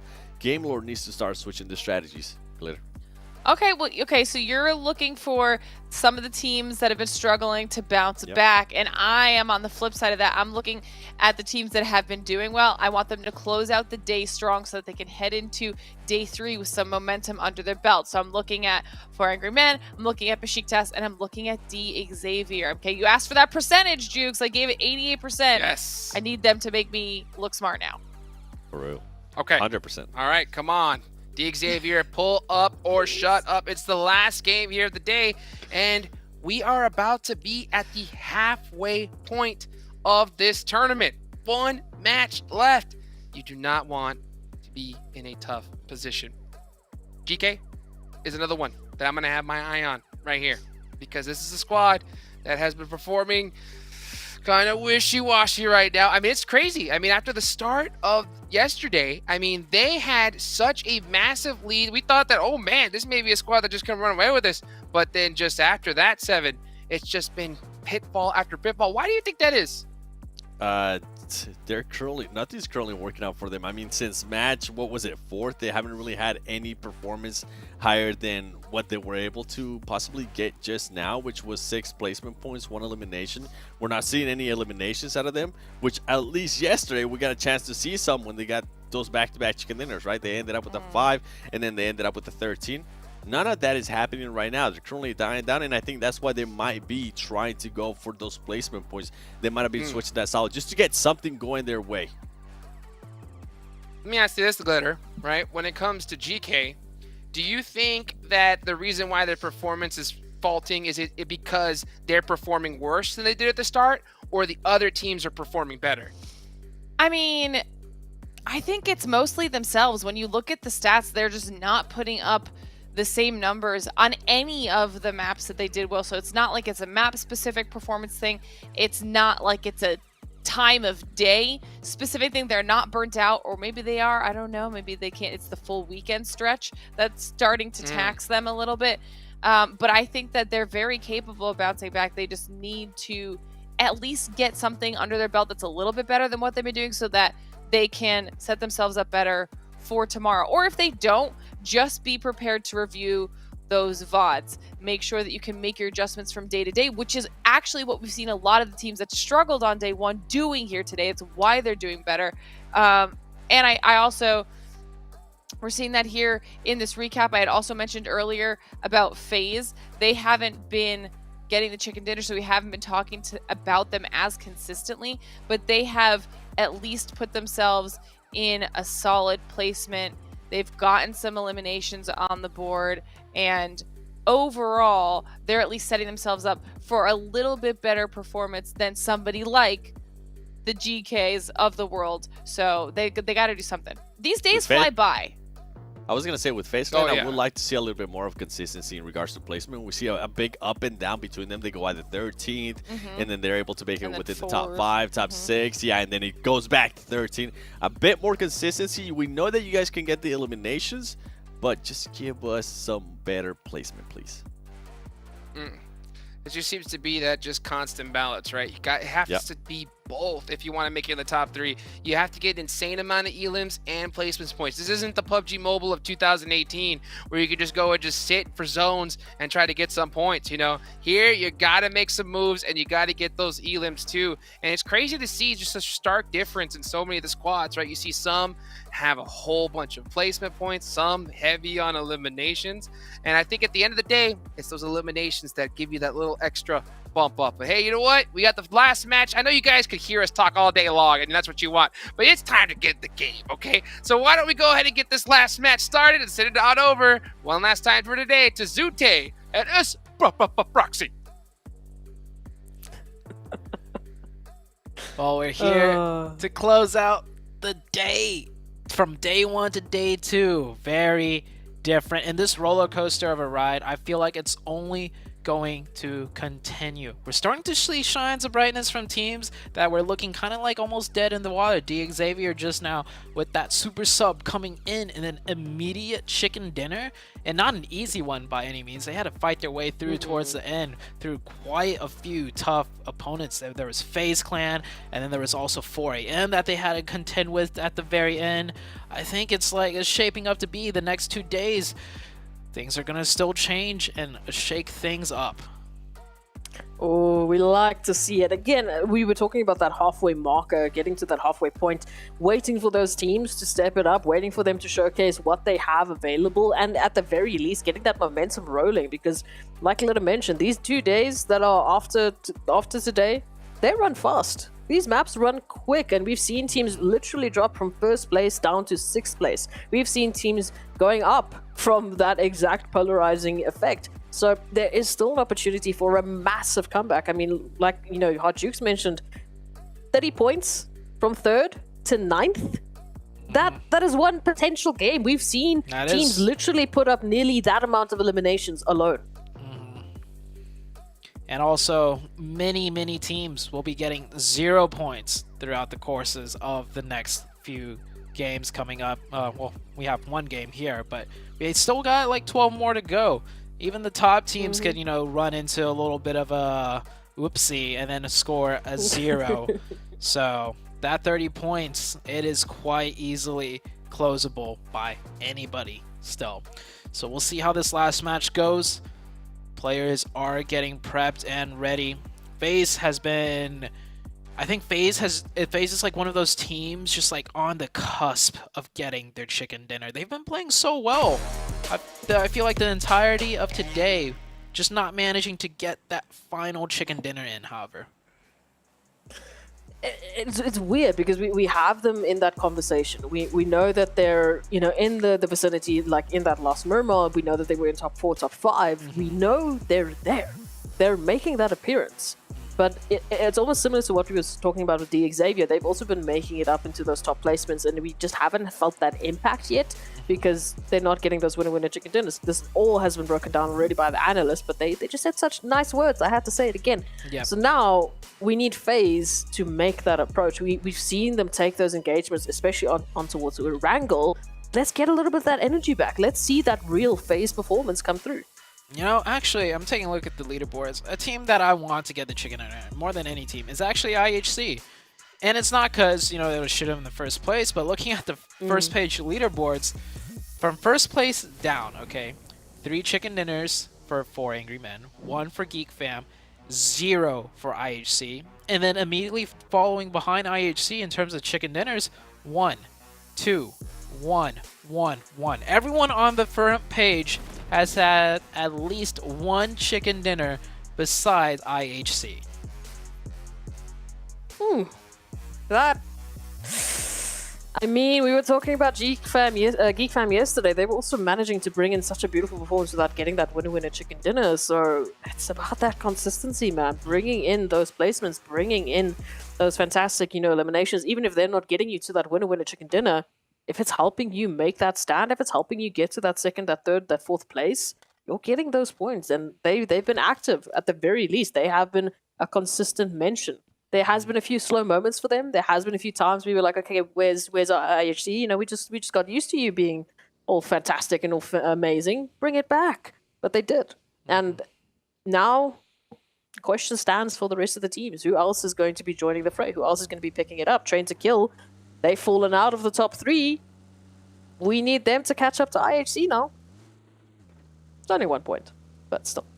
Yeah, not just Train to Kill, but if you look all the way down to 6th place, right? Besiktas, with that really good performance, they are only 12 points away from IHC, who's sitting in 3rd. Right, 12 points, not that big of a point difference either. We did have a very eastern plane path, by the way, in the first circle all the way to the west. Yeah, it centers. Of course it is. Yeah, it centers right on. Basically, centers like right below the western part of the. Ooh, having a brain fart here. What's that mountain called? Mount Everest. Everest? Yeah, that's what we call it here. Everest. Yeah, right on the western edge of Everest is pretty much the center of the zone. So I want to see which team does take Mount Everest and how that plays out. But with the first circle, so much space left to be played, and everybody's pretty much looting on the east side, and if anybody's looting the west, they're not even there yet. And we're 3.5 minutes in. And it's making those rotations, right? I mean, everyone's still having to loot up. Everyone's not in a position really to sit up on top of Everest because, well, guess what? There's no loot waiting for you there. So it's about that team that is able to loot up quicker. That's that team that maybe dropped a little bit sooner. That can take that rotation on in. Even if you take a look at like Vivo Keed, as we can beautifully see here, right alongside Everest, but there's no reason they're going to be taking Everest right now because I see a revolver. Yeah, no, he's going to hold Mount Everest with a revolver. That's what he's going to do. Oh, yes, absolutely. I mean, easy pickings. I mean, we're talking about the showdown here. We just need those hay bales and a little bit of and then we're perfect. Imagine. But no. One man controlling the entire of Everest with the revolver. He just doesn't miss. That's how he's going to be able to do it.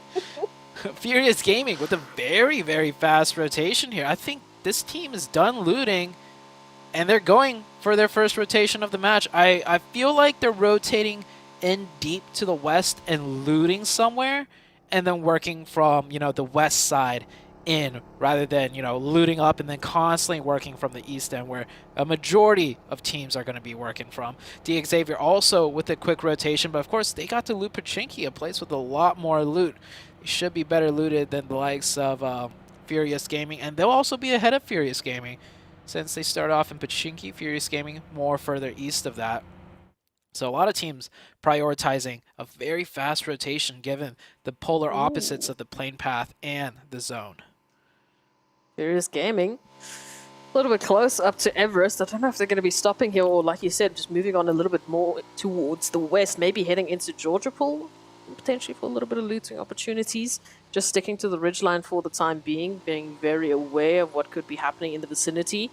A few compounds right up ahead, but those compounds might be taken by Xavier. A second too late. I don't know if he spotted the...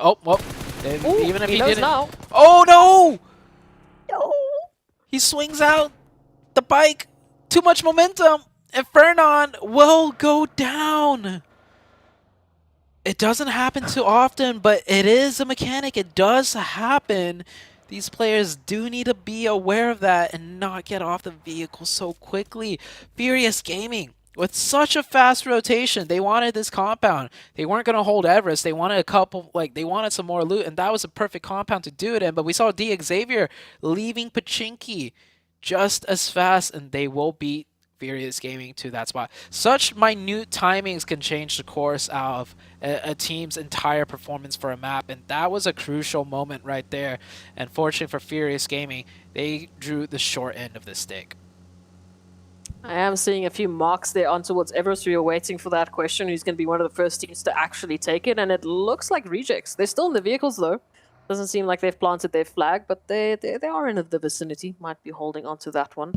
Moving on in from that eastern side, so hopefully they will be well looted up into this potential opportunity.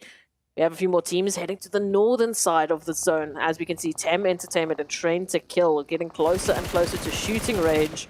Running right past a few lovely opportunities and a few lovely potential positions, but Tem Entertainment, what more from them? Again, those shining moments. We've had those glimmers of hope for Tem Entertainment, but they've had a rough start. I mean, we started off with a wrangle with them literally just hiding behind a holy tree. 4AM making a big adjustment from yesterday. They're no longer taking that western bridge because last time Geek Fam camped them out and they lost the fight. So they swung all the way to the east and in, and timing-wise, it works out because IHC was just about to take the bridge too. So that could have been another fight on the bridge for 4AM, but IHC, they play a little bit slower. They're still looting in Nova. IHC does not care about the circle whatsoever. They're just going to come in with fully kitted gear, ammo, weapons, scopes, and they'll fight their way in like they always do. Rejects, they do have control, or they did have control of Mount Everest, but looking like they want to get somewhere more central. I don't blame them necessarily, Mount Everest. You know, a hard position to kind of hold and lock down. Sometimes you do get pushed from both sides, which makes things tricky. So they're going to play a compound instead. I mean, it works out. You know, a little bit of a change up here for Rejects. They want to make sure that they've absolutely fully kitted. Oh, look at this setup here, though. Nongshim Red Force, they have taken that rotation in, jumped out of the vehicles just a little bit because they've seen a few stragglers in the form of 4 angry men making that rotation, looking for that revenge on the previous wrangle with what we had in the valley that 4am set up. This time around, however, Nongshim Red Force just a tad too far to actually make those connections. And so at the very least, they get that information. They know where there's another team making that rotation in. But it doesn't matter because the zone has favored the northern side. We are looking at shooting range, we are looking at ruins, even just the eastern portion of Georgiapol, the western portion of Rozhok, the sunken city. That's going to be where our zone is heading. That's a hard shift and a half for sure. Problem is, there's like not a lot of bridges to go up to the north if it does go up to the north. So teams got to decide now which way you want to play it, north or south. You could be, 200 IQ and play Rozhok, right? Which gives you, north or south for the next shift. But if it goes anywhere to the west, all of a sudden, you're going to have to fight through multitudes of teams. This circle, very tricky. This one's very difficult for teams to navigate and figure out, especially given the way it shifted, right? It also puts in the dynamic of the southwest side of the zone. Going to be so packed full of teams now. And again, in the back of their minds, they thought, well, the last time we thought it was heading north, it went all the way to Los Higos.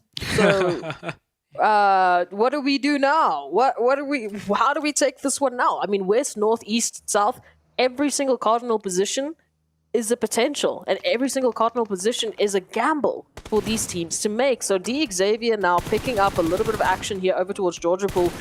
They need to be quick about this. We know there's a lot of teams moving on into the center. Ravi's now moving on in, finding that connection. Game Lords out here in the containers trying to use the vicinity, the territory to their advantage, and they need to. And remember, down out of the disadvantage, we've got a few teams rolling in. It needs to close up.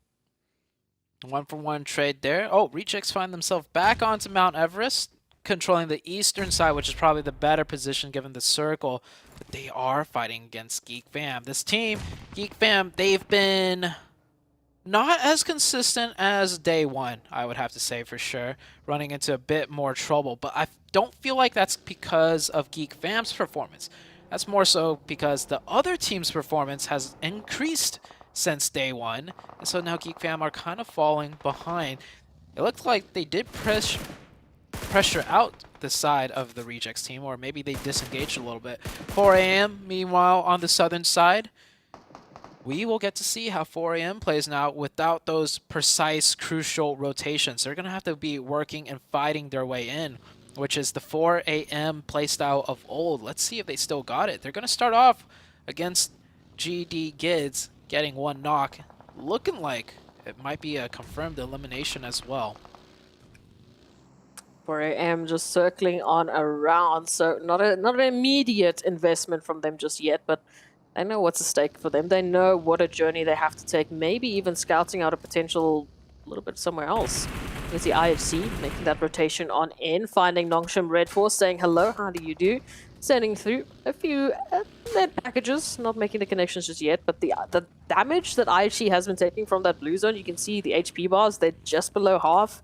Feeling a little hurt, they're not feeling that great about the rotation, and now again that zone shifting more towards the west. Ooh, 4am gets another opening here. They're going to continue the pressure. 2 players isolated, 1 already knocked, a pre-cooked nade by Allen. Going to try and slow things down. 4am get the confirmation onto 1. Allen with the nade. Oh, that was actually a flash. My eyes blinded. Think they're going to pick this one onto Allen, though, and now that is Genesis Dogma with only 2 members up. I mean, this is 4am without the zone. Just as deadly. 3 eliminations already, looking to pick up more. for those that have been watching 4AM play in the previous matches, saying they've just gotten zone blessed, that's how they're winning, that's how they're doing well, we'll see how they do in this one. They might not get the chicken, but if they can rack up the points, that's just consistency. Oh, absolutely. We can see a storm is brewing. There's a storm brewing behind me, and it might be the 4 Angry Men, or it might be another team around the corner to take that position, to take that winner chicken dinner. GK Esports, hello. Welcome. Gaith picking up something towards Nongshim Red Force. It's not a confirmation, but it is a knock. You can see they're reaching on in all the way from Ruins just to the outskirts of Sunken City, finding another knock. Looking for those confirmations. Potentially they can find them. Oh, look at the split. They've got 1-1 split for the last remaining members that are still alive here from Nongshim Red Force. All of those reses onto one head as Gold just has to make a rotation on in, maybe be a distraction. Give their teammates that opportunity to get out of this position. Man, Nongshim Red Force just constantly in the toughest of positions. I feel like every time the camera's on them, they're just fighting a very steep uphill battle, covered in blue. Their vehicles are blown up. GK, probably one of the strongest positions to gatekeep from, are there gatekeeping them. Yikes. Nongshim. We'll see how far they could get in this match. Meanwhile, everyone else is pretty much settled into zone, whether it be near center or on the edges. They're going to wait for the next circle shift to make their play. The Rejects team is still pretty much in a stalemate with Geek Fam. They're both on that Mount Everest on the southwest. You see that now, and that's the circle I was scared about, that I was worried about. It shifts north once again. Now the two bridges, it's going to get deadly. Not just the bridges. There's going to be a lot of players playing beneath the bridges as well. A few trolls under the bridges, potentially. But there's not a lot of options for them here at this point in time. I mean, you've got two bridges, yes. Feels like a main island versus a military island, but here we go. Already it's happening. Rejects literally running themselves with the vehicles into the water. Frankie making a swim now as well, waiting to see if Rejects have spotted them out. Gaith, oh my gosh. Hello. GK Esports not letting up on the pressure here. Nongshim Red Force not having an opportunity. And now, as we were talking about the trolls under the bridge, here come 4 Angry Men. And not just 4 Angry Men, here comes another team right over the top of the bridge. It's gonna be Geek Fam. Geek Fam, the one team that's gonna be like, cars aren't meant to go in water. This is silly people. We're gonna drive right across and take a prime position on the other side. Meanwhile, these bridge trolls will duke it out with each other. This is 4 AM versus the Rejects and D-Xavier. D-Xavier popping in the boat and out of the boat. It is all out mayhem here, trying to take a head count. 4 AM, 2 knocked, 2 up. Rejects here with 3 players, all 3 up. And D-Xavier, it's a 3-way fight. D-Xavier only have 2 players, one of them which is knocked. Frankie in the boat getting some heal in. Ching Chen trying to pop up to take some shots, but they don't even know where the players are. Popping back and forth. He will get one out of the boat, and now it's Frankie coming up to take one back onto Ching Chen. Ching Chen gets knocked, and Rejects are here also in the mix of things. And Vivo Key, Adrian just watching this like, what is going on over there? Lamborghini now popping up, taking shots at 3 of Rejects, and they're back in the water, back into the car. I'll end that off with just laughing. You were afraid of this chaos? I wanted this chaos. We had a crazy wrangle. Oh, he's got a nade. Murmur. Oh. Yes, this could be huge. If it bounces off, it could find 4 Angry Men. It's going to be off target, though. So 4 Angry Men will stay alive. I don't know how, but again, GK Esports in the conversation up against you with Furious Gaming. Do not find that drop shot as Gaith goes down, and there's a turnaround now as Ragnar just manages to find that pixel in. Trigger, going down. Milo still up, but for how much longer? The answer is going to be 0. GK Esports, hello. Welcome. We've been missing you. Yeah, GK in a great spot at that tower, but Circle's going to go north again. They're going to have to commit to a bridge crossing of some sort. I love how Geek Fam just drove over the top when all 3 other teams full-sended it in. But Geek Fam, they lost a player. That top position, it might be in the center of a circle, it might be decent, but when you're surrounded, that's a lot of sightlines looking down on you, so Geek Fam can't even control that as dominantly as they want. And this troll bridge battle continues, and look at this. I tried to take this, play-by-play seriously, but at some point, like I'm just like, this is ridiculous. Why am I even? We can just cue the. They haven't moved. Cue the Clown Fiesta music. That's the backdrop you need for that engagement there. Like, I mean, there's millions of dollars on the line, but I'm sorry, it is just there's around 12 players there, just popping in and out of vehicles, throwing things in and out of vehicles, getting into the vehicles to take the heals, popping up for a sec to take the shot. Oh, man. It's ridiculous. And they haven't moved. They haven't had an opportunity to get any sort of answer to this engagement because Viva Keed also, they're looking for their answer in Savan. 4 angry men. How do they even still have an opportunity to keep themselves alive? 4AM's actually up with 4. I thought for sure everybody would be taking casualties down to 2 at least. Next circle, I mean, it keeps them in zone so they can continue to keep doing this.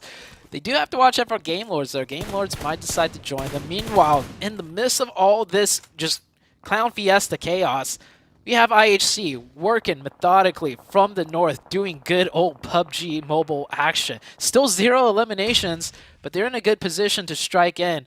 And that's a car that just flew somewhere. Not sure where. Rejects, the game. They still have a car to get into for healing's purposes. So, 4AM up with 4. The Xavier is still here. Same with the Rejects. And here comes Game Lord.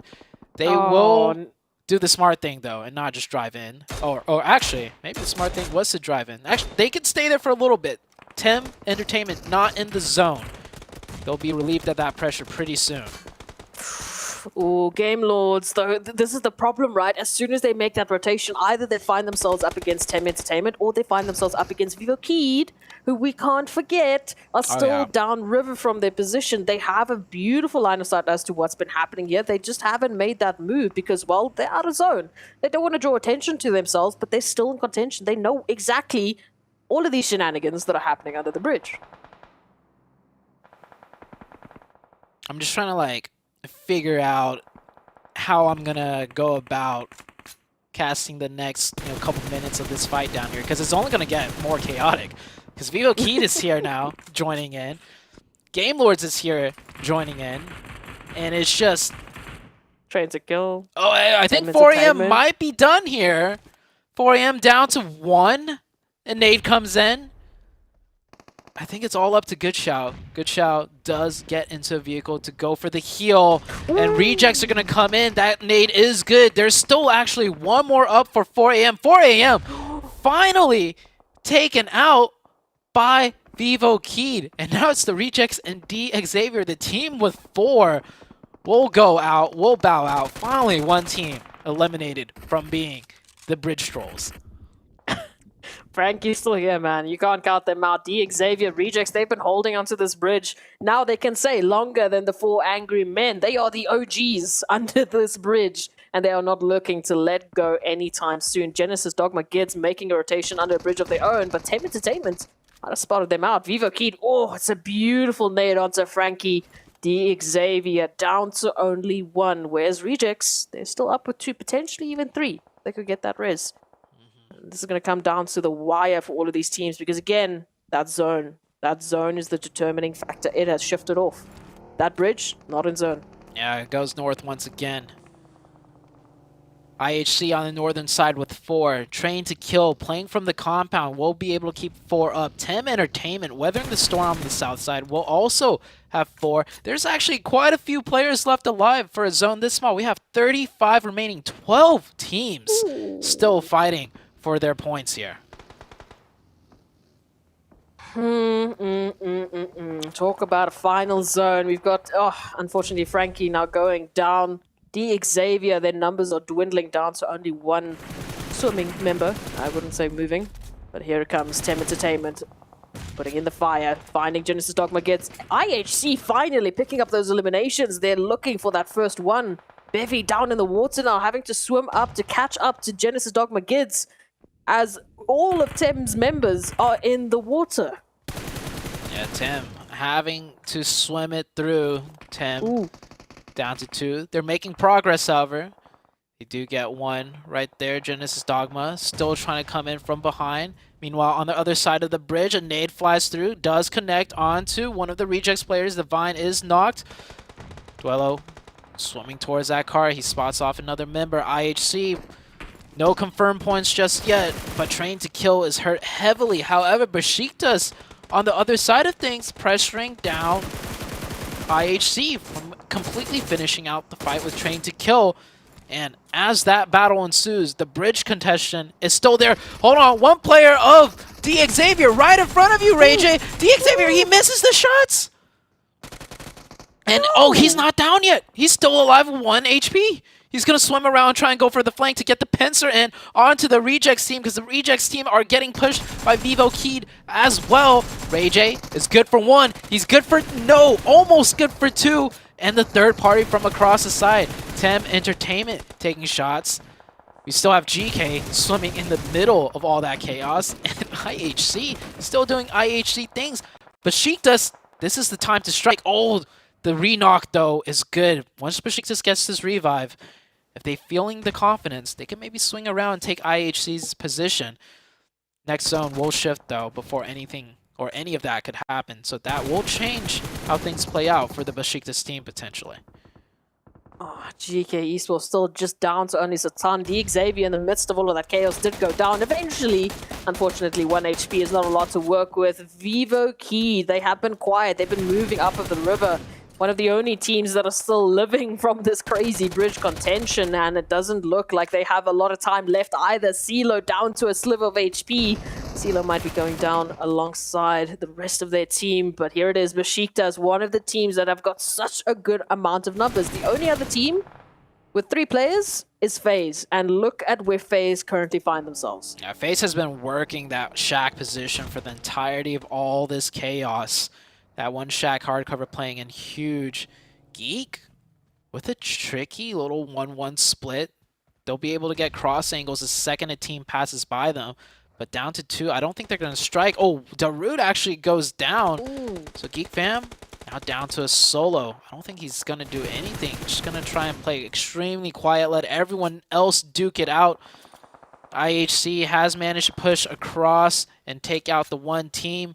But now Besiktas will strike on this new circle shift, and they will do what I was saying. They could wrap around and take out the side of IHC. Besiktas is in a great position now. FaZe still with 3.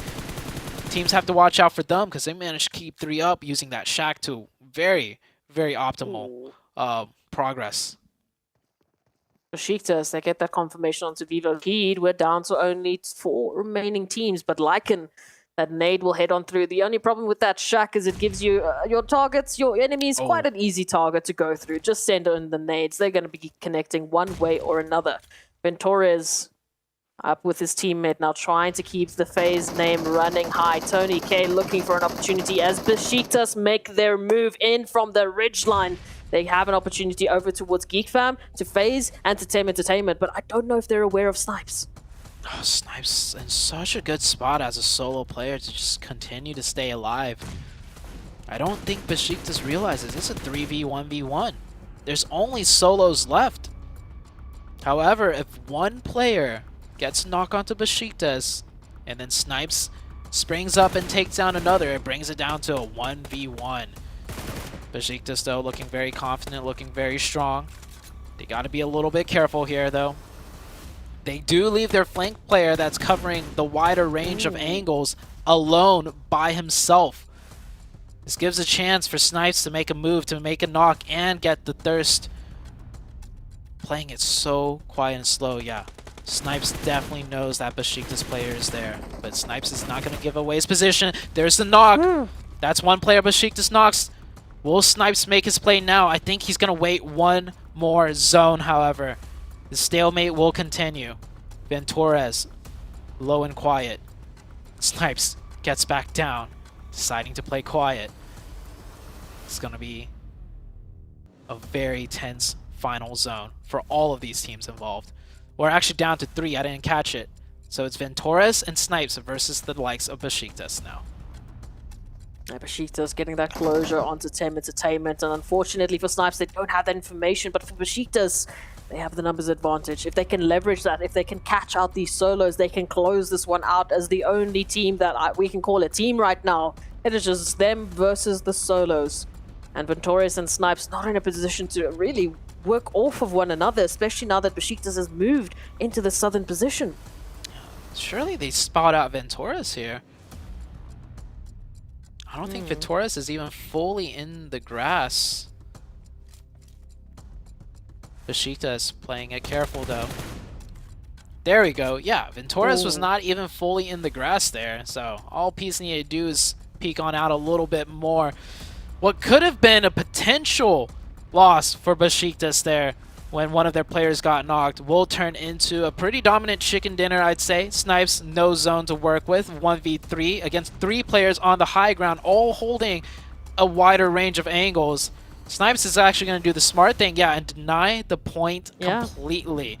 Yes. Definitely a thing you want to do against Besiktas, because Besiktas is a contender for sure now for that top 3.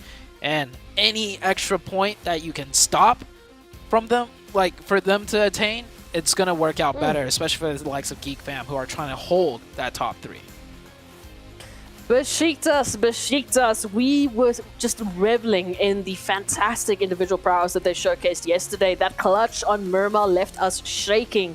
But today, this is a dominating performance. On the last map of the day, Besiktas bring in a performance that make us ponder, that make us think about them as the next contender. They've moved up into 6th position from that last map. Now this one, to add on into that tally, to add on to the already well-crafted placement, this is an opportunity that Besiktas have been waiting for. Yeah, that is momentum running on high. From a 3rd place finish with good amount of eliminations onto Miramar to a 1st place finish with 10 eliminations, putting in the damage numbers as well. And that zone was not an easy one for anybody, but Besiktas ultimately, they navigated it, and they had the most distance traveled, so they rotated for their position towards the end game. That was day number 2. A lot of new storylines to be had. Geek Fam with a good finish as well towards the very end. But it will be Besiktas coming out on top for the final game of the day, and we still got 2 more days to go.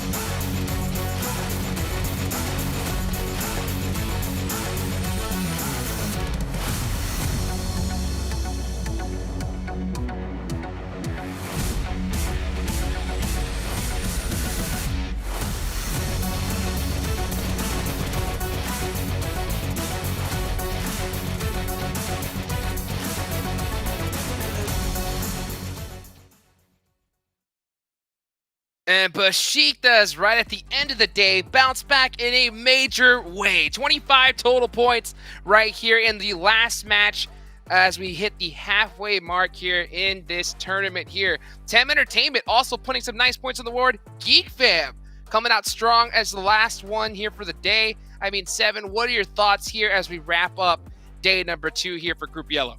I'm very impressed with the Besiktas. The way they were able to win that game, I mean, they rotated fast into the circle from the northeast to the west. And then on top of that, they decided to crash into 2 players from T2K without even thinking about it. They were all sending it. They went for it. They were able to get that compound.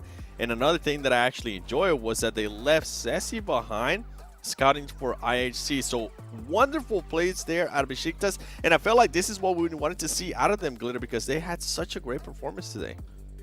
Yeah, I'm glad they were able to close out the day, because that's going to mean a lot for their momentum heading into tomorrow. But as we have the players to watch here, I mean, 30 elims on Micah for Geek, over 5,200 damage, and then we've got the 13 assists on Ching Chen. And I mean, this is just one of those days where we kind of got completely different people to talk about when it comes to the squads, but the individuals still are on top, Seven. They are, and 4 Angry Men stay on top with those 3 chicken dinners total. Look at that, 145 points. Geek Fam, though, being able to bring it back, 136, making that gap not too big. And then Besiktas Esports being able to move up as well with that chicken dinner that they just got with 120 points. All these teams are very close. IHC Esports, I mean, between Besiktas and IHC Esports, they had an amazing performance today. Obviously, 4 Angry Men did as well.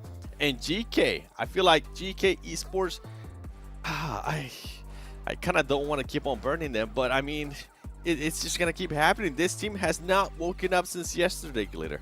We'll see what happens. We'll see what happens tomorrow with them, but I'm looking at the rankings here, and 3rd to 8th right now is only separated by 29 points. We can see that Vivo moves up a little bit, shifts some things around, but nothing too crazy. And we heard the casters talking about it. We mention it all the time. 29 points is one good chicken dinner. So right now things are still very close. It's still anybody's game. Even people that are currently TEM Entertainment moves up to 13th. 13th still within striking distance of 11th and getting into that safety zone, if you will. So going into tomorrow, nothing is set in stone in any way, shape, or form. There's still going to be, or the teams are still going to need some really big performances to keep themselves safe. From 11th to 15th, the point difference is only 14. I mean, that's just one game, and people can move up. Yeah, this one's going to be super tight-knit here. Day number 3, I think, is going to be the most important day of this tournament. It's going to be important for some of those teams at the top to create a big enough gap to just say, hey, we got this, you know, and for those teams at the bottom to just bounce back in a major way. It's close. It can be done. So for everybody out there, make sure you mark your calendars. Tell every single person you know, because you know tomorrow is going to have that heat. And if it continues like this, Glitter, the last day is going to be nothing but amazing, glorious toxicity. What do you think? The back and forth. I'm here for the back and forth. And we talk about this too.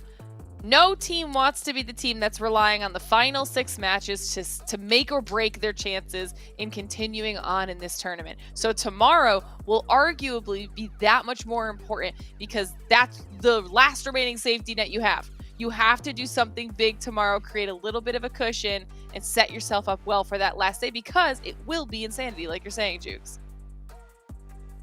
Yep. Furious Gaming. By the way, Furious Gaming, I'm looking at you, okay? You keep bouncing back and forth there. 11th place, 10th place. Hopefully tomorrow you guys can make it consistent and figure out if you want to be in the top 11 or if you're going to just keep on slipping away as some of the other teams start stepping it up. That's what I love so much about this tournament, especially this group, is I love the fact that any single one of these teams, we know that they can pop off, and they have, right? We've seen so many different squads here have just little signs of glory, and I think it's just going to take just one day where just one busts out massive consistency, and they're going to run away with this thing. But so far, I mean, 4 Angry Men have been proven to be that squad to saying, hey, we are the heavy hitters here. Do you see another team that could possibly, you know, maybe snag first place away from them? 7, who do you think would be 4 Angry Men's biggest threat? Geek Fam. I mean, the team is just aggressive. If they can narrow down their aggressiveness and just save that maybe aggressiveness for a little bit till later into the game, I think they can not only get a chicken dinner, they can steal a lot of eliminations from other teams and possibly try to break that record that they were able to, let's see, who was it earlier? I can't remember at the top of my head. The team that was able to break over 20 eliminations. Oh, that's right. It's Reject in Miramar. That's right. All right. Well, you know what? We're talking about 4 Angry Men. It looks like we have one of the players that we're going to have an interview with. I am so hyped for it, guys. Get excited. Give a round of applause for 4 Angry Men and our host, Blinky.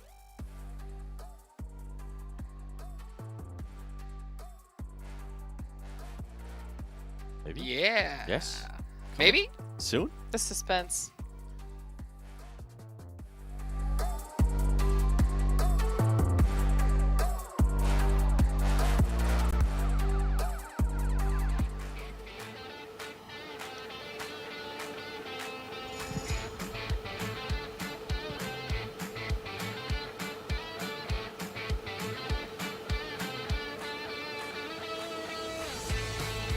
欢迎来到赛后采访环节，我是主持人 Linky， 站到我身旁的是来自 4M 的森森。Welcome to the interview. I'm Linky. This is Sensen Swen from 4M. Could you please say hello and introduce yourself to everyone?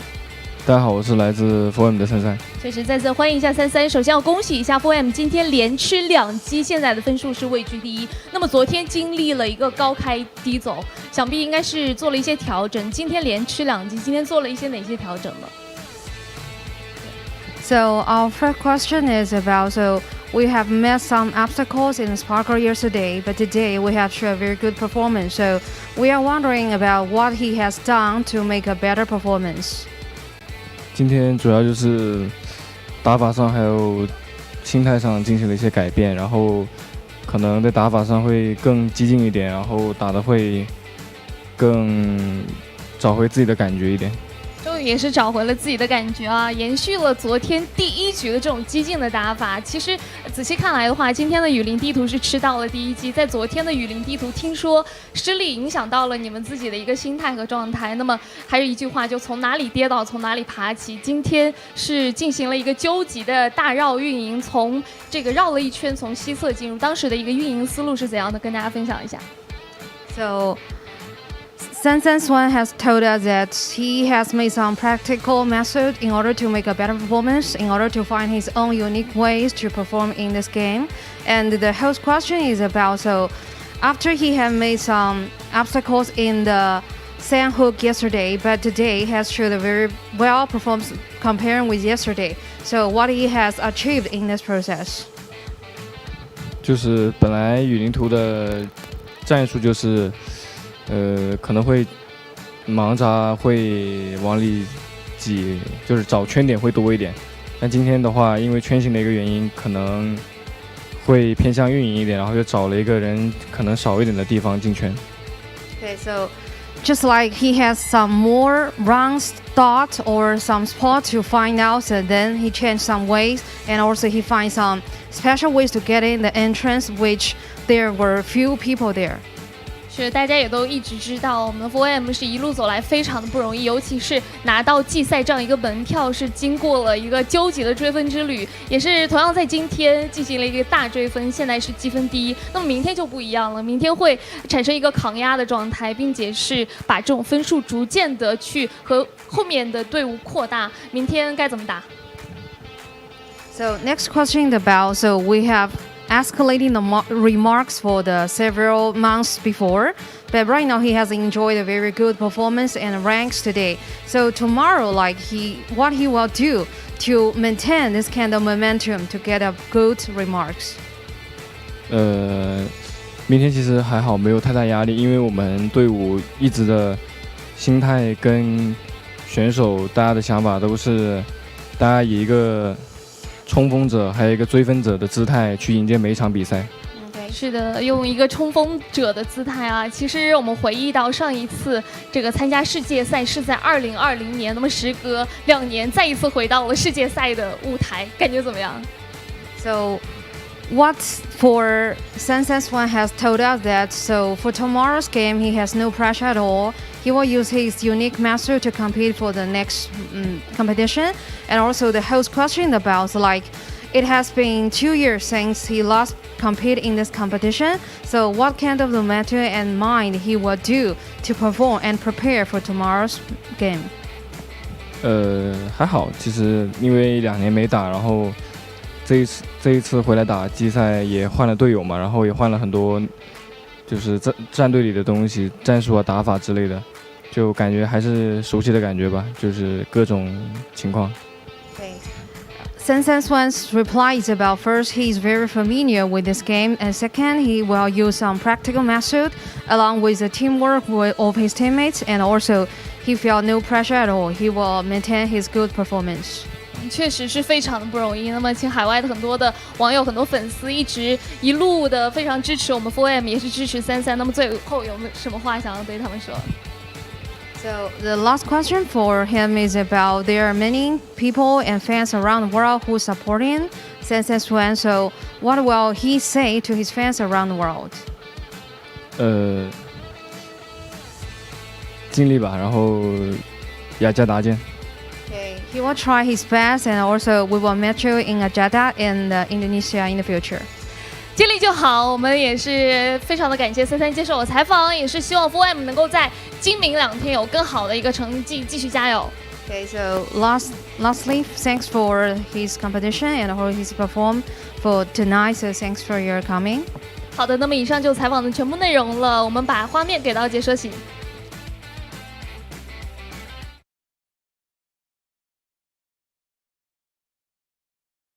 And we're back. Okay, we finally get to hear from one of the 4 angry men. Seven. What was your biggest takeaway from that interview? I love that he answered the question about Sandhog because it's literally the exact same thing that I pointed out. The way they rotated into that circle, the way they were able to find a wild rotation. And he was talking about that they had to do something weird to get into that circle. And I'm glad that we got to hear that from that player. Better?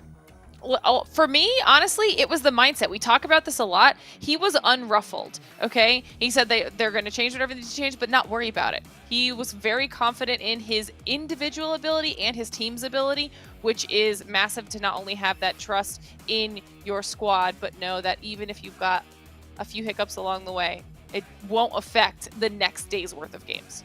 Yeah. Hey, it helps being here before.